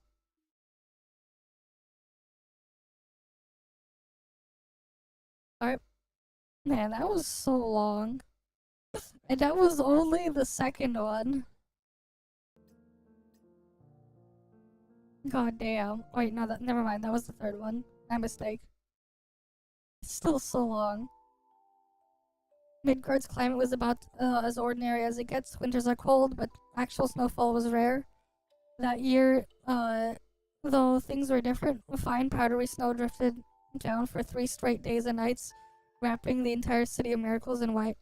A girl with long, rose-colored hair walked down the street at a leisurely pace. She carried no umbrella, letting the snow flakes settle freely on her hair. After spending so long among the Adventists, anyone would learn to appreciate quiet, simple moments like this, where they could finally breathe. Her destination was a 24-hour cafe down the block. As she drew near, its latticed windows emerged from a fog. A soft amber glow spilled out from each pane, like ice cubes glinting into the glass of Mimmer soda water. Just as she reached for the door, she caught sight of an unexpected figure. Cersei stepped back at once, slipping into an inconspicuous corner and pretending to zone out, all while quietly taking in everything happening through the glass. Bathed in the cafe's warm glow, the blonde girl was chatting and laughing with the person across from her. Each response she received made those sparkling emerald eyes of hers shine even more. For a moment, Cersei felt life was a little unfair. How could a girl that pretty and sweet still have a professor from the Academia Acropolis for a mother? From the moment she graduated, she had one foot in Yggdrasil. Meanwhile, Cersei had spent years working herself to the bone just to barely reach the threshold.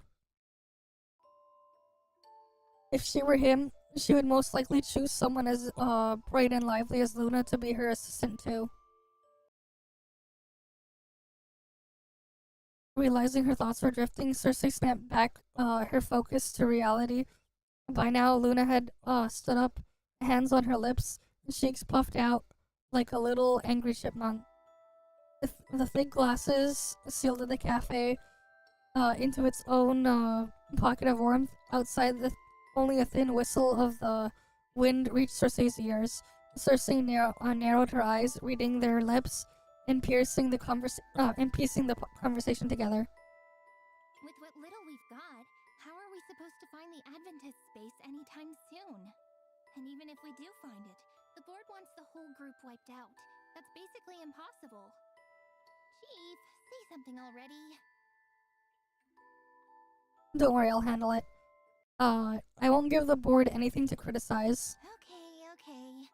Since you put it like that, I'll trust you, Chief. Okay. Luna leaned forward and downed the rest of her drink in one gulp, then gave her stomach a satisfied little pat. All done. Should we head back? If the snow gets any heavier, driving's going to be dangerous. You go on ahead, Luna. I still have a few things to take care of. Huh? Is it something you can't tell me? Of course not. It's just... It's fine. No need to explain, Chief. I get it. Mature men need their space, right? Just text me when you're back at the dorms, okay? See you. Reluctantly, Luna trotted toward the door, turning back every few steps to give a little wave. The wooden door swung open and the jingle bell above it chimed, its bright ringing blending with the blonde girl's laughter into a warm and melodic sound. If Luna had glanced sideways even a little, she would have seen Cersei standing in the snow, nearly frozen into a sculpture. Cersei had wound her long rose-colored hair around her neck like a scarf. The wind had made her eyes watery, and frost clung to her wet lashes. And yet, she wore a look of delight on her face, her heart beating hot and fast in her chest. Once Luna disappeared from view, Cersei shuffled toward the cafe door, and with numb, trembling fingers, brushed snow off her hair and coat. The bell jingled again, and the door swung open. The cafe was small, tables and chairs tucked close together. Cersei,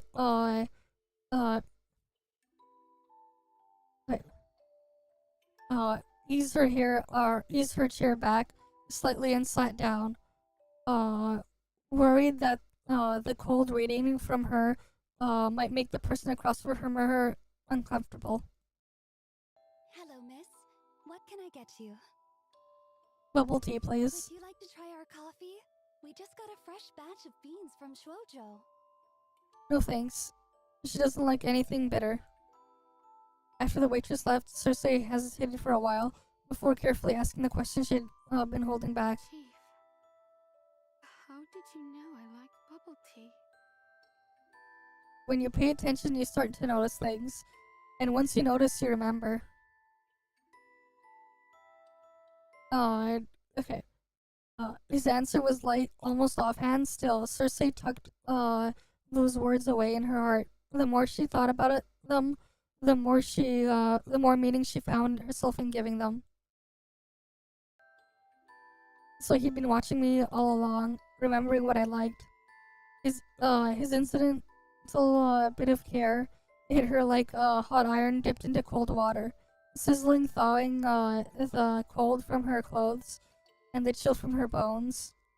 The waitress returned, and the scent of the drink down fragrant curl of steam rose and swirled at the cup's rim. Cersei felt dizzy in the same pleasant way that the steam churned. Alright, let's go back to business. How are the 2 assignments I asked you to look into? Right. These are the coordinates for the Adventist's base. She slipped a tiny crumpled scrap of paper into his palm. Likely a ragged corner torn from some other page. But it'd be better to wait before we act. And your reason? From what I've learned, the High Presbyter has personally picked a new emissary. When spring comes, that emissary will be sent to this base to bestow blessings on the members. It'll be the biggest operation the Adventists have staged in a long time. I see. I'll factor that in when I decide the timing. As for the second assignment... She let out a slow, breath, her expression turning more serious. Please give me a little more time. I'm almost certain the High Presbyter is working with someone on Yggdrasil's board. I haven't found hard proof yet. I suspect it's... If there's no evidence, it's better not to jump to conclusions. Right. If it's more time you need...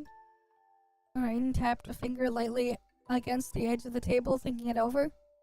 I suppose that won't be an issue. The board's still, all smiles with each other right now. It'll be some time before they start tearing at one another. When they do, just make sure the evidence reaches me. I only need, one opening to secure a seat. Chief, can I ask you something? Go ahead. Why are you so sure the directors will, turn on each other? Oh, 'cause they did that before? Right. Because this is Midgard. If not for power, why else would anyone come here? Why would you? She fell silent. She knew the answer all too well. If she stayed in her room, in her hometown growing lemons, an entire year's harvest wouldn't have been enough to buy a few doses of Balder inhibitor. Midgard, the city of miracles, played by different roles. Here, chaos was the ground everything stood on. And for anyone willing to read the currents and strike at the right moment, opportunities could be found everywhere.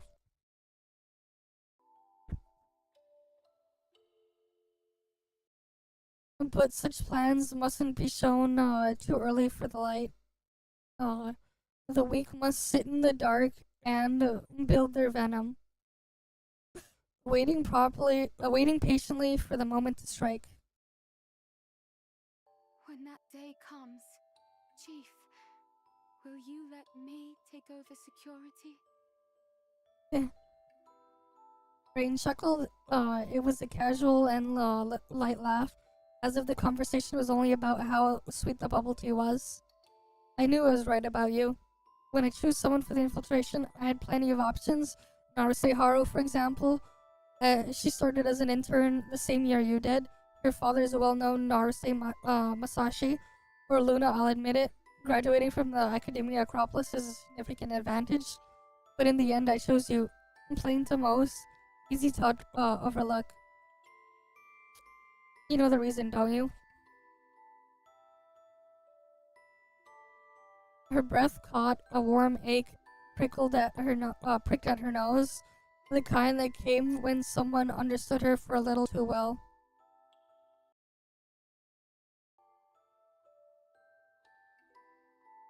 Of course she knew.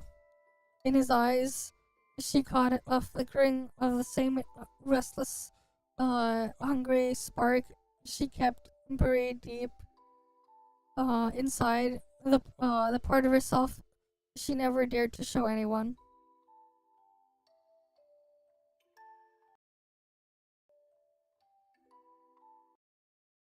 He's the same as me, right? He has to be. Otherwise, how could he have been seen straight through me, just by locking eyes with me?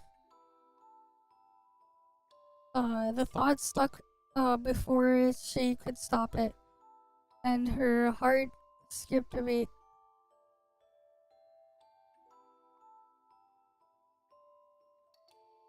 From that night on, his warm smiles at Luna, his favors toward Naruseharu, even whatever kindness he might actually someday show to any other girls, she could tell herself none of it mattered anymore. Because she was convinced the two of them shared a bond unlike anything he had with anyone else. It's about time, we should go. They rose and made their way toward the door. The short walk, aside from the table to the door, was, in truth, the longest distance that had ever walked by side by side. Outside, the snow had thickened. They stopped at the stoop, silently taking in the silver washed world ahead, neither moving to step off. After all, once they left, they would no longer be just Cersei and Rain. Instead, they'd be the Adventus' regional presbyter and Yggdrasil's head of security. For people like them, walking away in the opposite direction was already the closest they could ever get. Go.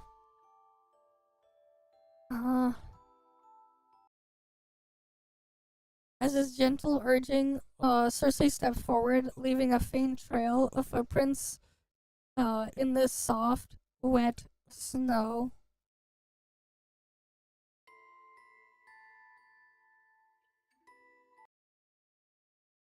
And so she began walking into the sluggish fog, and 6 whole years vanished beneath her steps.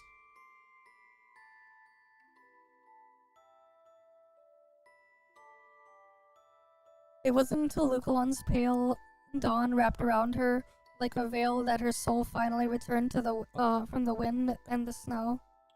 The warmth of that memory did little to quell the frustration twisting in her chat, but she quickly found a way to explain it away. All of this, she told herself, was because of that Chief had lost his memories. He'd forgotten how reliable she was. She must be, yes, that must be it. And that was why he trusted the Andrade family more than he trusted her. It's all right, Chief. She clutched the fabric at her chest until her knuckles went white. Her voice grew lower with each word. If I help you catch Sophie, you'll need me again, won't you?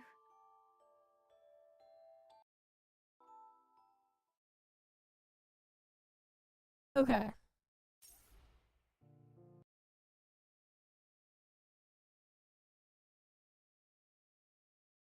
Alright,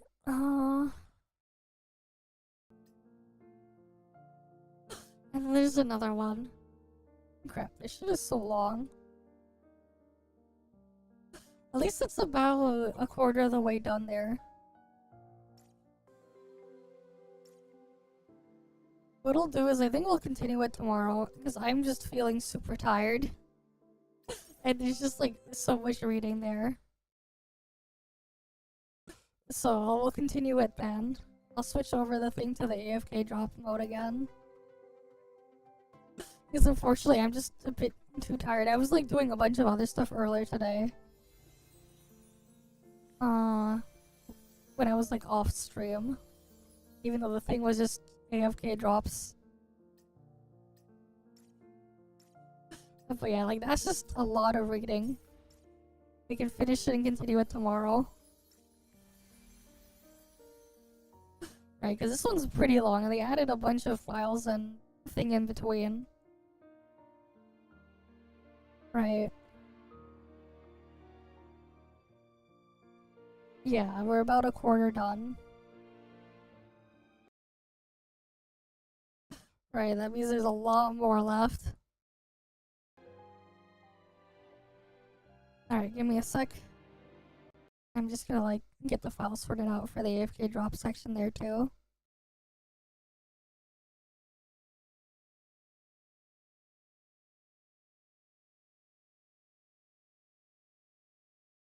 But yeah.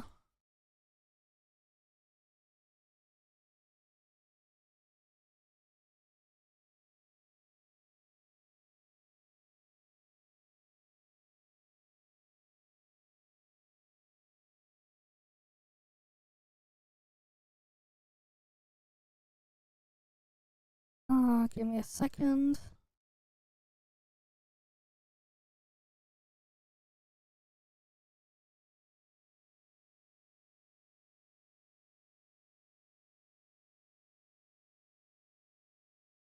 Right, I'm just writing the file into the thing again. But yeah, that's another large file. Right. I'm just like getting this stuff set up again for the AFK section again. I mean, things have just been all over the place, and I still have like so much to finish across everything. Right, because there's like Duet Night Abyss stuff I need to finish before the stuff ends. I've barely touched the current ToF patch event stuff. Right. Things have just been so busy. Though it didn't help how I was in the hospital for like I went to the hospital multiple times this month. Right. And then what? Next Friday, I believe. We have NTE beta. I think it should be next Friday, I think. That's crazy. Everything's just all over the place. Right, I didn't even get time to like look at the test server for Salady or whatever in ToF. And that patch drops on what? Tuesday or Monday or Tuesday or something? Yeah.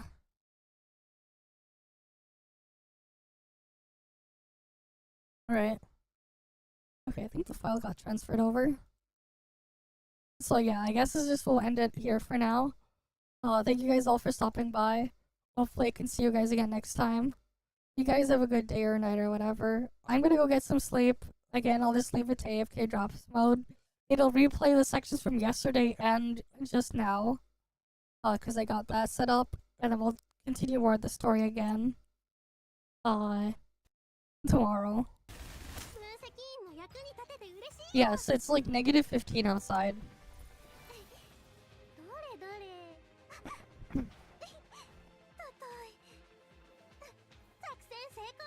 Yeah, it should be real soon.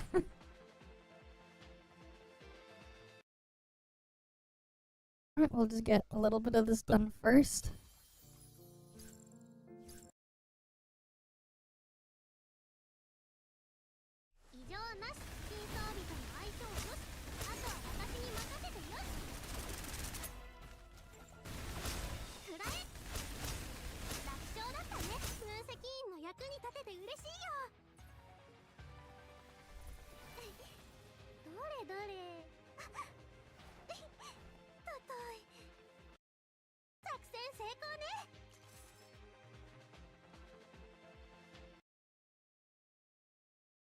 Let me just double check something.